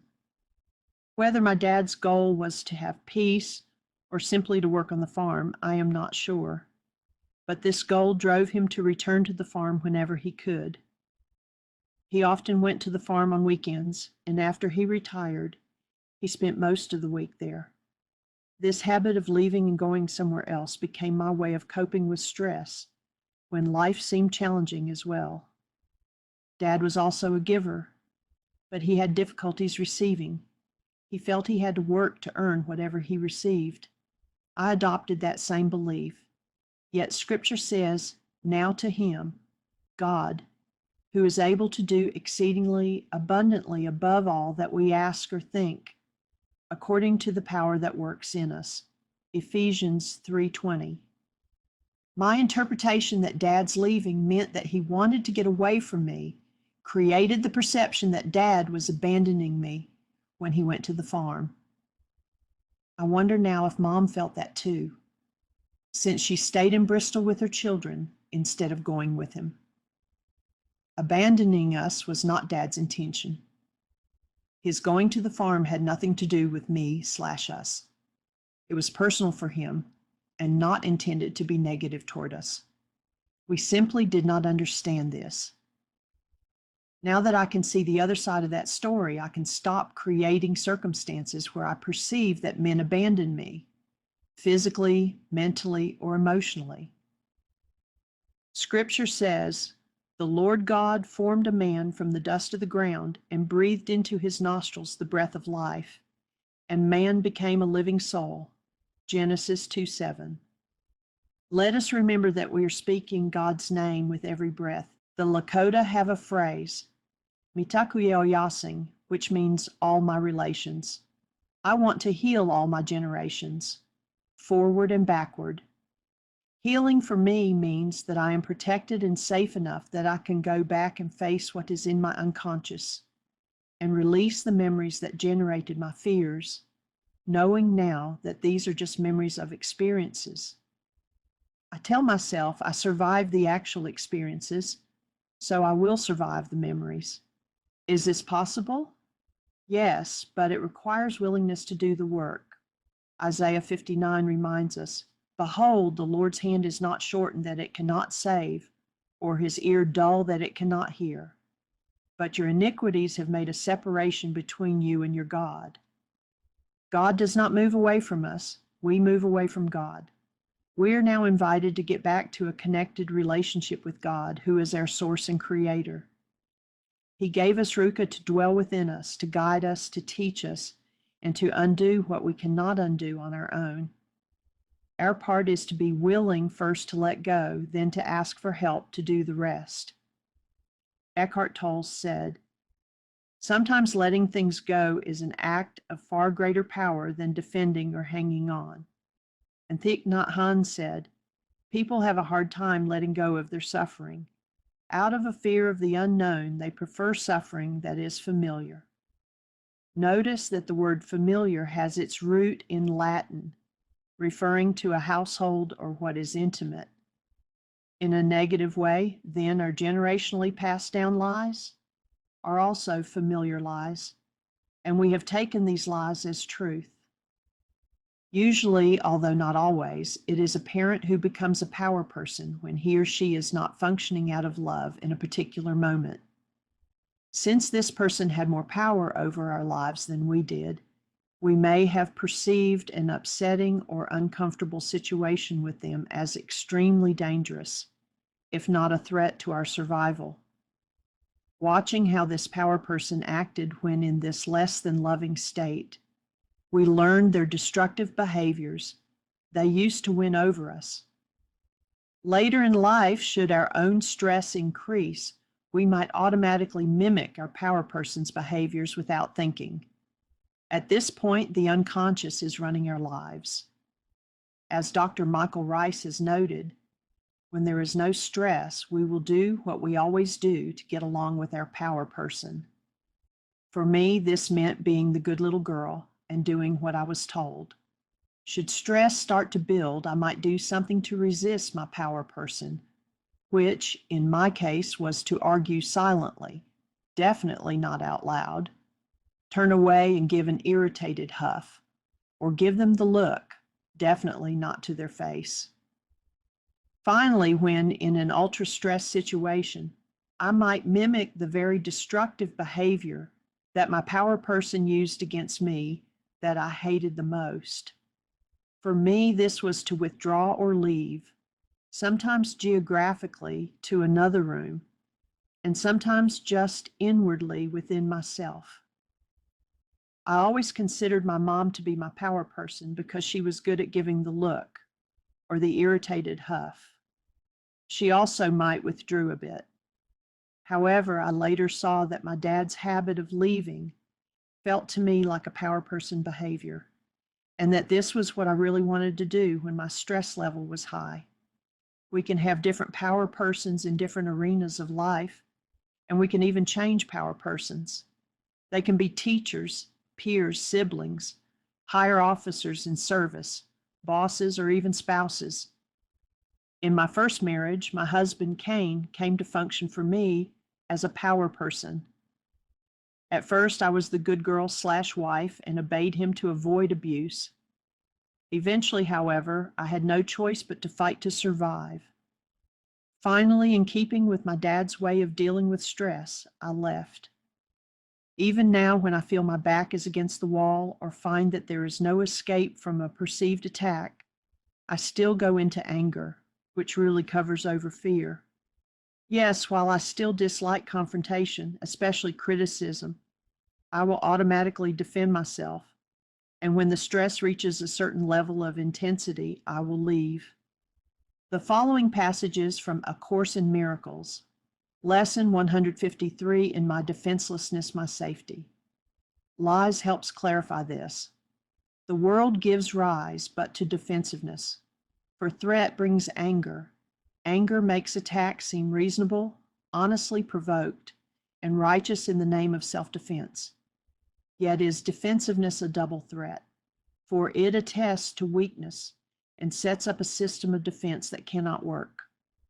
Now are the weak still further undermined, for there is treachery without and still a greater treachery within. The mind is now confused and knows not where to turn to find escape from its imaginings. A CIMW-153.2:1-6. Today our theme is our defenselessness. We clothe ourselves in it as we prepare to meet the day. We rise up strong in Christ and let our weakness disappear as we remember that His strength abides in us. We will remind ourselves that He remains beside us through the day and never leaves our weakness unsupported by His strength. We call upon His strength each time we feel the threat of our defenses undermine our certainty of purpose. We will pause a moment as He tells us, I am here. ACIMW-153.19:1-6. When Michelangelo was asked how he created his statue of David, he said that David was already present in the stone. All that he had to do was chip away all of the parts that weren't David. He said every block of stone has a statue inside it, and it is the task of the sculptor to release it. He also said, I saw the angel in the marble and carved until I set it free. In a way, Michelangelo seems to be saying that we are always intact. Our essence is and always has been pure and perfect. Our work, like Michelangelo's, is to chip away everything that is not love. A closing reflection. May our awareness give birth to compassion, our compassion awaken courage, and our courage lead us to act in love. Healing is not only possible, it is inevitable when we remember who we truly are. Each breath is a new beginning, and with every breath taken in love, we heal the generations. Chapter 10. Be aware. Following are several things I want to strengthen and heal. 1. To become aware of what is real. The sexual abuse I experienced impacted me in many areas of my life outside of the bedroom. A good example occurred 44 years after my last experiences of being abused. I was facilitating a breath session with several people, and the woman I was coaching started thrashing, screaming, and pulling out her hair. I attempted to hold her and speak calmly to bring her back to actuality. In this wild state, she was so much stronger than I was, and I was concerned she would hurt both herself and me. She was so activated by the reality in her mind that she was beyond reasoning, and her behavior was pure madness. While I managed to look as if I was in control, I was losing it inside. My inner turmoil became like her outer behavior. I was silently screaming, thrashing, and going insane. My partner came over and took control of the situation, and I fled upstairs to my room, shaking and in tears. I knew enough to know that in that state I would be no good to the other participants. I called a friend who also happens to be a psychologist and told him about the woman and the situation downstairs. He knew by my voice that I was lost in my own panic. First, he reminded me that the situation upstairs was the only one I could change. Then he said, Jeannie, take 3 deep breaths. He paused while I did that. Now look around the room you are in. Name 3 things you can see. Pause. Name 3 things you can hear. Pause. Now name 3 things you can touch. Pause. And now name 3 things you can smell. Pause. Breathe deeply. My friend had me repeat the sequence until he was convinced that I was actually present. Then he talked me through my thoughts behind the panic and fear. Though what came out during this processing had nothing to do with the woman downstairs. She had triggered memories of when my first husband, Cain, became so absorbed in his reality that he would go crazy and things would spin out of my control. I had not been strong enough to defend myself then, and talking had not helped. I had gotten physically hurt. My ability to survive by escaping had been strong, but the thought that I would not survive had been even stronger, so that I had remained in that abusive situation for 3 years. When I finally got out, I pushed down all those emotions and thoughts, hoping to forget them altogether so I could control as much of my environment as possible in order to stay safe. When things got beyond my control, fear or panic would set in, often masked behind anger. I then realized that Cain's rage was how he won over me. To this day, I despise the anger that comes up when I think I am cornered. When I am afraid, my first instinct, even now, is to look for a reason to leave. Whether it is to leave the bedroom, the house, or even my body, this has been my default in order to protect myself. The woman with whom I was doing the breath session was my perfect trigger. She outwardly portrayed what had been inside me all these years. I want to remove the pure madness of my upset in order to stop recreating it in my world. I want to embrace it to heal it. I want to give myself permission to feel what is real. Can I do that? Can I learn to do reality checks to become more aligned with actuality and reinforce distinctions between the present situation and past experiences? Do I dare take new risks with intimacy? This does not just mean with a partner. There is intimacy in every relationship. Intimacy. Do I let another person get close enough to see the real me? Can I ever trust another person with my being? The demands placed on me in that first marriage felt like threats to my very survival. In response, I feigned independence and acted with false bravado, all the while feeling that I was trying to run a marathon without being able to put one foot in front of the other to get out of the starting gate. Now that the situation with Cain is in the past, I am taking baby steps, realizing that occasional falls are part of learning to walk. I am slowing down the inner chatter that has continued to divert me from what is real, and I am keeping my eyes open and breathing deeply in order to stay more in the present. 2. To become aware of the urge to withdraw or leave. For me, leaving/dissociating can still be an immediate response to a perceived threat. A scientific explanation of how the body's automatic physical response works can be found in Carl Lashley and Wilder Penfield's 1950 to 1960s work on neuropsychology, in which they note that long-term memories are stored throughout the brain, not just in one part of it. Groups of neurons are primed to fire together in the same pattern that created the original experience, and each component of a memory is stored in the brain area that initiated it. For example, groups of neurons in the visual cortex store a sight, the amygdala stores the associated emotion, etc. The memories are stored redundantly in different parts, like a backup drive, so that if one engram is wiped out, an alternative path can be used to retrieve the memory. It is not like library books on a shelf that are kept all in one place. A memory is reconstructed from the various parts. See humanmemory.net/processes_storage.html. The more a piece of information is used or repeated, the more likely it is to stay in long-term memory. The term given to stabilizing a trace memory after the initial acquisition, encoding and storage is called consolidation. A memory is strengthened by increasing the number of signals that pass between neurons, resulting in their firing together more easily. The affected neurons become sensitized to each other, and when new experiences are accumulated, they join the familiar pathways, adding strength and creating a route of least resistance.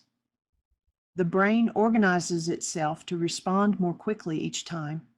See humanmemory.net/processes_consolidation.html. The brain sends a signal, and the pituitary and adrenals release stress hormones, adrenaline, cortisol, and norepinephrine, that dictate whether the body's response should be a fight, flight, or freeze response. If the freeze response is the result, the body releases painkillers called endorphins and opioids that create the body's ability either to appear dead or to dissociate. One usually comes out of this state shaking and often with little memory of the event. Trauma memories are stored in the amygdala and hypothalamus. And yes, the primitive survival reacting part of the brain is not the thinking part, but the part that will store the memory. When something in the present occurs that triggers a past trauma, stress hormones are released that so closely resemble those released in the past, and the body reacts as it did in the past, as if in survival mode. One might think of this as a variant of the file folder effect. This response occurs more readily at night, when the veil to the unconscious is open, so that memories of past events can more easily flood forward. This phenomenon is called post-traumatic stress disorder, PTSD. I went into freeze mode when I was being abused. I dissociated from my body in order not to be present, thus protecting myself from experiencing the painful force. Dissociating helped me survive. However, since the body remembers, trauma memories cannot be removed simply by thinking one's way to safety and health. Throughout the first year of my first marriage, my abuser, Cain, did not care if I was present or not. I was just a means to his release. I locked myself in the bedroom at one point, and he told me that if I did not let him in, he would go find a whore. It was all the same to him. I stayed with Cain because I had already come to believe that no one else would have me, and because I now considered myself used goods. I coped by becoming hyper alert. Normally, after a trauma, the heart rate slows and sends the signal that the crisis has passed. Since my abuse took place almost daily for 3 years, the continual deluge of hormones allowed for no periods of respite and calm. I entered a state of body/mind burnout, and I would immediately dissociate when threatened. I am not sure I ever returned to a calm state while with Cain. What happens now when I withdraw? Despite what I have learned and how much I have grown, my perception of threat still defaults to my feeling unsafe. A healthy, normal reaction remains just out of reach for me. When someone observes that I am upset or withdrawn, I might be asked, "What's wrong?" or "Where did you go?" or "A penny for your thoughts." If I am pushed to give a response, I might flip into the anger mode I spoke of before. At this point, however, I have come to realize that I might be sabotaging myself as much as protecting myself if I get angry. I also understand that if I continue this behavior of leaving, I am in danger of passing the limit on what people are willing to tolerate. While it might be easy for someone to say, "I'm not the person who hurt you," please don't associate me with that old memory. It is not so easy to stay and trust that the outcome will be different this time. I realize that I want to create reality checks here, such as to do the be present exercise, to help me differentiate between the current person and my former. I also continue to take into account that my nonverbal body memory, having been amplified by a deluge of hormones, cannot be changed by thoughts alone. However, being aware of the cue that triggers the urge to leave is only a first step toward breaking, forgiving the connection. I now add to this the knowledge that leaving is no longer an option and will not contribute to my healing process. I remind myself that the past is over. Further, I practice pacing myself to avoid triggers in the future, at least until I can manage the triggers and dissolve the underlying beliefs that cause these triggers to fire. The intensity of memories of past experiences are decreasing as I live in safe environments and take advantage of support. As I develop the skills of forgiveness, using the tools of breathing and prayer, I feel that I am on a path toward healing my mind, spirit, and body. That said, I recognize that while some memories may never stop inviting me to react in my body and emotions, the triggered thought does not have to dictate what I do in the present. The trigger memory has now moved into the reasoning part of the brain where something new can be created. I have learned that the past is over and I can now forgive but not forget. 3. To become aware of the unreasonable drive to please others. I often lose sight of my authenticity, giving up who I am and ignoring what I want in order to be what I think another person might want me to be and do. Who are these others? They are nearly everyone in my life. Triggers were put in place early with my family, and because I wanted a peaceful home, I took it upon myself to keep everyone happy. I certainly overestimated my own power, as no matter what I did, I could not please my parents, grandmother, or brothers all the time. The wish to please spread to my teachers. Starting in kindergarten and continuing through college, I tried to prove how valuable I was by overachieving. Though I was proud of my accomplishments, my teachers never seemed as impressed as I thought they should be. My bosses realized I could do whatever was asked, and thus they asked a lot, to the point where I would feel overwhelmed. However, even while they continued to expect a lot from me, I never felt I was one of the boys/girls.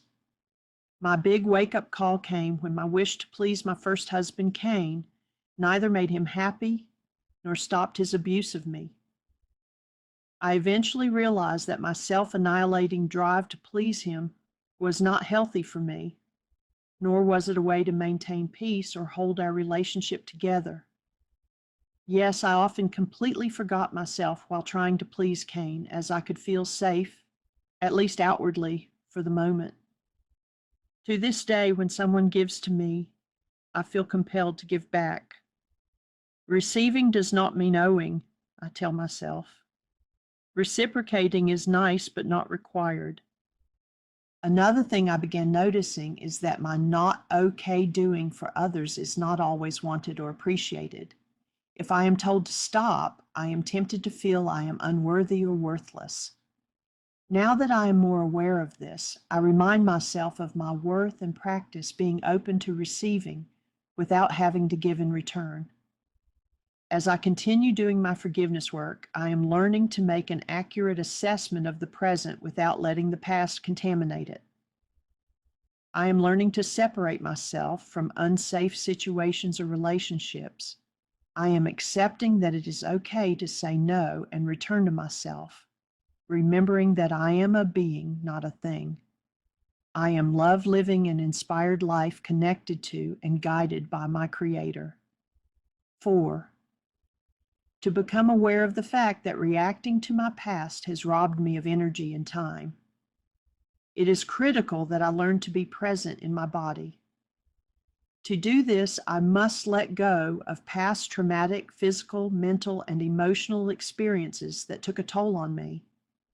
I understand that the body is not meant to be a repository for pain. It is meant to be a storehouse of love. I once heard someone say that if we put as much energy into thriving as we did into surviving, then we would flourish. Our lives would be fun and abundantly full. To survive is simply to exist, whereas to thrive is to grow spiritually, mentally, and emotionally. Despite having healed in many ways, I still sometimes find myself attempting to control my life and space as if I'm still in danger. For instance, I might overwork to straighten up some outside clutter, only to find that demons are not only at work on the inside, but I have locked myself in the box with them. And because this internal chaos can be intense, the external scene can get out of whack too, as people around me might resist control. At this point, we have created a vicious cycle of push and pull. My task is to become aware of where my energy is being spent by asking myself, where do I want to be? How do I change directions? Is what I am thinking or doing helping me to thrive? Or am I back to spinning my wheels in survival mode? 5. To become aware of who I really am and believe it to be true. I have discovered the following to be true. And though these are now fully in my mind, I still work on incorporating them into my entire being. My identity is not dictated by or dependent on others. My safety and security are not provided by another. I trust myself, refusing to give the responsibility of my feeling safe and worthy to someone else. I realize I am important. I trust that I am secure when I am alone. Rather than withholding part of myself to avoid being hurt again, I am now cautiously aware of and open to positive possibilities. I am independent. I am stronger than I think. I disconnect the links between sexuality, fear, and pain, and reconnect my sexuality to joy. I relinquish my need to be needed and accept that I deserve to be honored and cherished. My essence, my being love, is intact and will no longer be subjected to abuse, just as the sun is always shining even though hidden by clouds.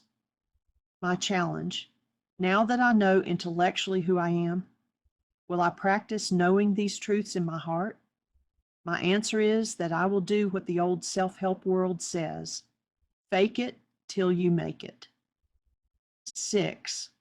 to become aware of the truth and have willingness to do what it takes to heal. Having reached step 5 above, I am now ready to heal. I want to give myself permission to remember without fear and hate. I can take one small step at a time and count it as success without needing to complete the whole marathon at once.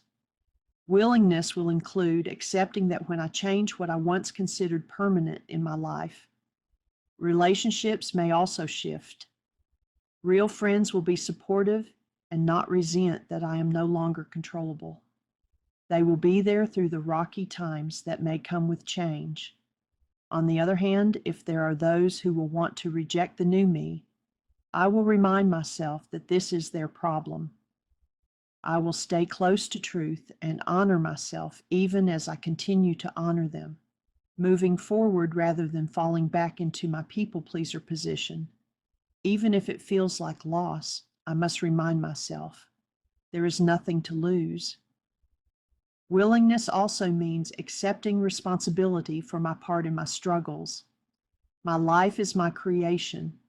This does not mean it is my fault that others behaved in harmful ways in the past, but I acknowledge my part in drawing them into my space. I choose to see these people as my teachers now, reflecting back to me what I want to face and heal. I will embrace whatever pain arrives during this time as a precursor to healing, as suppressing and denying it will not make it go away. Rumi described the path we are on together as a guest house, welcoming all who come, because each visitor, even the difficult ones, carries a lesson for our good. The Guest House by Jalaluddin Rumi, 13th century Sufi mystic, translated by Coleman Barks. This being human is a guest house. Every morning, a new arrival, a joy, a depression, a meanness, some momentary awareness comes as an unexpected visitor. Welcome and entertain them all. Even if they're a crowd of sorrows who violently sweep your house, empty of its furniture, still treat each guest honorably. He may be clearing you out for some new delight. The dark thought, the shame, the malice, meet them at the door laughing and invite them in. Be grateful for whoever comes, because each has been sent as a guide from beyond. Up until this point, and though I have mentioned tools that have helped me find my way to health, I have not yet presented them to you, my readers. One reason is that I have felt that my forgiveness work should remain private. However, now that I am writing this account of my life, I find myself ready to disclose details about which I would otherwise never have written. What made me ready? I came to realize that we all have things in our lives that might be considered unacceptable to mention. We might have secrets and dark places that might even be considered scandalous. Yet healing can only occur when these very things are brought to light. Once I met Dr. Michael Rice. I began using his tools, and these will be presented later in this book. At the same time, and at Dr. Rice's suggestion, I invited God and the Holy Spirit / Ruka to become my constant inner companions. It is God who allowed me to trust and who gave me the courage to use these tools. While the tools provide the intellectual scaffolding within which we may work, God's still small voice perfectly suits our needs and temperaments. God will gentle our path. The Holy Spirit, in Aramaic called Ruka, is greater than I am and is the one actually doing the greatest work in my change. I ask for Ruka's assistance and let go of my goals and my need to control, which is hard because control is linked to survival. I am learning to listen to the still small voice more and more. Eventually, we will all see the results of my work and the work of the one within me. Chapter 11. Breathe, forgive, let go / cancel. Refer to Chapter 2. Who was I? Who did I think I was? Most of us understand that when we forgive someone, we acknowledge that they have done something wrong. We choose to rise above the insult of what they have done by letting them off the hook.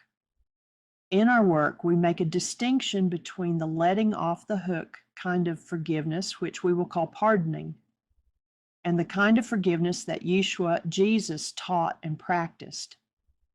This concept of forgiveness, which we call Aramaic forgiveness, is explained below.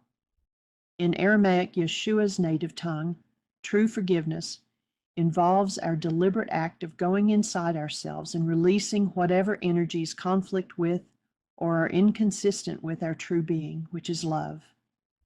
Some of these disintegrative energies include anger, pain, fear, sadness, shame, and guilt. Notice that we rarely experience these toxic states unless someone or something outside us fails to fulfill a goal we are holding for them. The distance between how I want something to be, my goal, and how I perceive it to be determines the level of stress I might experience. If there is little difference between what I want and what I can get or achieve, stress will be minimal. If there is a wide gap, the stress will be greater. The only way to relieve stress is either to achieve the goal or to cancel it. Shabag, the Aramaic word for forgive, also translates as to cancel. To truly forgive, we identify the goal in a specific situation and then cancel it. In the chapter, Who Was I? Who did I think I was? I explored the many false beliefs that once defined me, distortions that kept me trapped in fear, guilt, and pain. In the following section, I bring each false belief to the surface using the wake-up sheet process. Whenever I am upset, I have set a goal, and each time I cancel that goal, I release the distortion and return to love. These are not just words, they are steps in healing. One by one, distortions which are a kind of lie fall away, so that the truth of who I really am can shine. Follow me through this step-by-step journey of forgiveness. There are many different wake-up sheets, worksheets, and other tools available as free downloads at www.wigan.org or through the free app Heartland Aramaic Forgiveness. I will use the new wake-up sheet, revised, for this book. I particularly resonate with this format because of step number 3, where one identifies a specific goal for the object of attention and then adds so that I can, as an extension of that goal. I believe this so that I can phrase reveals the underlying purpose of the goal, which could be called a goal beyond the perceived goal. For example, I want them to honor me and respect me so that I can feel whole and secure. Yes, it is important to work through the feelings of not being honored and respected, but even deeper is the desire to feel whole and secure, to be safe. Explanation of the process step by step. Step 1, A through F, names the object of attention, the significant influence/trigger, which can even be my own CBM self. Describes the event, my reality as I perceived it, my feelings, my thoughts, and my impulse, the punishment directed toward the object of attention. Step 2, states my commitment to love truth and to willingly move through the physical, mental, and emotional symptoms of healing. In holistic medicine, it is believed that the process of getting well from an illness involves detoxing, during which the symptoms we exhibited when we were sick might reappear as we are getting well.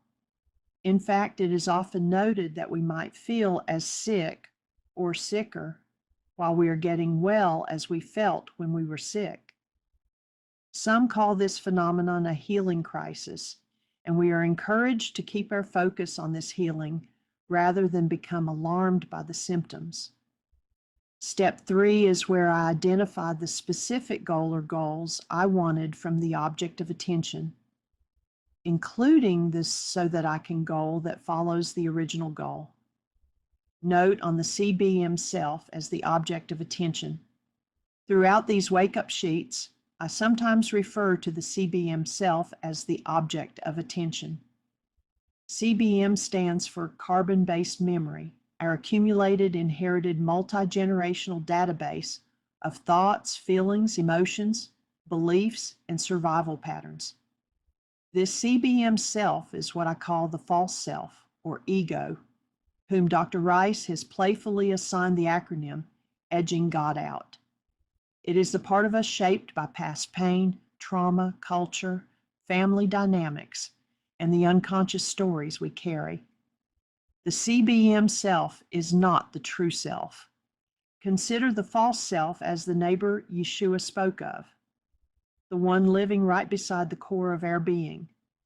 It is the familiar companion whose perceptions, fears, hostilities, and distortions we often mistake for ourself. When that neighbor holds energies that are less than love, then that neighbor becomes not the object of our dismay or fear or ire, but the object of our forgiveness work. We do the work for that neighbor, not against them. Our true self is love, whole, pure, permanent, and untouched by anything that has ever happened to us. The true self cannot be damaged or diminished. It is our essence, our being, our direct connection to the Creator. Despite our knowing that our true self is love, the CBM self often runs the show, generating perceptions and reactions rooted in unresolved fear, hostility, judgment, or old generational wounds. The Aramaic forgiveness. Wake-up sheets help expose and dismantle those unconscious patterns so that our CBM's distortions no longer serve as the source of perceptions, emotions, or behavior. This is what Yeshua meant when he said that in order for the you that is truly you to live, the false you, the CBM self that the world has programmed into us and taught us we are, must die. Yeshua was not talking about our literal death, but the disintegration of false perceptions, generational patterns, and the emotionally driven hallucinations that obscure the truth of who we are. When we face one issue, we will very likely uncover deeper issues that also need healing. Dr. Rice calls this phenomenon the Hydra effect. Just as the mythical Hydra grows another head, or several heads, when one is cut off, we suddenly find ourselves having to deal with many issues. This multiplication, while ultimately beneficial, may appear to be inviting us into an endless process. I illustrate the Hydra effect in the following wake-up sheets, and at the end of each wake-up sheet, I include a section called Afterthoughts. These will be self-explanatory. Forgiveness is the tool that dissolves the false and restores awareness of the true. In step 4 is a reference to the rose/butterfly story. Imagine we have a rose and a butterfly, and we give them each an ego. They meet and fall in love and have a wonderful time together. Then one day the butterfly flies away. Because the rose thinks there was nothing more important than the love of the butterfly, it uproots itself to give chase. What is going to happen to the rose? It dies. Why does it die? Because it made something else more important than staying connected to its source. Anytime we make something else more important than staying connected to our source, our being, love, then we have disconnected and initiate our own death. Behind several steps, there is a note, breathe. These are points in the process where you might find you are holding your breath. So at these points, take a breath.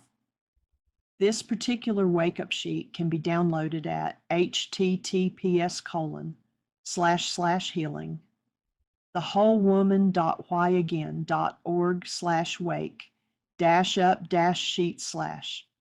So here we go. I give a brief description within each wake-up sheet to spare you having to return to the chapter. Who was I? Who did I think I was? To refresh your memory. Wake-up sheet 1. Who did I think I was? Nobody. Early in my life, I came to believe I did not matter. I felt unseen and unimportant. This sheet deals with a familiar goal, which is that I be noticed and approved of.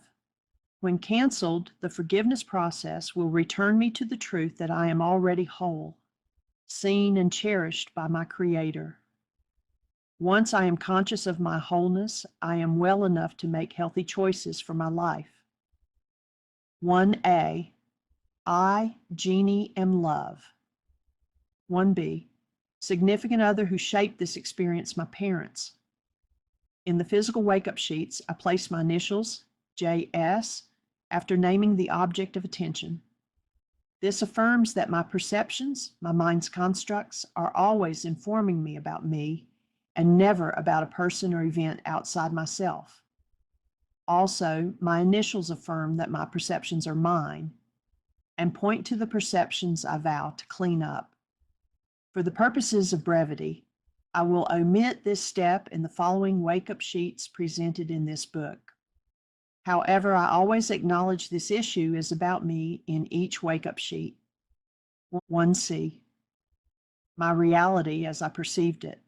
I failed to gain my parents' approval and came to believe I did not matter to them. So I settled for wanting to make them feel they needed me. 1D, my feelings, insecure and unloved. 1E, my thoughts. When my assistance is not desired or needed, I perceive that I have no value. 1F, my impulse, I want to punish by running away/leaving. 2, I choose truth and love and willingly move through the symptoms of healing. 3, my goal, to have my parents be proud of me and to cherish me so that I can feel I am important and that my life has meaning. 4, I choose to connect to my original being, love, and fully invite in the love of God. 5A, I cancel my goal for my parents to be proud of me and to cherish me. I also cancel my goal to feel I am important and that my life has meaning. 5B, by engaging my breath, I invite Ruka to incline me toward healing. I ask her to restore me to my original nature, love. I ask her to help me keep love present and to assist me in coming into direct conscious relationship with and removing the dissociated/projected parts of myself. 6, present awareness. I now feel sad. I see that the situations in which I believed my parents did not approve of me, or did not cherish me, or be proud of me, were false conclusions. I realized not only that my parents did support and care for me, but that I had failed to gain my own approval of myself.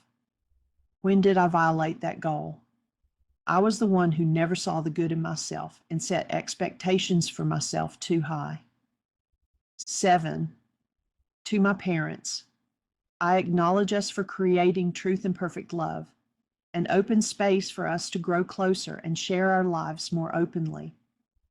Note, even though my parents had both passed away by the time I did this wake-up sheet, I began to experience a closer connection with them. Closing affirmation. I am somebody created by God's breath of life, and I am love. Afterthoughts. From 1B, I can create a separate wake-up sheet focused on conclusions about self, teachers, siblings, bosses, peers, boyfriends, husbands, where this issue was a factor. From 1C, in truth, I failed to gain my own approval of myself. Another wake-up sheet might be done on this issue. From 1D, my feelings, lost, insecure, lonely, hurt, unloved, sad. Each of these emotions are best handled by a separate wake-up sheet. From 1E commitment to do wake-up sheets on 1, am I only what I do? 2, I perceive that I have no value. 3, I am nobody important. From 1F, instead of leaving, I choose to let pure love into these places in my mind so that my erroneous content can be cleared. From 3, my real goal is for me to win my parents' approval. I now recognize that approval has a different meaning than being proud of me or cherishing me. I cancel my goal for others to acknowledge my importance and validate me. From 6 more wake-up sheets are needed on distrust and on my belief that my parents disapproved of me. At this point, I intend to use a tool called the Mind Shifter, which is explained in the chapter on healing tools, page 79. I commit to doing wake-up sheets on fabricating unrelated realities and then using those fabrications to justify faulty perceptions and on learning to tell myself the truth. I will do wake-up sheets on perfectionism, on the habit of pushing myself to achieve to the point of exhaustion, and on self-care. This includes being vigilant to the fact that I sometimes chose people to prove I was unimportant. From 7, I will do wake-up sheets on self-blame. Note, my mother attended one of my women's workshops, processed a lot of her childhood, and afterward told me how proud she was of what I was doing. This event helped me realize more fully that I am somebody simply because God put the breath of life in me. In fact, I am awesome. Wake up sheet 2. Who did I think I was? Used goods. Note, the slang language used in this example demeans women, but is considered acceptable and even manly when used by a man. I carried the label of used goods after the abuse, feeling unworthy of love. This sheet allows me to see that my being was never damaged. What happened was an event, not my identity. Forgiveness clears the pain so I can reclaim my worth. 1A, I, Jeannie, am love. 1B, significant other who shaped this experience. My first husband, Cain. 1C, my reality as I perceived it. Cain was inconsiderate and hurt me. He used me, took my virginity, and left me in confusion and pain. His priorities were about his desire, not my pleasure, and he acted as if he had the right to do what he wanted with me. I concluded that this situation was my fault. I obeyed him and learned to fake pleasure to speed up the process. Over time, pleasure and arousal became linked to abuse. My body's natural responses were negatively affected. 1D, my feelings, confused, lost, sad. 1E, my thoughts, Cain degraded me to the lowest level. I felt like used goods and thought no one would want me now. I believed I was just a body. 1st floor, my impulse, to punish by getting divorced and disappearing. 2, I choose truth and love and willingly move through the symptoms of healing. 3, my goal, that Cain acknowledge me as a person, cherish me, and respect me so that I can feel whole and secure through Cain's validation. 4, I choose to connect to my original being, love, and fully invite in the love of God. 5A, I cancel my goal for Cain to acknowledge me as a person, to cherish me, and to respect me. I cancel my goal to feel whole and secure through Cain's validation. 5B, by engaging my breath, I invite Ruka to incline me toward healing. I ask her to restore me to my original nature, love. I ask her to help me keep love present and to assist me in coming into direct, conscious relationship with and removing the dissociated / projected parts of myself. 6, present awareness. I now feel ashamed and still feel stupid at times. I see that while Cain acted without integrity and should have been held accountable, I could have left sooner. I believed I had to stay out of a brainwashed sense that I had no rights. The belief that divorce was unthinkable kept me trapped. When did I violate my goal of having Cain acknowledge, cherish, and respect me against myself? My answer, I did not honor or respect myself. which may have affirmed to Cain that I was not to be respected, etc. 7. To my former husband Cain, I acknowledge the truth of what occurred between us. I commit to healing what remains within me, maintaining firm boundaries, and releasing any obligation to honor what caused harm. I choose my own restoration and release you to whatever healing you may or may not choose.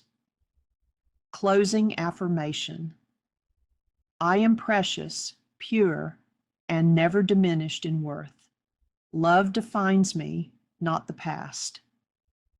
Afterthoughts from 1C. My body's natural sexual responses were negatively affected. This one issue will be best handled by many separate wake-up sheets. From 1D. In addition to feeling confused, lost, and sad, I also felt rage, guilt, shame, and worthless. I want to do wake-up sheets on these as well. From 1E. Each of the thoughts in 1E will be best handled by separate wake-up sheets. From 1F, I will work on the mind shifter. It is safe and healing for me to be seen, and I am always honored. Again, see chapter on healing tools, page 79 for how to use this tool. From 3, I plan to do separate wake-up sheets on my goals to be honored, valued, and treated with respect. From 6, who taught me I was stupid? An implied power person message. I will do wake-up sheets on the following. 1, the need to have my rights externally honored. Instead, I claim my right to speak up and allow others the same. 2, on worrying about what others would think if I left Cain. 3, on why I feel remorse, shame, and self-blame for keeping the event secret and for holding these secrets inside. 4, on why I called myself stupid. 5, explore the fact that my mother held a childhood event inside herself that manifested as secret shame. From 7, I will reveal truth in this book in hopes that others, particularly the women Cain touched, are helped in finding a way out of difficult situations. I will keep reminding myself that it is always appropriate to remove myself from harm, even as I take responsibility for the part I may have played in these situations. I will affirm again and again that I am precious and pure, dispelling once and for all the used goods thought. There is always a lesson to learn in any relationship. Wake up sheet 3. Who did I think I was? An automaton, one who acts in a routine manner without active intelligence. Dictionary.com.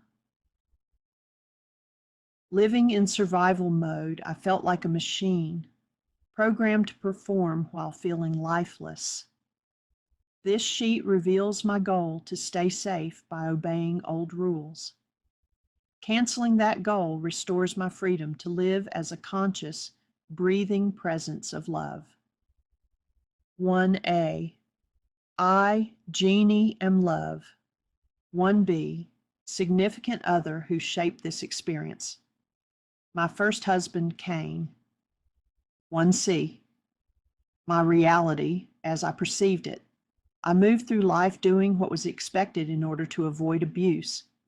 When abuse occurred, I endured it without protest. 1D. My feelings, sad, afraid, terrified, enraged. 1E. My thoughts. I came to equate love with being abused and then abandoned. My way of protecting myself was to submit to what Cain wanted, resulting in my giving myself up. 1F. My impulse to run away or leave. Since it was not safe to leave, I left mentally by dissociating. 2. I choose truth and love and willingly move through the symptoms of healing. 3. My goal. I wanted Cain to hear me, honor me, and see me so that I can feel like a human instead of a zombie. 4, I choose to connect to my original being, love, and fully invite in the love of God. 5A, I cancel my goal for Cain to hear me, to honor me, and to see me. I cancel my goal to feel like a human instead of a zombie. 5B, by engaging my breath, I invite Ruka to incline me toward healing. I ask her to restore me to my original nature, love. I ask her to help me keep love present and to assist me in coming into direct conscious relationship with and removing the dissociated/projected parts of myself. 6, present awareness. I now feel neutral. I see that in the situation I remained in fear/terror mode, the scientific term for which is sympathetic dominance. In that state, I could not think, when did I violate the goal for being heard, honored, and seen? Often, as I did not listen to my inner voice, I dishonored myself. 7, to my former husband, Cain, I acknowledge the truth of what occurred between us and hold the space for myself to move toward and remain in a calm state. I can breathe, maintain balance, heal terror, and thus keep blood flowing to my brain. This allows me to be an intelligent being, capable of thinking and making conscious choices for my highest and best. I choose to stand in truth, and I hold space for you to change so that other women are safe. Closing affirmation. I breathe, I think, I choose. I am fully alive in love. Afterthoughts. From 1C, I fully accept that I never deserved to live the way I was living. Living in survival, I felt like a machine, programmed to perform without feeling.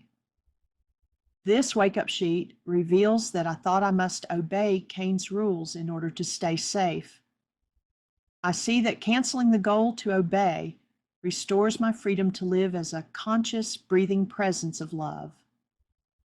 From 1D, each of these feelings will be best handled by separate wake-up sheets, one of which deals with the fact that I was unconscious a lot of the time.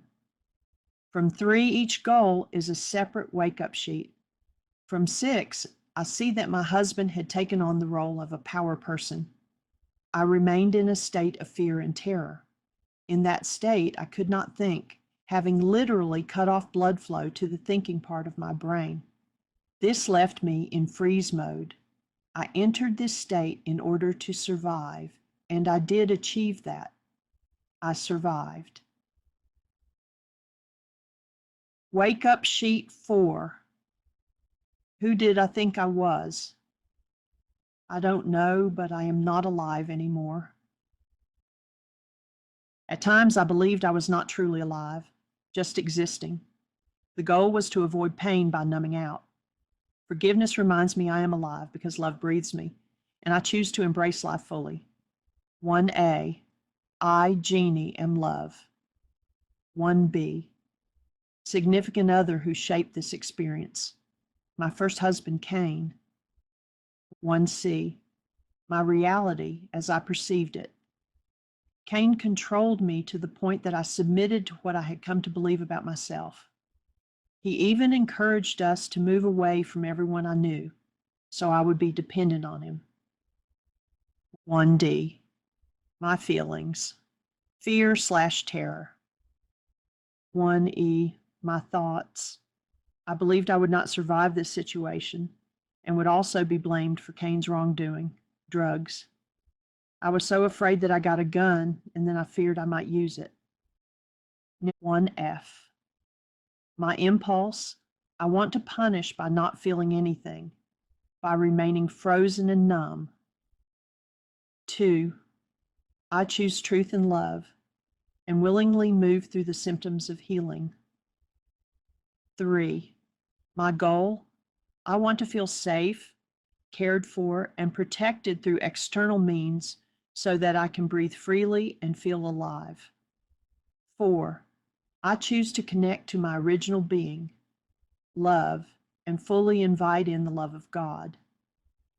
5A. I cancel my goal to feel safe, cared for, and protected through external means, and I cancel my goal to breathe freely and feel alive. 5B. By engaging my breath, I invite Ruka to incline me toward healing.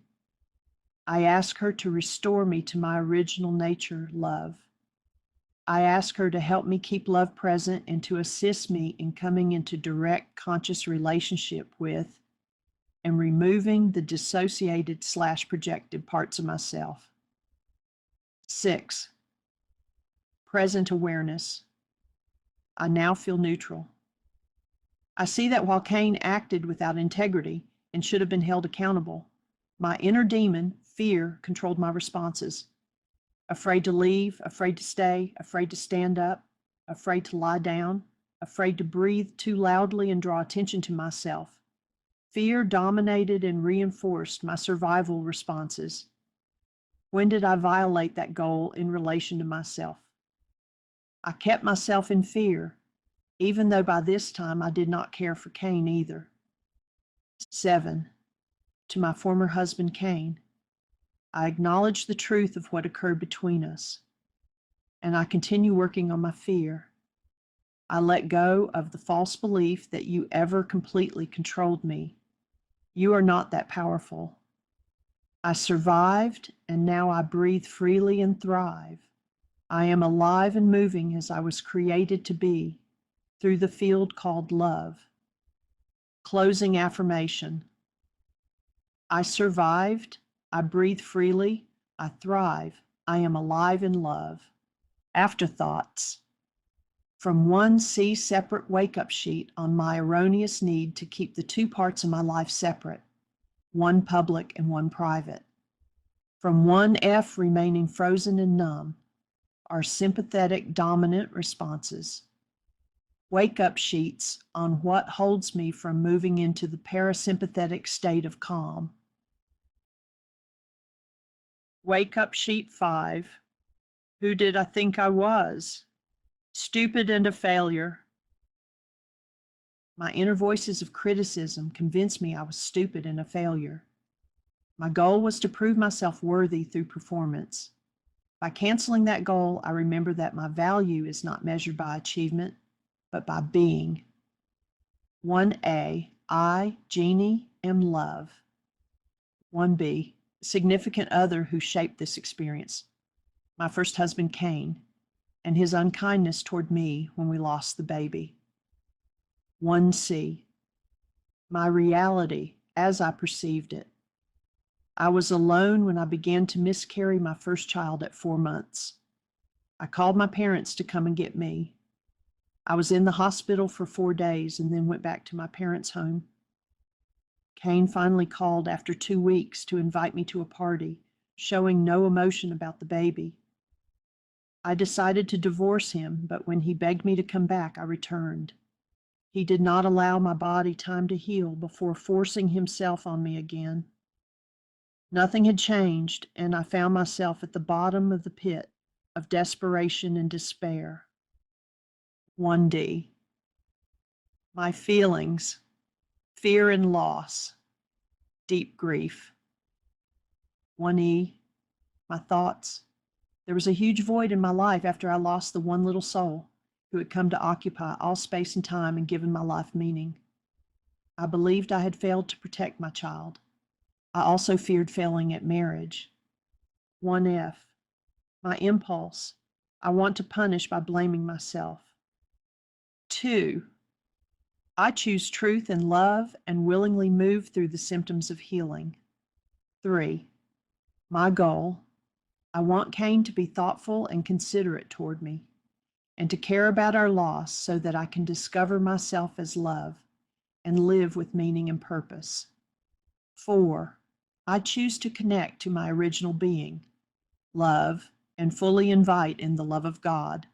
5A. I cancel my goal for Cain to be thoughtful and considerate toward me and to care about our loss. I cancel my goal to discover myself as love and to live with meaning and purpose. 5B. By engaging my breath, I invite Ruka to incline me toward healing.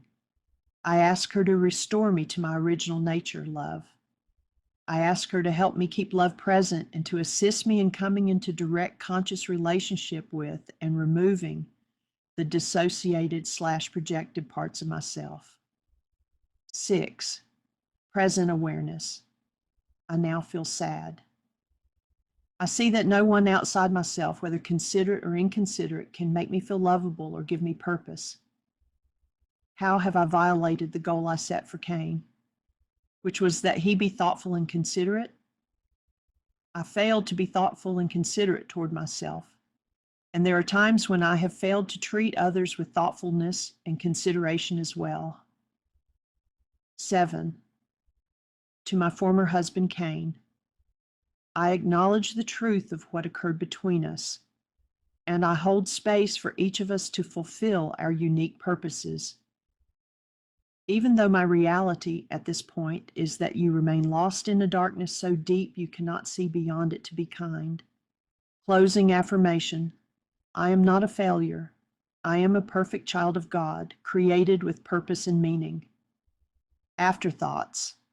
From 1B, this calls for 2 wake-up sheets, one on the loss of my baby and one on Cain's lack of a feeling of loss. From 1C, what was I thinking? I will do wake-up sheets on cutting ties of attachment and on my loss of hope that Cain will be kind to me. From 1E wake-up sheets on over-responsibility, which includes feeling that there was something I could have done to protect the baby. From 5 wake-up sheets on my deep desire for my baby to have lived, and on my habit of believing someone outside me could give my life purpose. From 6, because I was created with purpose, even if I had not discovered it yet, and because I am love and a perfect child of God, I am not a failure.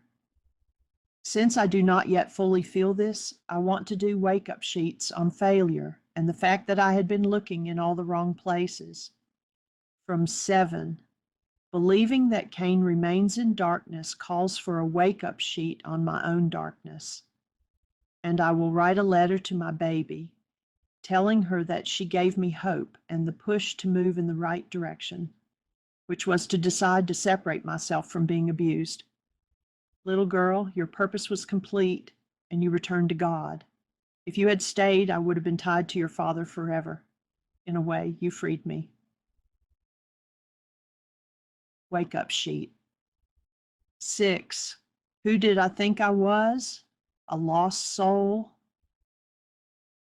In despair, I believed I was lost beyond redemption. My goal had been to find others to give me a sense of belonging. Forgiveness showed me I was never lost. I had simply forgotten who I was. Love has always held me. 1A, I, Jeannie, am love. 1B, significant other who shaped this experience. My carbon-based memory self, CBM, a cumulative inherited multi-generational database that stores thoughts, feelings, emotions, and beliefs, holds the unconscious perceptions I have chosen to clean up. This is not the self we truly are. 1C, my reality as I perceived it. About 3 weeks after I filed for divorce, I received a phone call from a local physician stating that my husband, Cain, needed to see his doctor because he had been with someone who had a sexually transmitted disease. I told Cain about the call, and I remember telling him that I didn't care if his dick fell off. Excuse the bluntness, but those were my words. I added that if he had infected me, I would kill him, and I truly meant it. I am doing this wake-up sheet on my CBM and the thoughts of murder I held within myself. 1D, my feelings, fear, rage, hatred, hopelessness. 1E, my thoughts. I had already gathered evidence to support my claim of abuse and desertion when the issue of Cain's possibly being infected occurred. Hatred and fear now welled up inside me to the point where I could have killed Cain. First floor. My impulse to condemn myself for having murderous thoughts toward Cain. 2. I choose truth and love and willingly move through the symptoms of healing. 3. My goal, I want to be healthy so that I can live and be free of Cain. 4. I choose to connect to my original being, love, and fully invite in the love of God. 5A. I cancel my goal to be healthy and cancel the goal to live and be free of Cain. 5B. By engaging my breath, I invite Ruka to incline me toward healing. I ask her to restore me to my original nature, love. I ask her to help me keep love present and to assist me in coming into direct conscious relationship with and removing the dissociated/projected parts of myself. 6. Present awareness. I now feel numb. I see that in the situation with Cain, I was never truly lost, just confused and scared. I am now willing to face and heal fear, rage, hatred, and hopelessness. I am willing to allow the generational impact of sexual abuse to be lifted and released. When did I violate my goal of being healthy and to live free of Cain? My answer, by staying in this unhealthy situation for too long. 7. To my CBM self, I acknowledge us for creating truth and perfect love, and I choose to be gentle with myself as I use these tools to remove fear and hatred. Closing affirmation, I was never lost. I am and always have been love, whole, pure, and guided by spirit. Afterthoughts. From 1C, I want to do wake-up sheets on Cain, STDs, infidelity. From 1D, each feeling of fear, rage, hatred, and hopelessness will be best handled by its own wake-up sheet. From 3, A's to the goal set in number 3, I want to affirm that I have compassion instead of hate in my heart. From 5A, adding to number 3 above, I also cancel my goal to have compassion instead of hate in my heart. From 6, my true being is and always has been pure and untouched by external events. From 7, as I reflect on this situation 40 years later, I can finally say that it took all of those 40 years of healing work to reach the point where I can acknowledge that if I ran into Cain on the street, I would no longer harbor those initial raw, hateful feelings. This does not mean I pardon him for his abusive behavior. I have, however, allowed myself to consider what he might have gone through to end up where he was, and to ask myself, what was in me that resonated him into my life? Wake up. Sheet 7. Who did I think I was? Visionless. I thought I had no purpose, no vision, no reason to exist. My goal had been to escape despair by finding meaning. Canceling that goal opened me to the truth that purpose flows naturally from being. Truth was never gone, only obscured. 1A, I, Jeannie, am love. 1B, significant other who shaped this experience. My carbon-based memory self, CBM, a cumulative inherited multi-generational database that stores thoughts, feelings, emotions, and beliefs, holds the unconscious perceptions I have chosen to clean up. This is not the self we truly are. 1C. My reality as I perceived it. After Cain and I divorced, I learned through 2 different sources that he had been having affairs with at least 2 different women for 2 of the 3 years we were married. I am doing this wake-up sheet on my CBM and the fact that I was blind to what was going on. 1D. My feelings, frustration with myself. 1E. My thoughts, I should have been able to see what was happening. First floor, my impulse to punish by blaming myself. 2, I choose truth and love and willingly move through the symptoms of healing. 3, my goal, I want to be wise and willing to see truth so that I can take responsibility, heal, and consciously bring every experience into my life. 4, I choose to connect to my original being, love, and fully invite in the love of God. 5, I cancel my goal to be wise and willing to see truth, and I cancel my goal to take responsibility, heal, and consciously bring every experience into my life. 5B, by engaging my breath, I invite Ruka to incline me toward healing. I ask her to restore me to my original nature, love. I ask her to help me keep love present and to assist me in coming into direct conscious relationship with and removing the dissociated/projected parts of myself. 6, present awareness. I now feel more at peace. I see that I did have a dream for a better life and was already taking steps toward those changes. Time was on my side, as was God. When did I violate my goal of being wise and willing to see the truth? I was looking with my physical eyes out there instead of inside myself. 7, to my CBM self. I acknowledge us for creating truth and perfect love. I choose to believe in my true self and trust Ruka. I know that once my eyes were opened, I became fully capable of moving forward. I only needed time to settle before pressing on and turning my dream of what could be into a real vision, taking responsibility, and consciously creating a better, fulfilling life based in love. Closing affirmation. My eyes are open, and I create a vision of love, responsibility, and truth. Afterthoughts. From 1C, I had not been seeing truth or taking responsibility for my own life.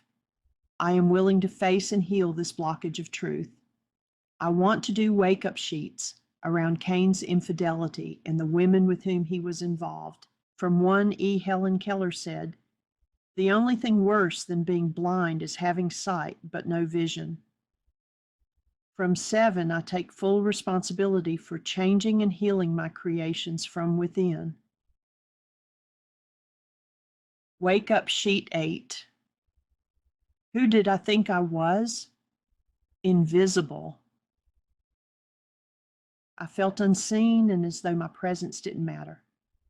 My goal had been to get recognition from others. Forgiveness dissolves this need and allows me to see myself as love's creation, already radiant and visible. 1A, I, Jeannie, am love. 1B, significant other who shaped this experience. My carbon-based memory self, CBM, a cumulative, inherited, multi-generational database that stores thoughts, feelings, emotions, and beliefs, holds the unconscious perceptions I have chosen to clean up. This is not the self we truly are. 1C, my reality as I perceived it. I worked hard to prove I was worthy and quickly moved up through the ranks at my job. I am doing this wake-up sheet on my CBM and the thoughts that drove me to do instead of to be. 1D, my feelings, numb. 1E, my thoughts, actually a realization. Working long hours kept me so tired that I didn't have to think, remember, or feel. First floor, my impulse. I wanted to punish myself by working to the point of oblivion. 2, I choose truth and love and willingly move through the symptoms of healing. 3, my goal to stop being a doer so that I can prove my worth. 4, I choose to connect to my original being, love, and fully invite in the love of God. 5A, I cancel my goal to stop being a doer, and I cancel my goal to prove my worth. 5B, by engaging my breath, I invite Ruka to incline me toward healing. I ask her to restore me to my original nature, love.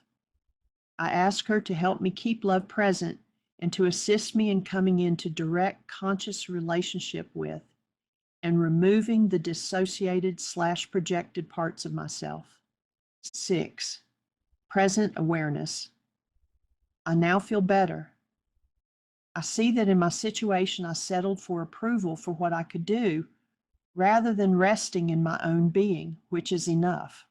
When did I violate that goal? I did not value myself. 7. To my CBM self, I acknowledge us for creating truth and perfect love, and I open the space to recognize that I am valuable as a mother, grandmother, lover, wife, employee, friend, and daughter. My worth is not dependent on what I accomplish, but the fact that God created me. God says, I see you. Closing affirmation. I am valuable simply for being me. God sees me, and I rest in that truth. Afterthoughts from 1C, a wake-up sheet on canceling the need to prove myself, and a wake-up sheet on accepting my true self as I am. From 1E, nothing is chasing me anymore. I choose to take time to care for myself because I deserve it. From 1F, I now say, been there, done that. It is time to take care of myself. From 3, another wake-up sheet on wanting to be seen as valuable for who I am. From 5A, I cancel my goal to rest through external validation. Wake-up sheet 9. Who did I think I was? Hopeful. Even hope can be a distortion when it is tied to desperation for a future outcome. My goal had been to survive today by clinging to the hope of finding a loving partner in the future.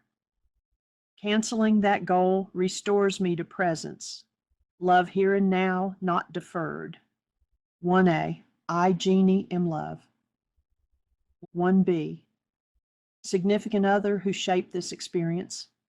My carbon-based memory self, CBM, a cumulative inherited multi-generational database that stores thoughts, feelings, emotions, and beliefs, holds the unconscious perceptions I have chosen to clean up. This is not the self we truly are. 1C, my reality as I perceived it. I began dating, but each person I met was either already seeing another woman or was engaged. I asked myself, what am I doing in this position again? I am doing this wake-up sheet on my CBM and the belief that I am not worthy of being someone's first choice. 1D, my feelings, confusion. 1E, my thoughts. Maybe I am not worthy of being someone's one and only. First floor, my impulse to punish myself by withdrawing inward. 2, I choose truth and love and willingly move through the symptoms of healing. 3, my goal, I want to have a meaningful relationship so that I can have hope. 4, I choose to connect to my original being, love, and fully invite in the love of God. 5A, I cancel my goal to have a meaningful relationship and cancel the goal to have hope. 5B, by engaging my breath, I invite Ruka to incline me toward healing. I ask her to restore me to my original nature, love. I ask her to help me keep love present and to assist me in coming into direct conscious relationship with and removing the dissociated/projected parts of myself. 6, present awareness. I now feel hopeful. I see that I was looking outside myself for proof of my worth. When did I violate that goal? I violated this goal all my life until I began working on my own issues and trusting God to help me believe in myself. 7, to my CBM self, I acknowledge us for creating truth and perfect love. I open to Spirit, Ruka, to guide me in a new direction. I welcome the support of others who truly see me, believe in me, and assist me in growing into my full amazing potential. Closing affirmation. I already carry hope within me. My worth shines through my connection to God and love. Afterthoughts. From 1C, I want to do wake-up sheets on the guys I dated. From 1E.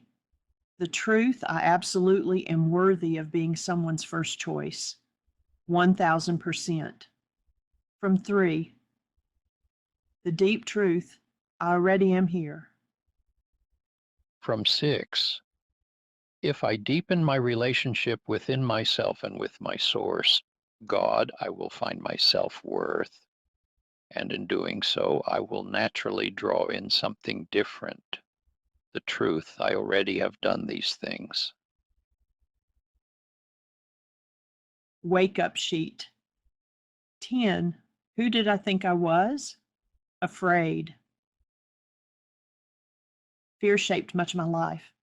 My goal had been to avoid loss and pain. Forgiveness reveals that fear is a sign of separation.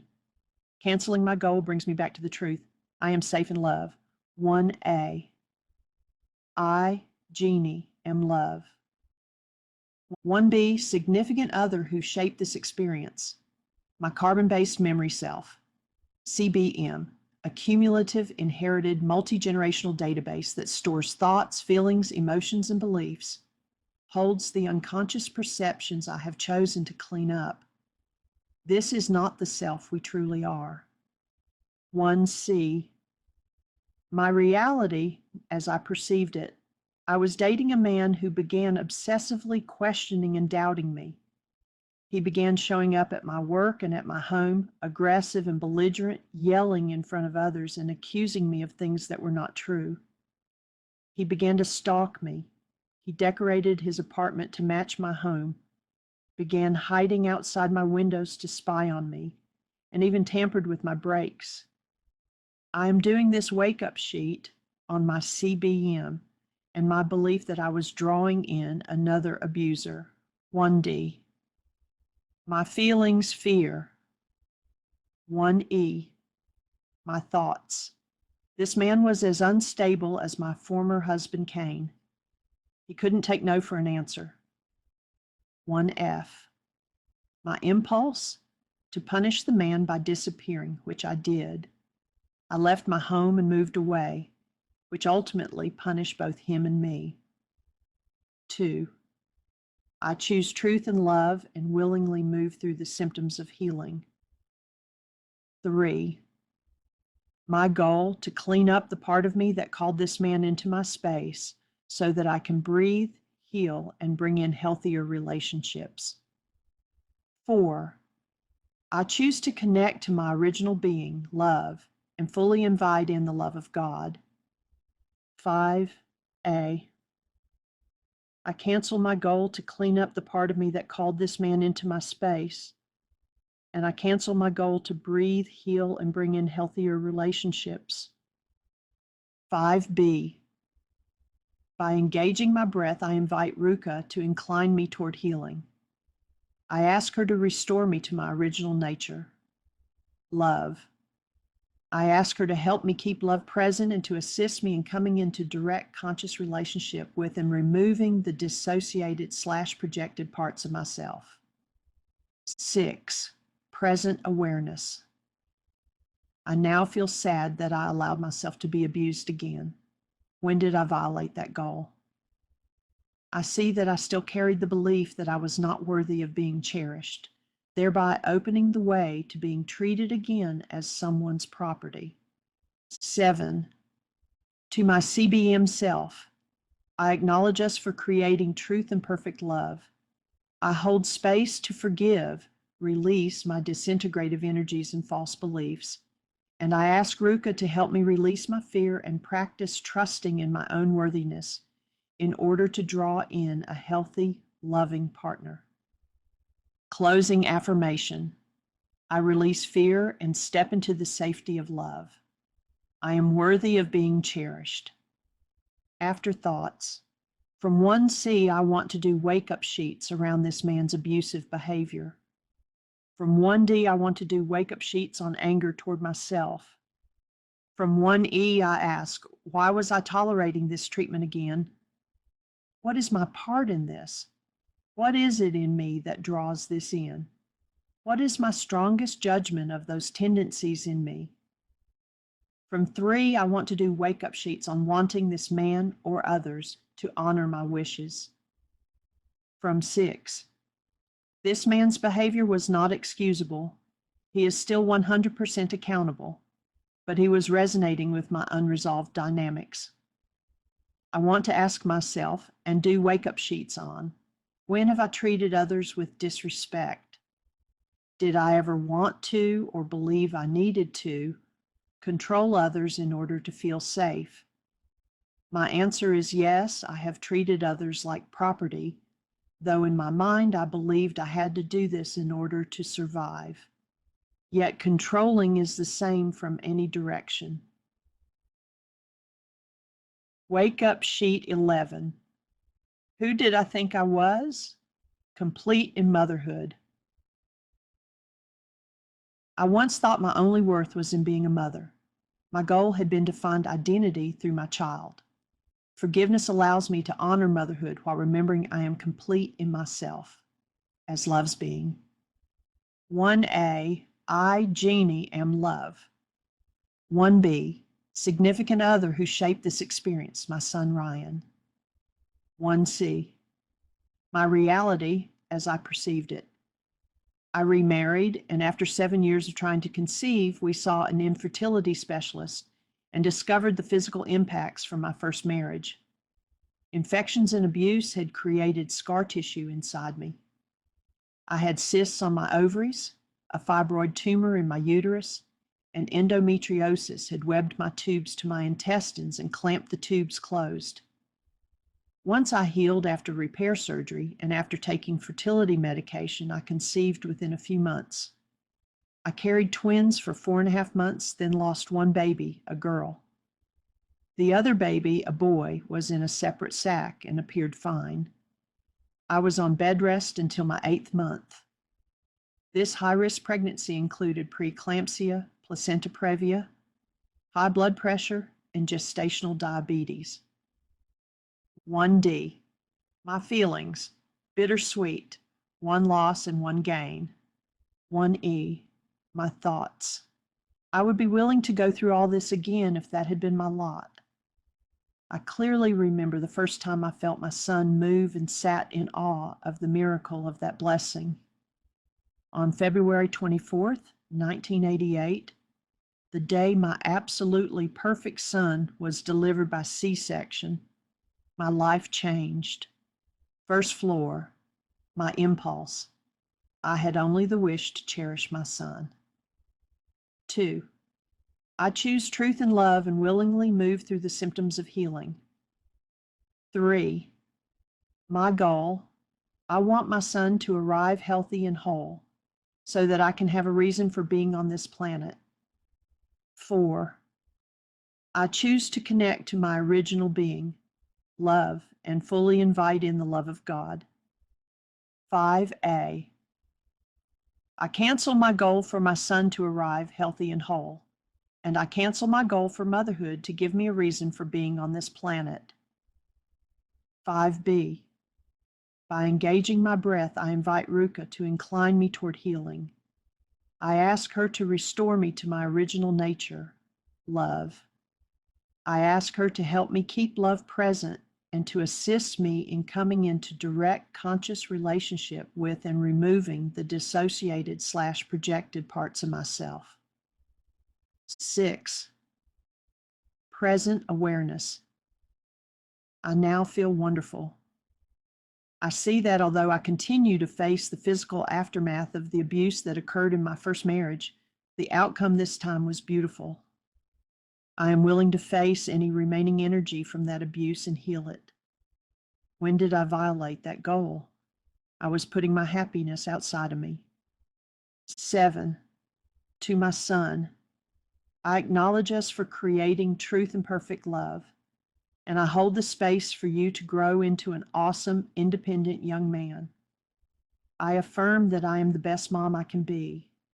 and I release the emotional attachment that had created an outsized dependence on you for my sense of meaning.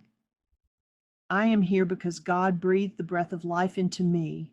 I have a reason to be here, and I am willing to clear out my issues so you don't have to face distorted thoughts like I did.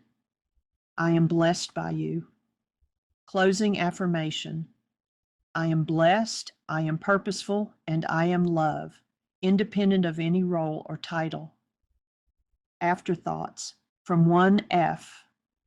I did resent my first husband, Cain, for the abuse that caused physical damage. So a separate wake-up sheet here. From 3, I understand that God gave me life and purpose whether I became a mother or not. I did not need an external reason to be here. From 6, I want to do a wake-up sheet on the damage my first husband did to my body that caused such difficulties with my getting pregnant during my second marriage. Wake-up sheet 12. Who did I think I was? Busy. I believed busyness proved my value. My goal had been to be needed by others, so I would not be abandoned. Canceling this goal takes me to love, where my worth needs no proof. 1A, I, Jeannie, am love. 1B, significant other who shaped this experience.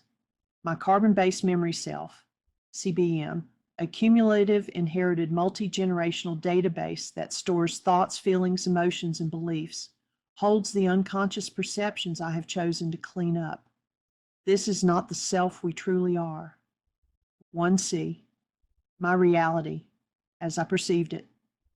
Life was good again, but I was juggling a new home, a small child of 4, a full-time job, and active involvement in a new church. I had also returned to college, but had to quit after the first semester because my schedule was unmanageable. I am doing this wake-up sheet on my thoughts around needing to do everything perfectly. 1D, my feelings dismayed. 1E, my thoughts, me, quit. I am the superachiever. I never quit. First floor, my impulse to punish myself by continuing to push to do it all. 2, I choose truth and love and willingly move through the symptoms of healing. 3, my goal, to be able to do it all so that I can be perfect and receive approval. 4, I choose to connect to my original being, love, and fully invite in the love of God. 5A, I cancel my goal to be able to do it all, and I cancel my goal to be perfect and receive approval. 5B, by engaging my breath, I invite Ruka to incline me toward healing. I ask her to restore me to my original nature, love. I ask her to help me keep love present and to assist me in coming into direct conscious relationship with and removing the dissociated/projected parts of myself. 6, present awareness. I now feel relief. I see that I was the one who placed unrealistic demands on myself. When did I violate that goal to do it all, to be perfect and receive approval? I wanted outside approval most of my life. If I am honest here, I still want it, and expect others to at least do their part to receive my approval. 7, to my CBM self, I acknowledge us for creating truth and perfect love, and I release the need to do it all. I give myself permission to do only what is reasonable and to give myself time to rest. Closing affirmation. It is safe to rest. I am enough just as I am in every moment. Afterthoughts. From 1C, I realize that having to do everything perfectly leads to self-sabotage. From 3, wake-up sheet needed on the so that I can go to be perfect in order to receive approval. From 5A, canceling the goal of doing it all exposes how exhaustion contributed to my remaining stuck, and it opens me to rest in love, where my worth needs no proof. Wake up sheet. 13. Who did I think I was? Burdened. Life felt heavy, as though I was carrying responsibility for everyone. My goal had been to rescue others so I could feel needed. Forgiveness frees me to release what isn't mine and to walk lightly in love. 1A. I, Jeannie, am love. 1B. Significant other who shaped this experience. My carbon-based memory self, CBM, a cumulative, inherited, multi-generational database that stores thoughts, feelings, emotions, and beliefs, holds the unconscious perceptions I have chosen to clean up. This is not the self we truly are. 1C. My reality, as I perceived it, my internal female trauma accelerated to the point where I had to have a hysterectomy. Not only could I never have any more children, but I was left with a physical scar, the result of 3 incisions in one place, that my husband, Ron, couldn't get past. Added to that scar were many emotional and mental scars that led to our relationships going into a downward spiral. Our physical intimacy stopped. Then financial issues emerged. Ron's business went into bankruptcy. He felt undermined by my success at my job. I felt I was holding everything together and receiving nothing in return. No intimacy, no loving embrace, no help with bills. I felt like I was dying under the stress of our dysfunctional lives together. The only plus at that time was our involvement in church, which served as a Band-Aid over a deep wound. I am doing this wake-up sheet on my CBM's thoughts of guilt and self-blame. 1D, my feelings, guilt and self-blame. 1E, my thoughts, because I filed for divorce. Again, I carried tremendous guilt for letting go of our more than 24 years together, for breaking up our family, and for letting our son down. First floor, my impulse to punish by blaming myself for not trying harder. 2, I choose truth and love and willingly move through the symptoms of healing. 3, my goal, I want to be free to take action without blaming myself so that I can feel innocent despite the situation with Ron. 4, I choose to connect to my original being, love, and fully invite in the love of God. 5A, I cancel my goal to be free, to take action without blaming myself, and I cancel the goal of feeling blameless despite the situation with Ron. 5B, by engaging my breath, I invite Ruka to incline me toward healing. I ask her to restore me to my original nature, love. I ask her to help me keep love present and to assist me in coming into direct conscious relationship with and removing the dissociated/projected parts of myself. 6, present awareness. I now feel sad. I see that my relationship with Ron distracted me from looking within. If I had had the healing tools I use now, things might have taken a different turn. However, I can release the burdened thoughts of guilt and self-blame. When did I violate that goal? I looked in the wrong places repeatedly, not seeing myself as innocent, and I blamed Ron instead of seeing him as innocent too. 7, to my CBM self, I acknowledge us for creating truth and perfect love, and I acknowledge you for doing as well as you could in the circumstances. Closing affirmation. I release the burden of guilt. I am held by God's love. I did my best, and I am free to heal. Afterthoughts. From 1C, I plan to do wake-up sheets, having to do with Ron's part in our situation. From 1D, I will work on accepting that it is time to forgive guilt and accept God's full embrace, as that embrace happens inside me. From 1F, it is time to accept that I did my share to keep things together. My guilt and self-blame are my sin. what Dr. Michael Rice likes to call self-imposed nonsense. From 6, I understand now that God does not change when I mistreat myself. God's embrace and love are there with me for eternity. From 7, as it turned out, my son's father and I continued to be a family, though we lived under different roofs. We attended school events together and supported our son in everything he participated in.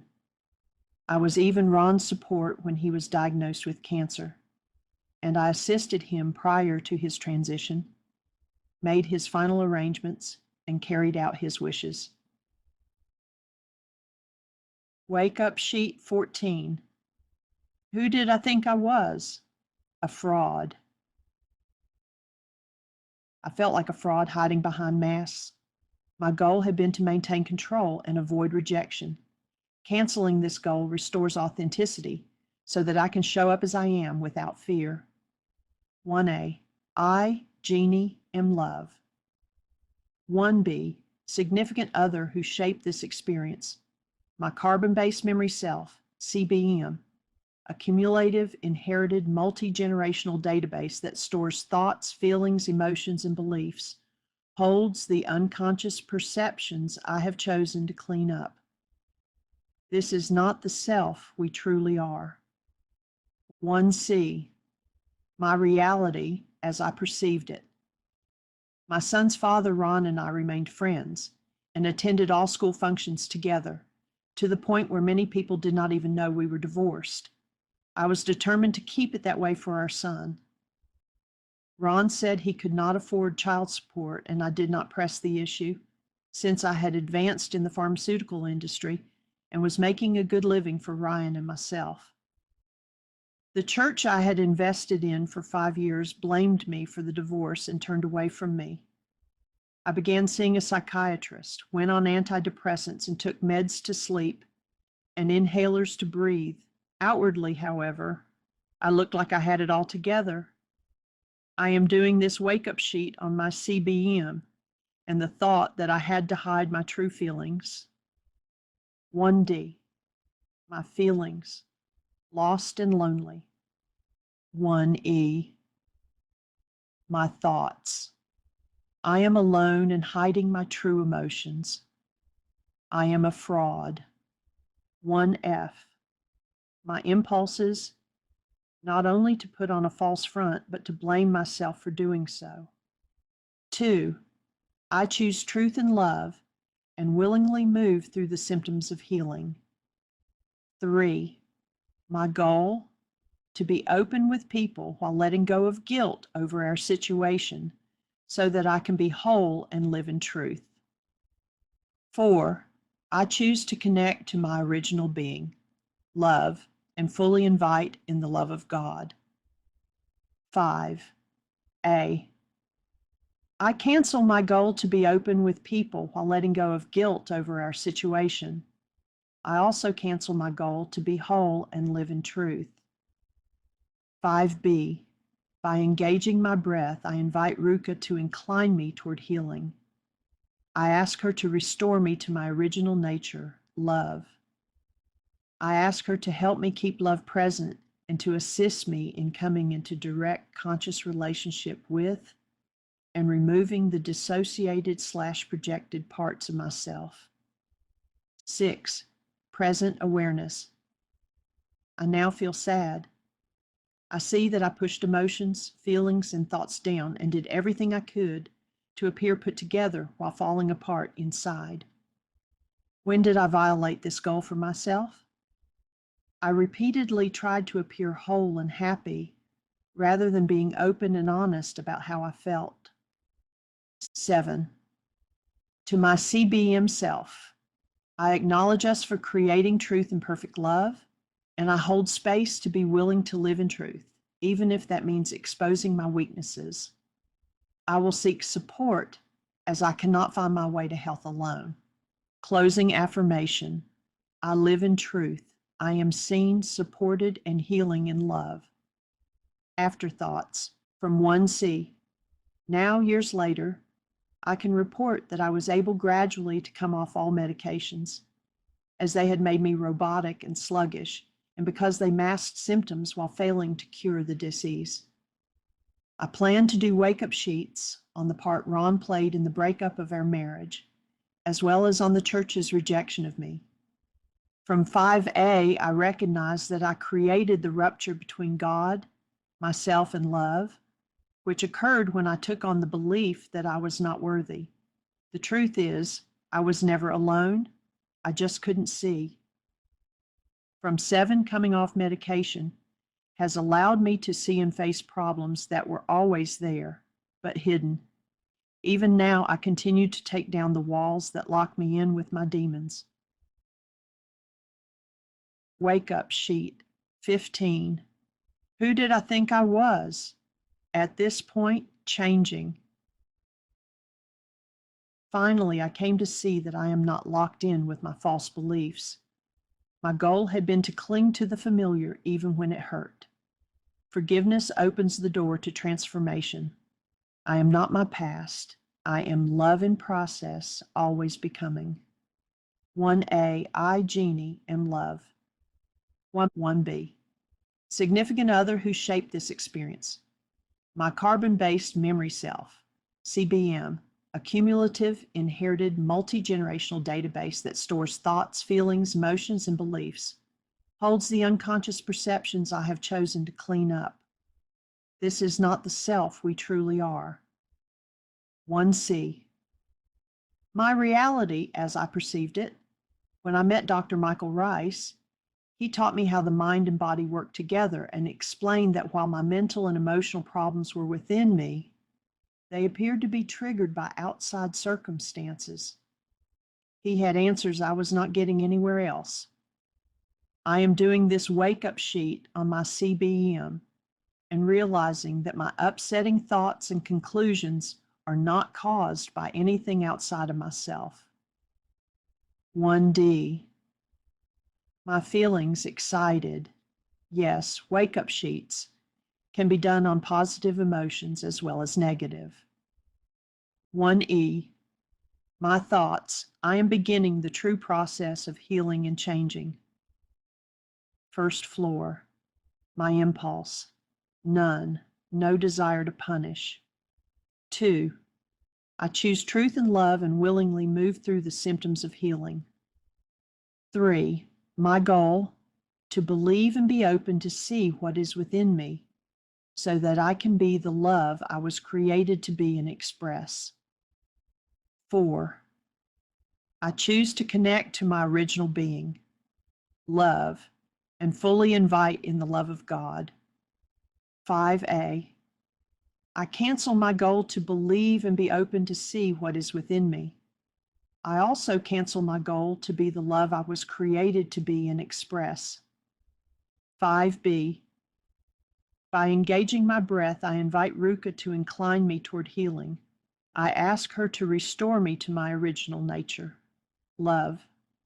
I ask her to help me keep love present and to assist me in coming into direct conscious relationship with and removing the dissociated/projected parts of myself. 6, present awareness. I now feel thankful. I see that when I was truly ready to learn, the teacher arrived.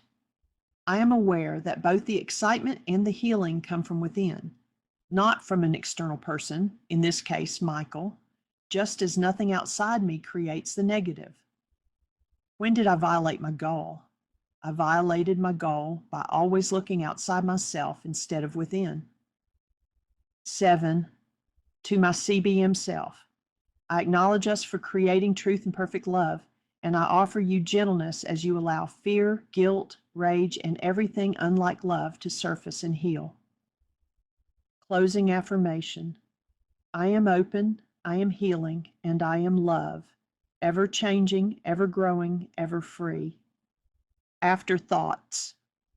From 1C, change is actually up to me. From 6, healing is an inside job. From 7, after corresponding from a distance, we lived 13 hours apart and dating for a year and a half. Michael and I married in 2005. We continue this journey together.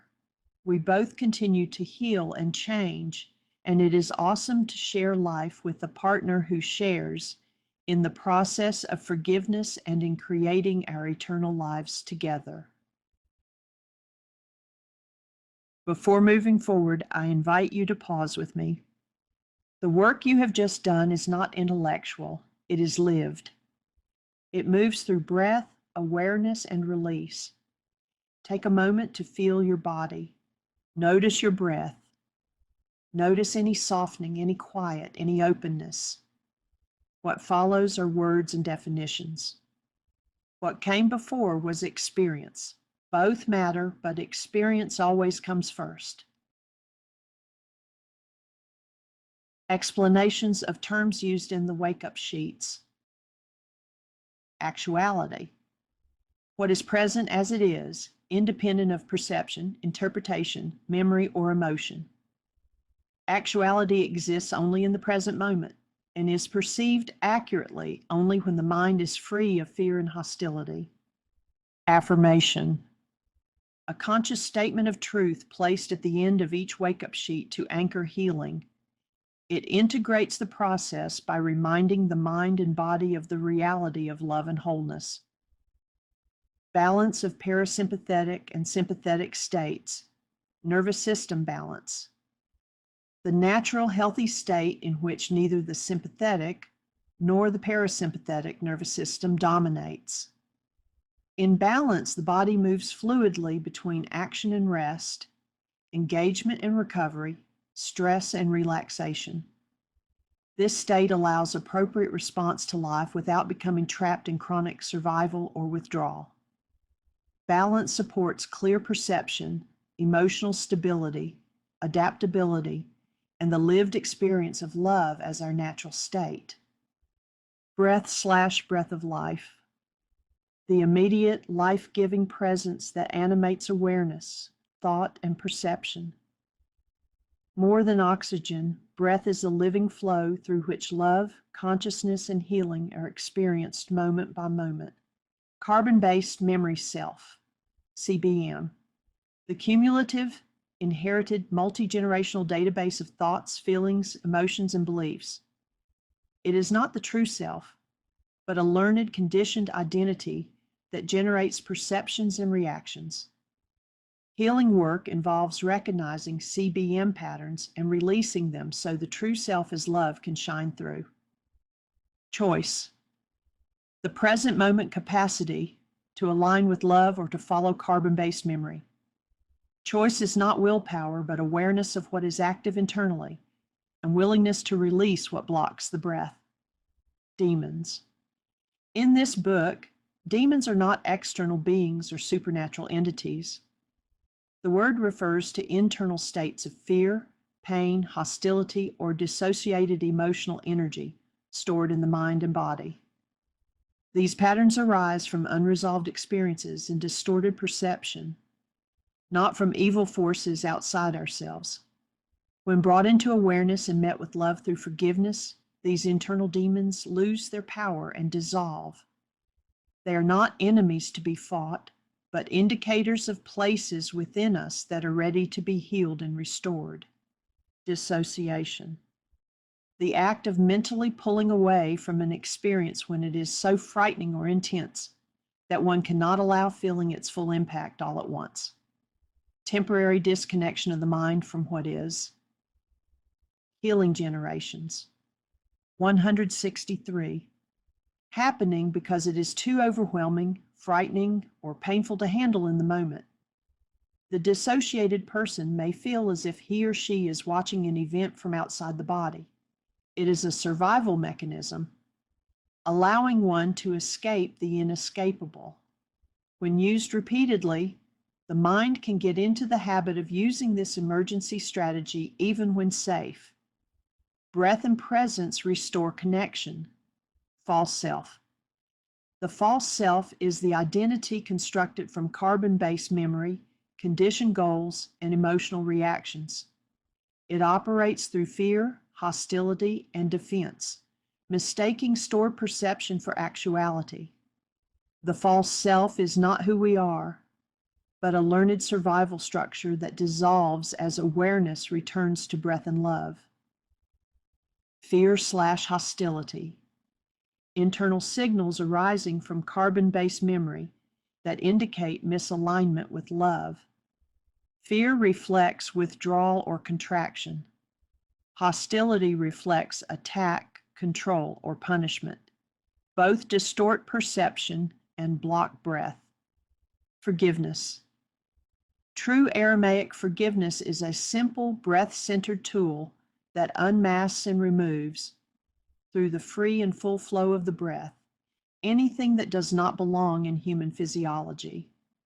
When the blinders of suffering in any form, pain, fear, grief, and/or hostility, are removed, truth is revealed and one is empowered to return to the joy of their true nature. Love. Forgiveness is not about pardoning another or oneself, as the Greek misinterpretation tells us we are obligated to do. The word that has been translated as forgiveness from the Aramaic language is shabak, which literally means to cancel. There are a few minor intricacies to unwind in order to fully understand this ancient technology of the mind. See the definition of shabag/shabak. Goal. An often unconscious demand placed on self, others, or life that recruits memory and emotion to shape perception. Goals are not aspirations or intentions, but internal requirements that, when unmet, generate disturbance. God, throughout this book, I use the word God as a common point of reference, though my chosen name is Yahweh. By this, I mean the Creator, love itself, the originating presence, intelligence, and life force that animates all that exists. Healing, the restoration of alignment with love through the removal of internal interference. Healing is not symptom management, but the dissolution of stored pain. Healing allows breath to flow freely again, holding the space, a sacred act of being fully present in love without judgment, creating an atmosphere of safety and trust that allows healing to unfold naturally. It means remaining grounded and open, offering presence rather than solutions, so that processing in the light of love is more likely to take place. Impulse or desire to punish. An internally generated urge arising from fear or hostility, rooted in carbon-based memory that seeks relief through blame, control, retaliation, or withdrawal. It is never corrective or healing, but a signal that unresolved pain or a violated goal is active within me. Kuba/love. Kuba, the filter in the back of the brain over perceptions, when set, can only produce a loving reality. The quality of our goals are drivers for our perceptions. When Rachma and Kuba are both active, it is called perfect love, which casts out fear. Kingdom, Malkutha. In the Aramaic understanding, Malkutha does not refer to a place or political realm, but to a state of being. It describes the internal condition of alignment with love, the lived experience of harmony, order, and wholeness that arises when perception is free of fear and hostility. The kingdom is entered not by belief or authority, but by restoring the flow of breath and living from the true self. Object of attention/significant influence/trigger. That which my mind is focused on or resonating with, and therefore recruiting data about. An object of attention is not the cause of my experience, but the stimulus that activates stored memory, goals, and emotions already present within me. Original being, the true essence of who we are, love. This state is unchangeable, whole, and untouched by external influences. Forgiveness and healing reconnect us to this core identity. Parasympathetic dominance, a physiological state in which the body is oriented toward rest, repair, digestion, and restoration.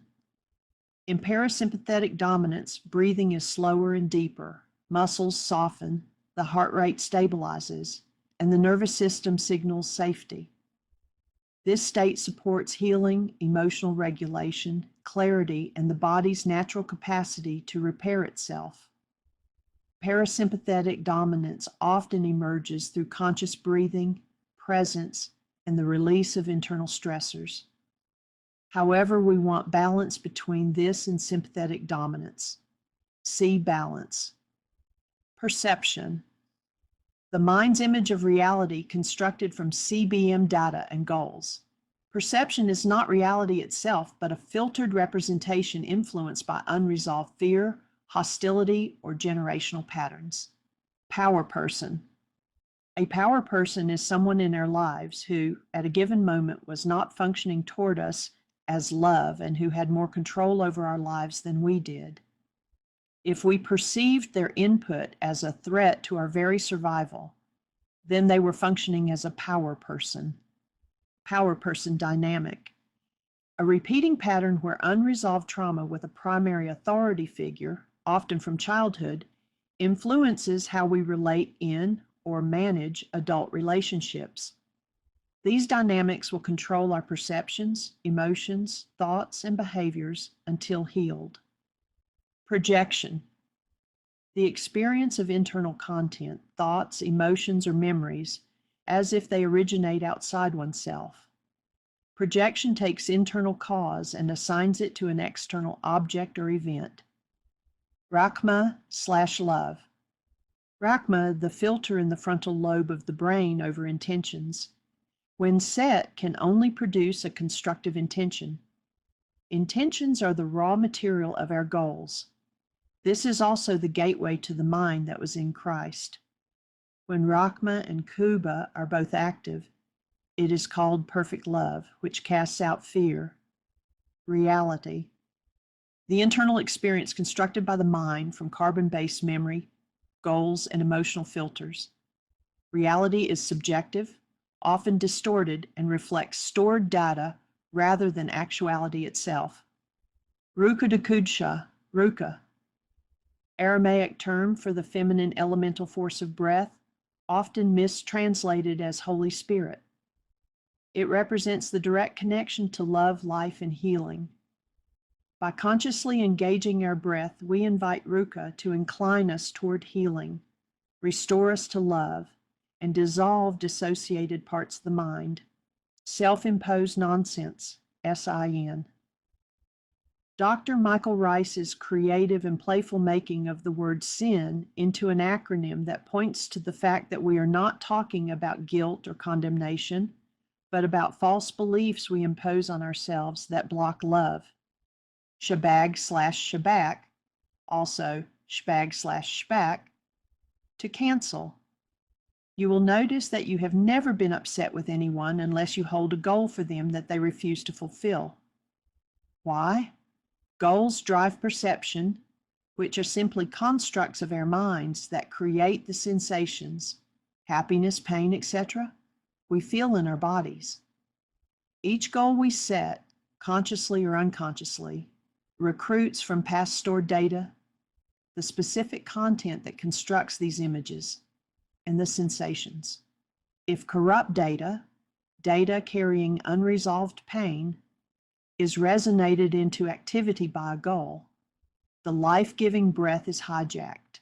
We tend to stop breathing. Breath held cuts off the flow of love, leaving one marinating in the sensations of distorted perception fabricated from the activated corrupt data. Why and how Aramaic forgiveness works. When the goal behind the distortion is canceled, shabag/shabak, the errant perception collapses and the unconscious content in need of healing is exposed to the fully activated conscious breath. Trauma exposed to flowing breath is dissolved. This is 1st century Aramaic forgiveness. See the definition of forgiveness. Sympathetic dominance. A physiological state in which the body is oriented towards survival, mobilization, and protection. In sympathetic dominance, the nervous system prepares for fight, flight, or freeze through increased heart rate, shallow breathing, muscle tension, and heightened vigilance. This state is useful in true emergencies, but becomes disruptive when chronically activated by unresolved stress, fear, or internal conflict. However, we want balance between this and parasympathetic dominance. See balance. True self.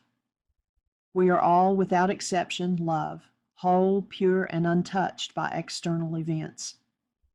Our carbon-based memory self, however, often generates perceptions and reactions rooted in fear, hostility, or sadness, frequently driven by inherited family patterns. Returning to the true self requires exposing and healing these unconscious dynamics, so the distortions of the CBM no longer govern our behavior. As Yeshua taught, for the true self to live, the false self, the CBM, must die. Truth, alignment with actuality, what is present as it is, free from distortion by memory, fear, or hostility. Truth is not belief or doctrine, but direct, lived awareness. Wake-up sheet, reality management wake-up sheet. A structured forgiveness tool developed by Dr. Michael Rice to identify painful perceptions, uncover and cancel goals, and release disintegrative energy so that healing and reconnection to love can occur.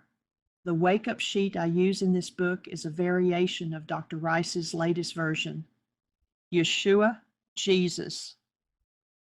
In the Aramaic/Hebrew, Yeshua or Yeshua or Yeshua were derived from Yahoshua or Yehoshua, all of which mean Yahweh saves/delivers. This was a common name in first century Judaism that was transliterated into Greek, Iesus, then Latin, Iesus, and then into English, where it evolved into Jesus. Chapter 12, 5 Measures. In one of the most powerful breath sessions I have ever experienced, I received a message as clearly as if someone were standing in the room with me. The voice said, "You will expand in 5 measures." I strongly felt that that someone was God, or Ruka. I had to study each word of this message to grasp their meaning for me. Expand. In physics terms, to expand means continuously to undergo change, to become larger, or to have a bigger view. Dictionary.com, ND. In Scripture, the kingdom of God translates from the Aramaic as the kingdom of expansion, a measure. In music, a measure or bar in a musical score is a single segment of time containing a certain number of beats, with vertical lines separating the bars. A composer uses measures to break the music into digestible sections. Measure ND. Since music is usually notated in sections of 4 or 8 measures, a 5th measure might break a pattern, possibly impelling the music forward. In life, one might call a measure a step in a plan or course of action taken to achieve a particular purpose. Dictionary.com, ND. The number 5. Beyond its mathematical status as a prime number, the numeral 5 holds deep symbolic significance across various belief systems. It is widely understood to represent the 5 human senses and the necessary equilibrium between the physical and spiritual realms. Within numerology and spiritual contexts, angel number 5 is a sign of divine grace and kindness, encouraging individuals to embrace change for learning important life lessons, symbolizing the concept of God's grace and kindness. I came to understand that by God's grace, therefore, my life's lessons and even my harshest struggles had always been intended to lead me to an ever richer and abundant life. No matter my situation, I had been expanding toward becoming what I was created to be. I vow to continue to expand even more within the 5 measures. I was later given more details for my expansion into becoming my true being. Below are explanations of the meaning of the 5 measures. Measure 1, awareness, consciousness leading to realization. Remembrance of the loss of being and the invitation to return to love. I had felt snatched from love and was experiencing deep sorrow and terror. By simply becoming aware of my breathing, the veil between the unconscious and the subconscious became more porous. In the inspiring series called Black Cake, 2023, Season 1, Episode 4, one of the characters says, "Love brings the light that will guide you out of your darkest moments." Measure 2, trust, a faith that all will be well.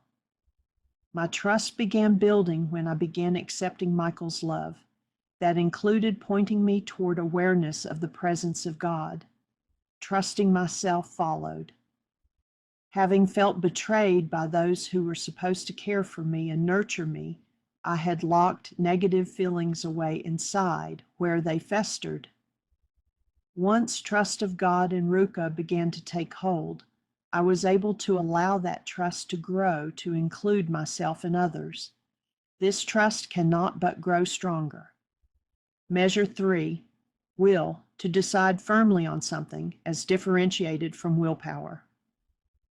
5 things that will does is to frame, set, select for immediate attention, maintain, and cancel goals. These were introduced in Scripture as the 5 smooth stones that destroyed Goliath. Michael offers that will's 5 abilities to face our own giants are choice, will, intuition, imagination, and enlightened perception. I will continue to strengthen will in my life. Measure 4, safe, a state of being out of danger, allowing one to move from survival, sympathetic mode, to living, thriving, and dreaming, parasympathetic mode. Since danger and threat had been ever present in my life, I had remained in freeze sympathetic mode fairly constantly. Now that I was physically safe, healing meant daring to remember past traumas mentally, emotionally, and in my body. It meant healing to the point of feeling safe, to face every atrocity I had experienced, and to see how these had fed into the negative opinions I had adopted about myself.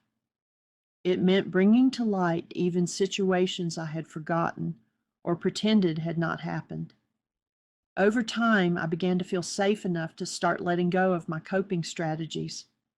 I began to register what was actually happening around me, leading me to feel safe enough to sleep peacefully again. Measure 5, incarnation. In my case, incarnation meant that I could now re-enter my body. I have often asked myself, why can I not remember my life before the age of 5? What did I give up? The answer, I had given up being. Later, during the 3 years when I was being abused, I let go for the second time of my capacity to remember. An example of my forgetting. My brother reminded me of a time when he came to my house and played in the creek and had such fun. I did not recall this event because I was in survival mode. How do I move through my time of measures? First, I am practicing paying attention. I am aware of, listening to, and taking in compliments instead of pushing them aside. I am paying attention to the stories told by me and others, and discerning whether there is any truth within each story. I observe my unconscious choices and decisions and ask, why was that necessary? I practice letting go of judging my choices and behavior. As someone once said, don't sentence yourself with crimes no one is charging you with, and be careful what you tolerate. You are teaching people how to treat you, authors unknown. I practice setting necessary boundaries and learning to say no. I practice refusing to allow fear to run me. I am no longer struggling to do everything all on my own, applying what God said in 2 Chronicles 20:17. You will not have to fight this battle. Take up your positions, stand firm, and see the deliverance the Lord will give you. Do not be afraid. Do not be discouraged. Go out to face them tomorrow, and the Lord will be with you. I will continue paying attention to what my unconscious is trying to show me in night dreams and daydreams. A recent dream showed me that I had come to a city to help build it up and get it going, as it was about to disappear. After the job was complete, I was saying goodbye to a group of people before heading to the airport. I was crying, wanting someone to ask me to stay, but no one did. Nobody cared if I left. I had fulfilled the purpose they had for me, and I was no longer needed. I woke up crying, thinking in this lifetime no one ever asked me to stay, or cared if I left, or missed me when I was gone. Nobody ever made space for me to feel at home or really wanted me, except for what I could do for them. Once fully awake, I reminded myself that I was important enough for the Creator to breathe life into me and keep space for me. He wants me because I am His, not because of what I can do, I told myself. At one point, we went to see the movie of A.A. Milne's Christopher Robin, 2018. The 100-acre wood, where the characters live, represents adventure and life. Pooh is innocent and distractible. Eeyore is depressed. Piglet is anxious. Rabbit is obsessive-compulsive. Tigger is hyperactive. Owl is wise yet dyslexic. In the movie, Christopher Robin is grown up, and his life is a mess. He says, "I am not who I used to be. I am lost." Pooh comes to help him rediscover joy and says, "You need to remember who you are." I realize that I am all of Milne's characters, lost in the 100-acre wood. Such wisdom in a child's story. It invited me to remember who I am and to return to the being that I was created to be, which is love. I will find my way. In the chapter on healing generations, I quoted from A Course in Miracles, Lesson 153. In my defenselessness, my safety lies. This deserves repeating. Defenselessness is strength. It testifies to recognition of the Christ in you. Perhaps you will recall that the text maintains that choice is always made between Christ's strength and your own weakness, seen apart from Him, ACIM W-153.6:1-3. We clothe ourselves in Christ's strength as we prepare to meet the day. We rise up strong in Christ and let our weakness disappear as we remember that His strength abides in us. We will remind ourselves that He remains beside us through the day and never leaves our weakness unsupported by His strength. We call upon His strength each time we feel the threat of our defenses undermine our certainty of purpose. We will pause a moment as He tells us, "I am here." ACIM W-153.19:1-6. Like coming home, there may be awkward moments as we remember and actually incarnate in this human form again. Once the distorted thoughts are forgiven, all that remains is acceptance and love. I chose to hide my memories of abusive events away into my unconscious, where they remained until I felt safe enough to have a look at them.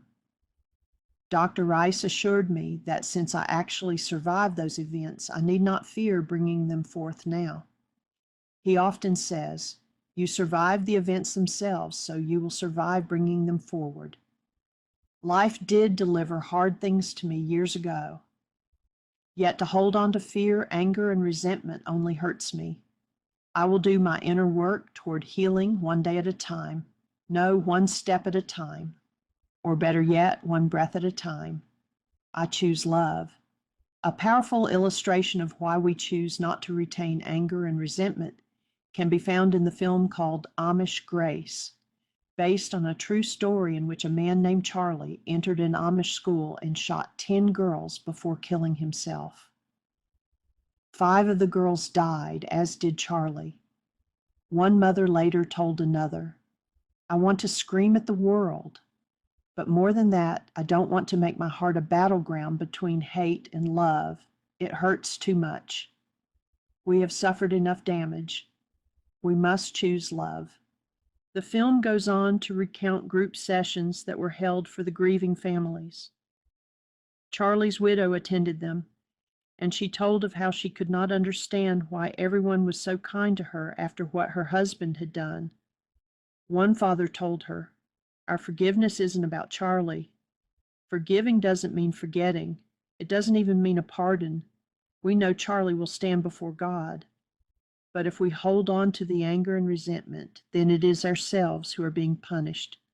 A mother then responded, "It is true. Every morning when I wake, I expect to hear the girls singing together as they do their chores. The silence reminds me they are gone.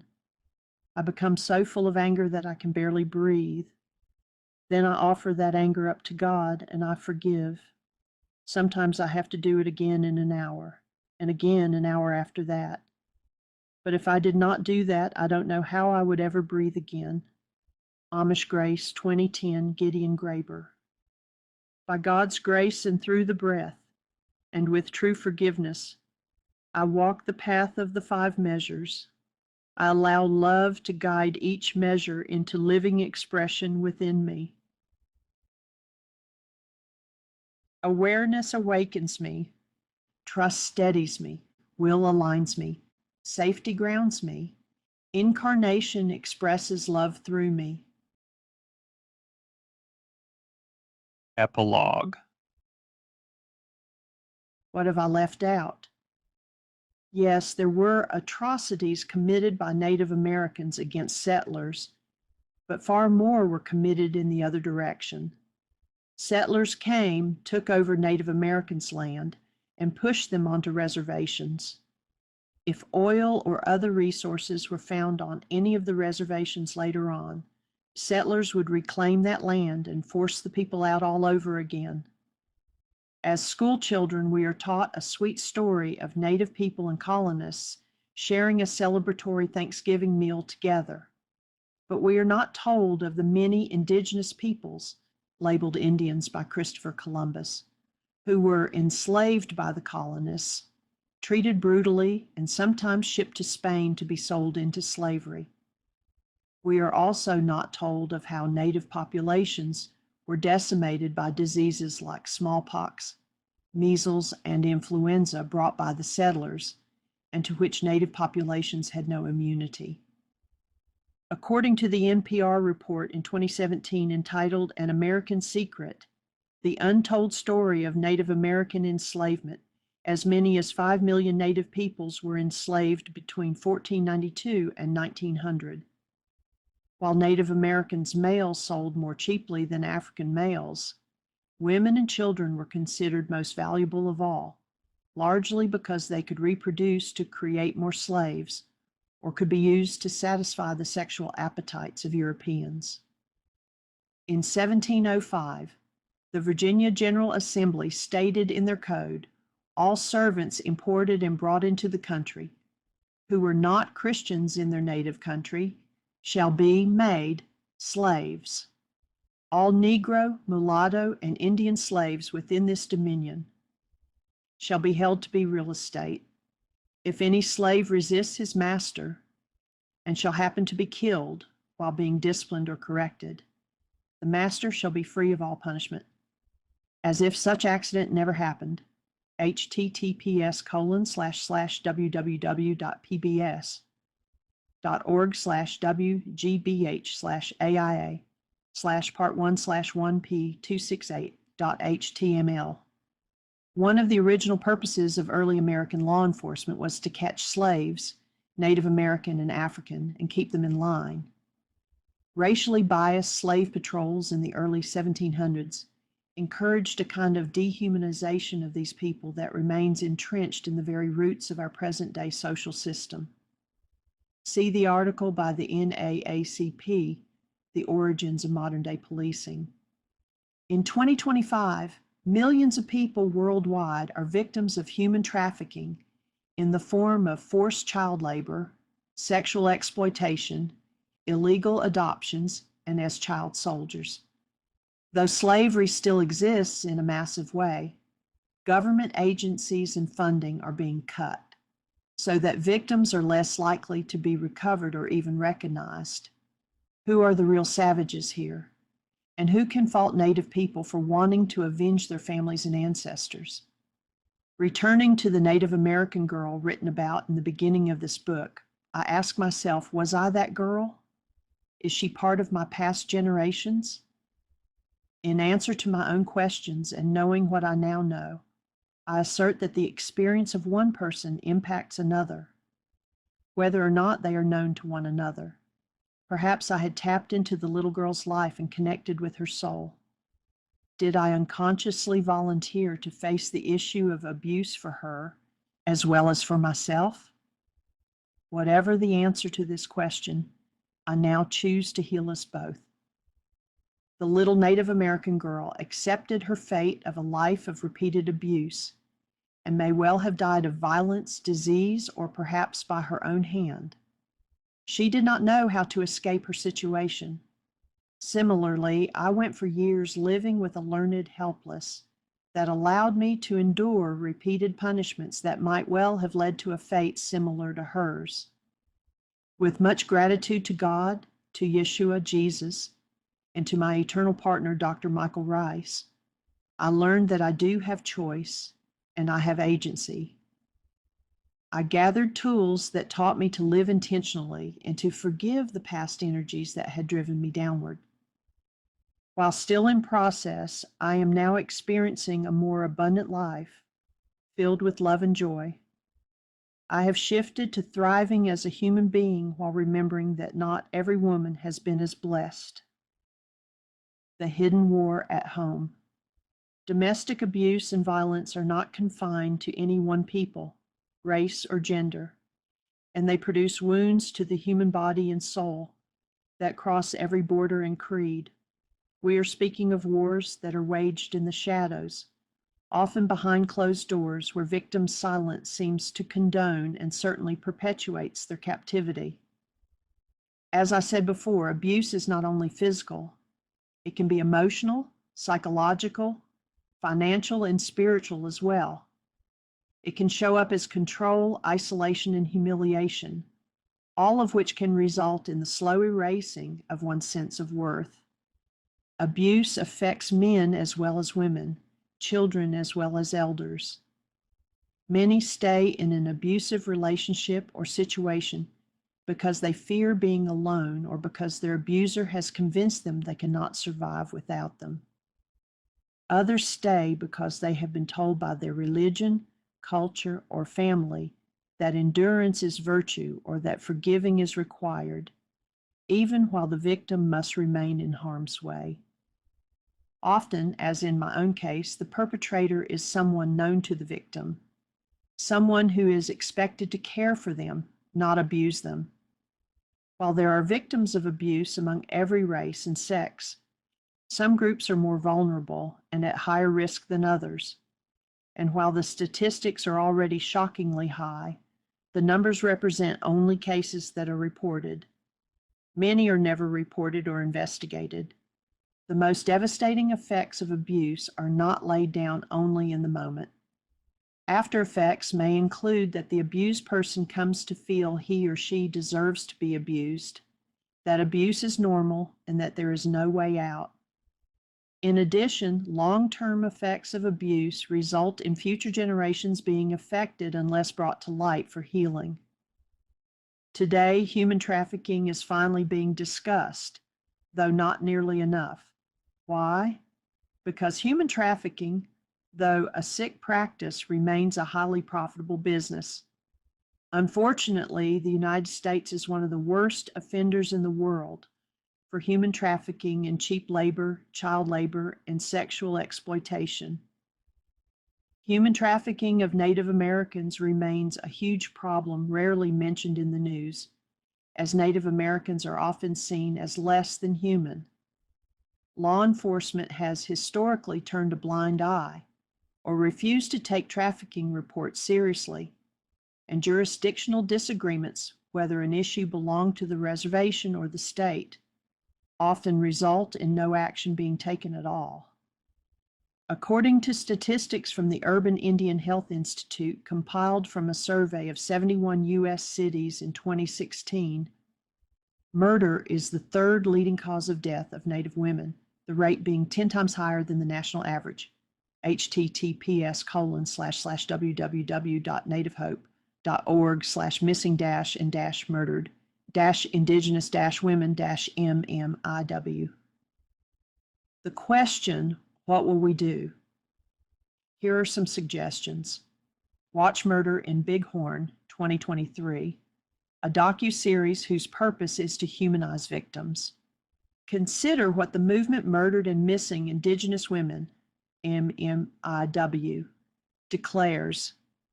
We need people on the front lines advocating for those who cannot advocate for themselves, literally because they're no longer here. We need to give communities and victims a voice. https://www.vogue.com/article/murder-and-big-horn- docuseries-interview. Protest when government officials themselves become involved in trafficking. Assist in the opening of shelters. Have honest conversations, as each friend who listens without judgment puts a crack in the wall of generational pain. If, on the other hand, you are one of the ones living in fear, know this: you are not alone and you are not to blame. There are people and organizations who will help you find safety and rebuild your life. The moment you choose to believe that your life, your peace, and your freedom matter, healing begins. If you are ready to take that next step, please feel free to reach out.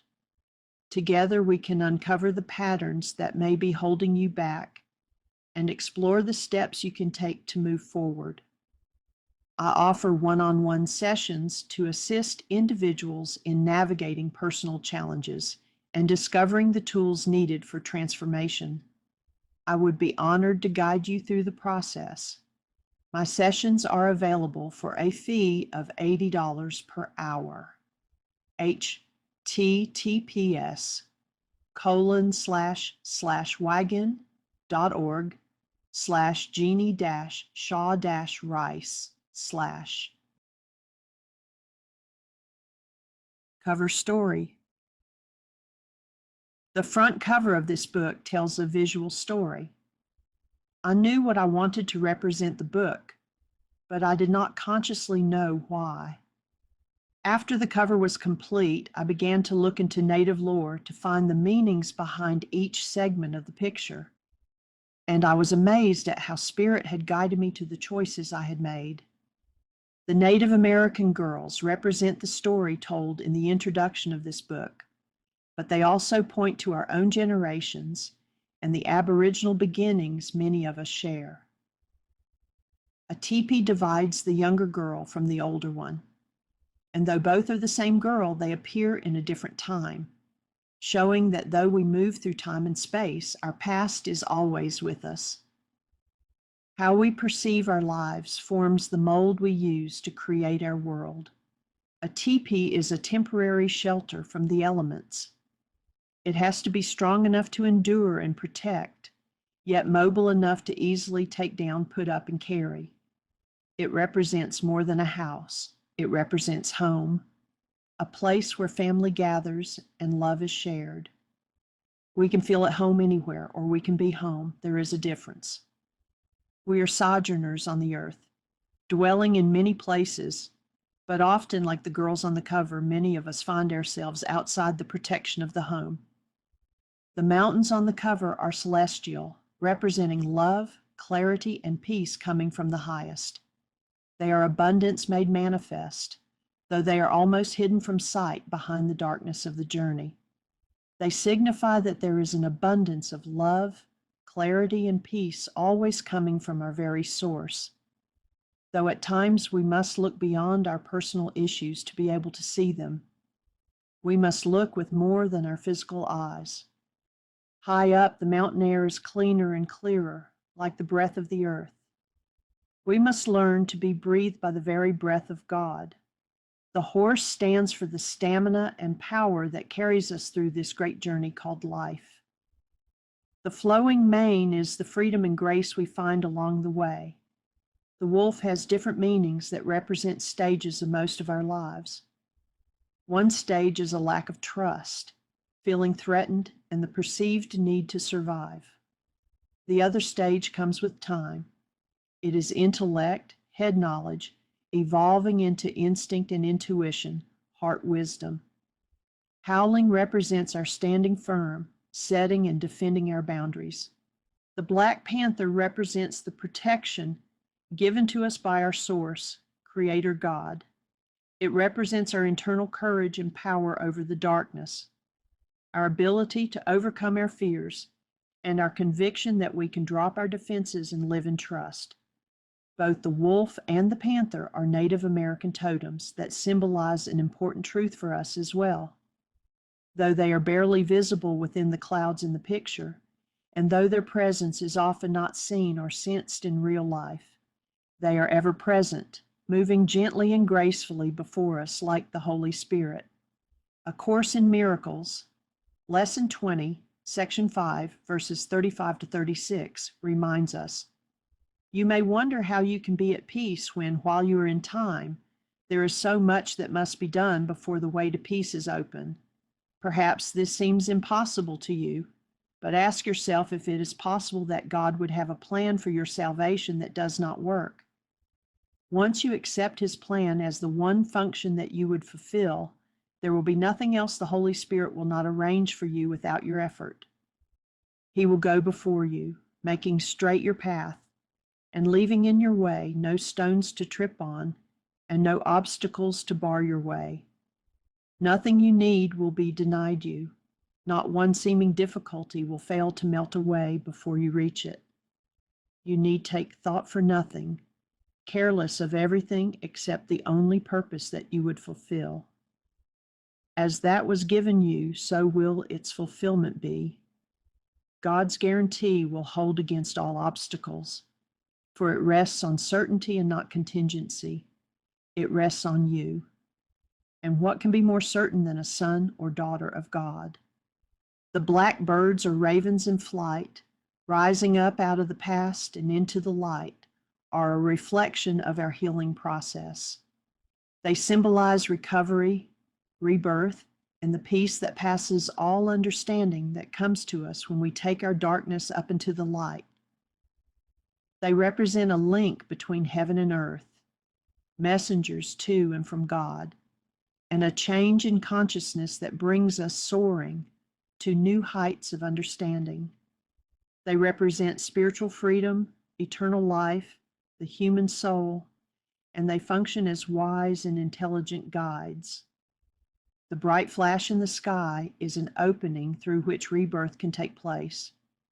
It brings us spiritual illumination, wisdom, and strength from a higher source. It represents clarity of truth and awareness or insight that can be seen even in the darkest hour. The multiple streams of lightning that brighten the lower, darker parts of the cover stand for the light coming down from heaven to show us our own darkness. Lightning is sacred, holy, and a touch of God. It is our promise of resurrection out of our past darkness and into life more abundantly. Choosing for transformation is up to us, and this will begin once we are willing to look upon our demons, inner darkness and lies, and let them go in order to accept His plan and move toward its fulfillment. Are you ready for this journey toward healing generations?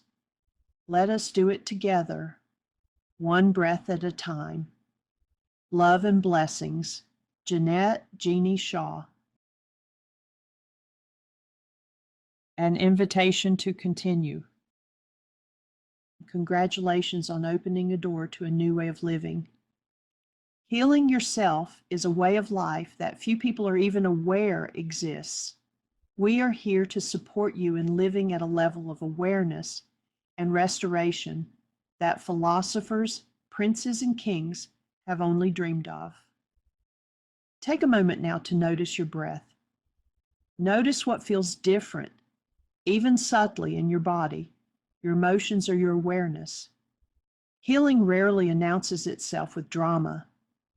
More often, it arrives quietly as a little more space, a little more gentleness, or a deeper sense of ease where tension once lived. You may feel relief, you may feel unsettled, you may feel both. Whatever is present is welcome. Nothing here requires completion, mastery, or perfection. There is no finish line to cross and nothing you need to prove. This work continues as you live it, one choice, one breath, one moment at a time. Staying supported on this path is both simple and practical. Begin by returning to the breath as a daily practice, especially when you feel triggered, overwhelmed, or unsure. Call in to the Mind Shifters radio show if you have questions, or listen regularly to continue building new brain cells. Link to the show can be found at https://healing, thewholewoman.wyagon.org/mindshifters-radio/. Use the wake-up sheets when old reactions surface, bringing hidden dynamics into awareness so they can be breathed through and healed. Let forgiveness become a lived practice and allow each step forward to create more space for clarity, ease, aliveness, and love. You are not finished healing, and you are not behind. Healing is not a destination to reach, but a way of meeting what arises without fear or hostility, and allowing love to do what it naturally does when given room to flow. Some layers may already feel lighter, others may only now be making themselves known.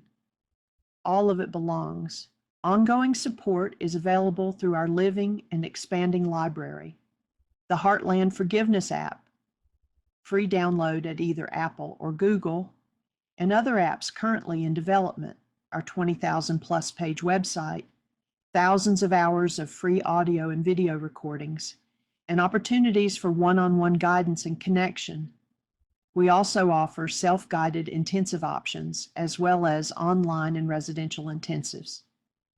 Choose what supports you now, return to it often, and allow us and this work to walk with you, one breath, one choice, one healing moment at a time. Extending love in your direction. Acknowledgements. This book would not have been possible without the loving support of my eternal partner, Dr. Michael Rice. Thank you for encouraging me to return to college to gain my psychology degree. Thank you for your understanding as I spent many hours doing classwork and writing this book.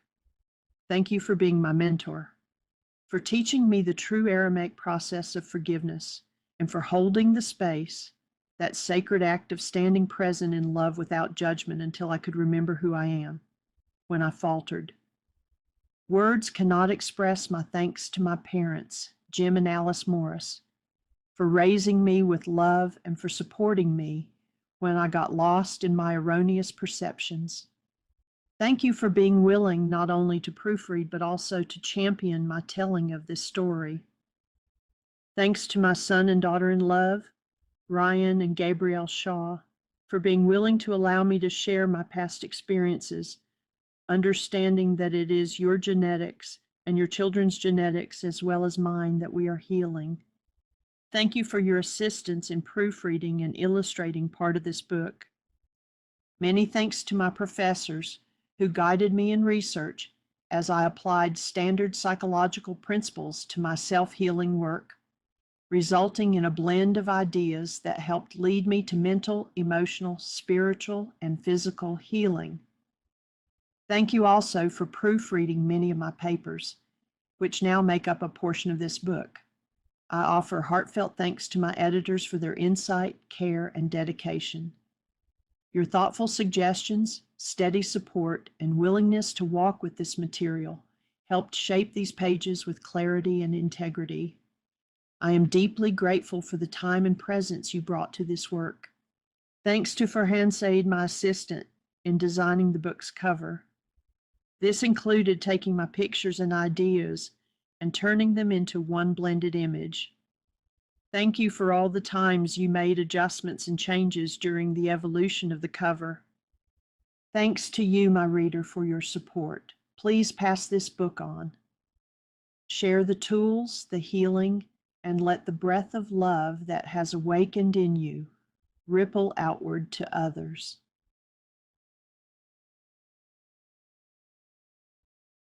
Cover art design by Jeanette Shaw. Design assistant Farhan Saeed. Illustrator Ryan and Gabriel Shaw. Editing by Sally Voorheis, Cheryl Ellis, Dr. Michael Rice, Susan Halsman Bingham. Publisher Jeanette M. Shaw, DBA Mind, Heart, and Being. About the author, Jeanette M. Shaw.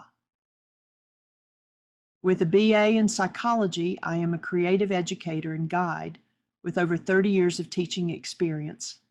I am a practitioner in the fields of creative spiritual direction, self-healing, healing through relationships, anger and grief resolution, stress management, identifying purpose, and especially the inner process of forgiveness.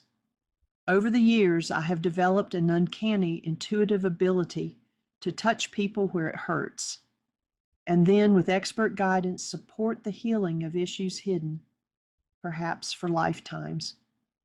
I assist my eternal partner, Dr. Michael Rice, in travel workshops and residential intensives at our teaching center in the Ozark Mountains and at retreat centers across the country.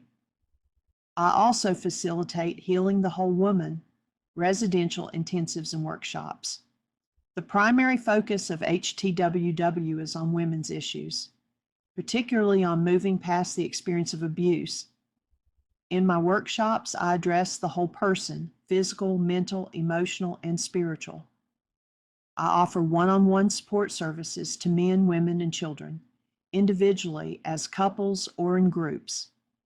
In sessions, I combine clear intellectual and spiritual direction with practical, workable tools to provide personalized guidance. My presentations have included private workshops, as well as workshops in physicians' offices, prisons, mental health facilities, businesses, schools, and churches. I have facilitated women's retreats independently as well as on shared platforms with other speakers. I have also keynoted women's conferences and provided support services at a variety of other events. My work is for those who want to better understand how to turn crises into opportunities, conflict into serenity, and pain, whether physical, mental, or emotional, into healing, aliveness, and abundance. I address the underlying causes behind the effects that manifest in people's lives, homes, and workplaces. My curriculum is adaptable to the venue and the immediate needs of the audience. Above all, I provide effective tools that show each person how to move beyond merely surviving into living with delight and aliveness. In past workshops, some of the topics I have covered include physical, mental, emotional connections, the whole being, releasing guilt, fear, anger, shame, and low self-esteem, stress awareness, and the connection to goals. What causes stress and how can it be reduced? Taking responsibility for one's own behavior and outcomes in both workplace and home life. Here is my purpose statement. I now use my deep devotion to my family and friends to be supportive. Enjoy time together, listening and sharing. I will nourish and comfort others as I create a safe space for healing to happen. I will use my writing abilities to produce a book that shares my experiences of healing and expresses the potential and hope to others. I now use my love for learning to search for truth and then use my teaching skills to share my highest understanding with those whose paths I cross. I now use my intuition, my inner tutor, to follow in the way of peace. I will stay committed, fully aware, responsible, and connected to God. I will radiate the love in me, be a clear voice to my calling, so that my life produces a longing in others to follow in the way of truth, to join me on the path, to likewise make a difference. I will use my organizational and administrative skills in accord with this purpose. To have such an impact on this planet that we create the shift where we all experience our being, love, and live in truth and harmony as God originally planned. In addition to my teaching experience, my background includes technical administration, customer service, public relations, management, sales, and accounting. I am recognized for my excellent computer skills and strong administrative support with a demonstrated technical and scientific aptitude. I currently serve as webmaster for www.wigand.org and www.healingthewholewoman.org. I also operate the switchboard and chat room during our Mindshifters radio show, broadcast every Monday through Friday from 1 to 2 p.m. Eastern Standard Time, where I often contribute commentary and offer support to callers. My ability to record and transcribe meeting minutes, once a business world skill, now allows me to capture and preserve the content of our radio show conversations, as well as the teachings Michael presents in workshops. I excel at handling multiple assignments simultaneously while maintaining a high level of attention to detail, an asset in both professional and personal life. Clear communication with management, clients, and participants has proven to be one of my most valuable strengths. As of early 2026, I am also the author of the book, Healing Generations, One Breath at a Time, a special invitation to businesses. Presentation can be done with or without the spiritual references. Business psychology shows us that problem solving, improved self-confidence, motivation, and wellness programs all enhance the workplace atmosphere. Research consistently shows that happy cooperative employees achieve more in less time, at lower cost, and with higher quality results. In my 30 years of running workshops, I have observed that while convinced that change is needed, most people simply do not know where to begin. Behaviors in the workplace, such as gossiping, poor attitudes, competitiveness, complaining, and even workers' personal psychological and physical problems, can be symptoms of deeper resolvable issues. And while treating symptoms alone may help in the short term, underlying problems will remain and resurface unless root causes are addressed and processed toward lasting transformation.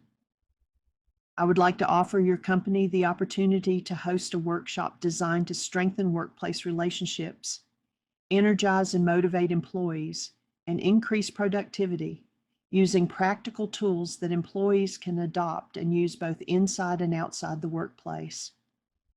I am flexible and able to adapt to your schedule, providing anything from a 90-minute workshop to a 9-day intensive program, depending on your company's needs and focus. My travel workshops are generally offered on a donation basis and free to participants, while residential intensive programs are fee-based. Let us open a conversation to see what would best serve you and your staff. Background and references. 2014, presented 2-hour workshops for Dr. James Schranker at Integrated Health Concepts, Bristol TN, and for Highlands Community Services, Women's Mental Health Group, Abingdon, Virginia. Organized and facilitated a 4-day residential women's intensive in Pompano Beach, Florida, which included live raw vegetarian meals. 2015, conducted a workshop at Broward County's Correctional Facility for Women, Substance Abuse and Life Skills Program. Facilitated a 2-day residential women's retreat in Delray Beach, Florida, sponsored by a local church. Facilitated a 9-day Healing the Whole Woman intensive in Orlando, Florida. Keynoted a 4-day residential women's retreat in the Pocono Mountains, Pennsylvania. 2016 to 2017, facilitated multiple 2- and 4-day women healing, women mini intensives in Michigan, North Carolina, and Virginia. 2018, facilitated 2 9-day Healing the Whole Woman intensives in North Carolina and Missouri. 2019. Stepped into the role of full-time caregiver for my father. He passed away in 2023. 2023 to present. I have expanded my work through online workshops.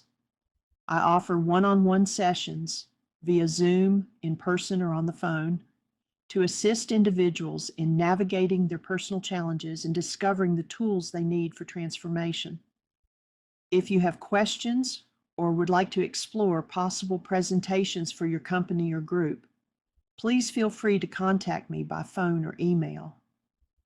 I would be delighted to discuss how we can tailor a program that best serves your employees. Thank you for your time and consideration. I look forward to the possibility of working with you. Warm regards, Jeanette M. Shaw. Afterward, why deep breaths throughout the journey? For humans, in the beginning was the cosmology of knowing, based on the Creator's breath within us. This experience was brought into expression through the Aramaic language and has never been fully captured in any other tongue. Our shared state of oneness was direct and unfiltered before the fog of time and the intellectual barriers erected by creeds based in institutionalized fear and misinterpretation intervened. No errors or Afterward, which is entitled, Why Deep Breaths Throughout the Journey. For humans, in the beginning was the cosmology of knowing, based on the Creator's breath within us. This experience was brought into expression through the Aramaic language and has never been fully captured in any other tongue. Our shared state of oneness was direct and unfiltered before the fog of time and the intellectual barriers erected by creeds based in institutionalized fear and misinterpretation intervened. No errors or foreign cosmologies, no middlemen, no distance created by dogma, doctrines, or external laws. Before spoken commandments, teachings, or mistaken beliefs, there was simply the presence of the Creator, love, and human life, love, in direct relationship through the movement of the Creator's breath within. It is our destiny to live in that experience. Healing Generations, one breath at a time, has accomplished its purpose fully and completely. Your inherent worth was fully established with the free gift of your first breath. You have already been approved of by the Creator. There is nothing to earn. No matter your challenges, there is no deficit in you.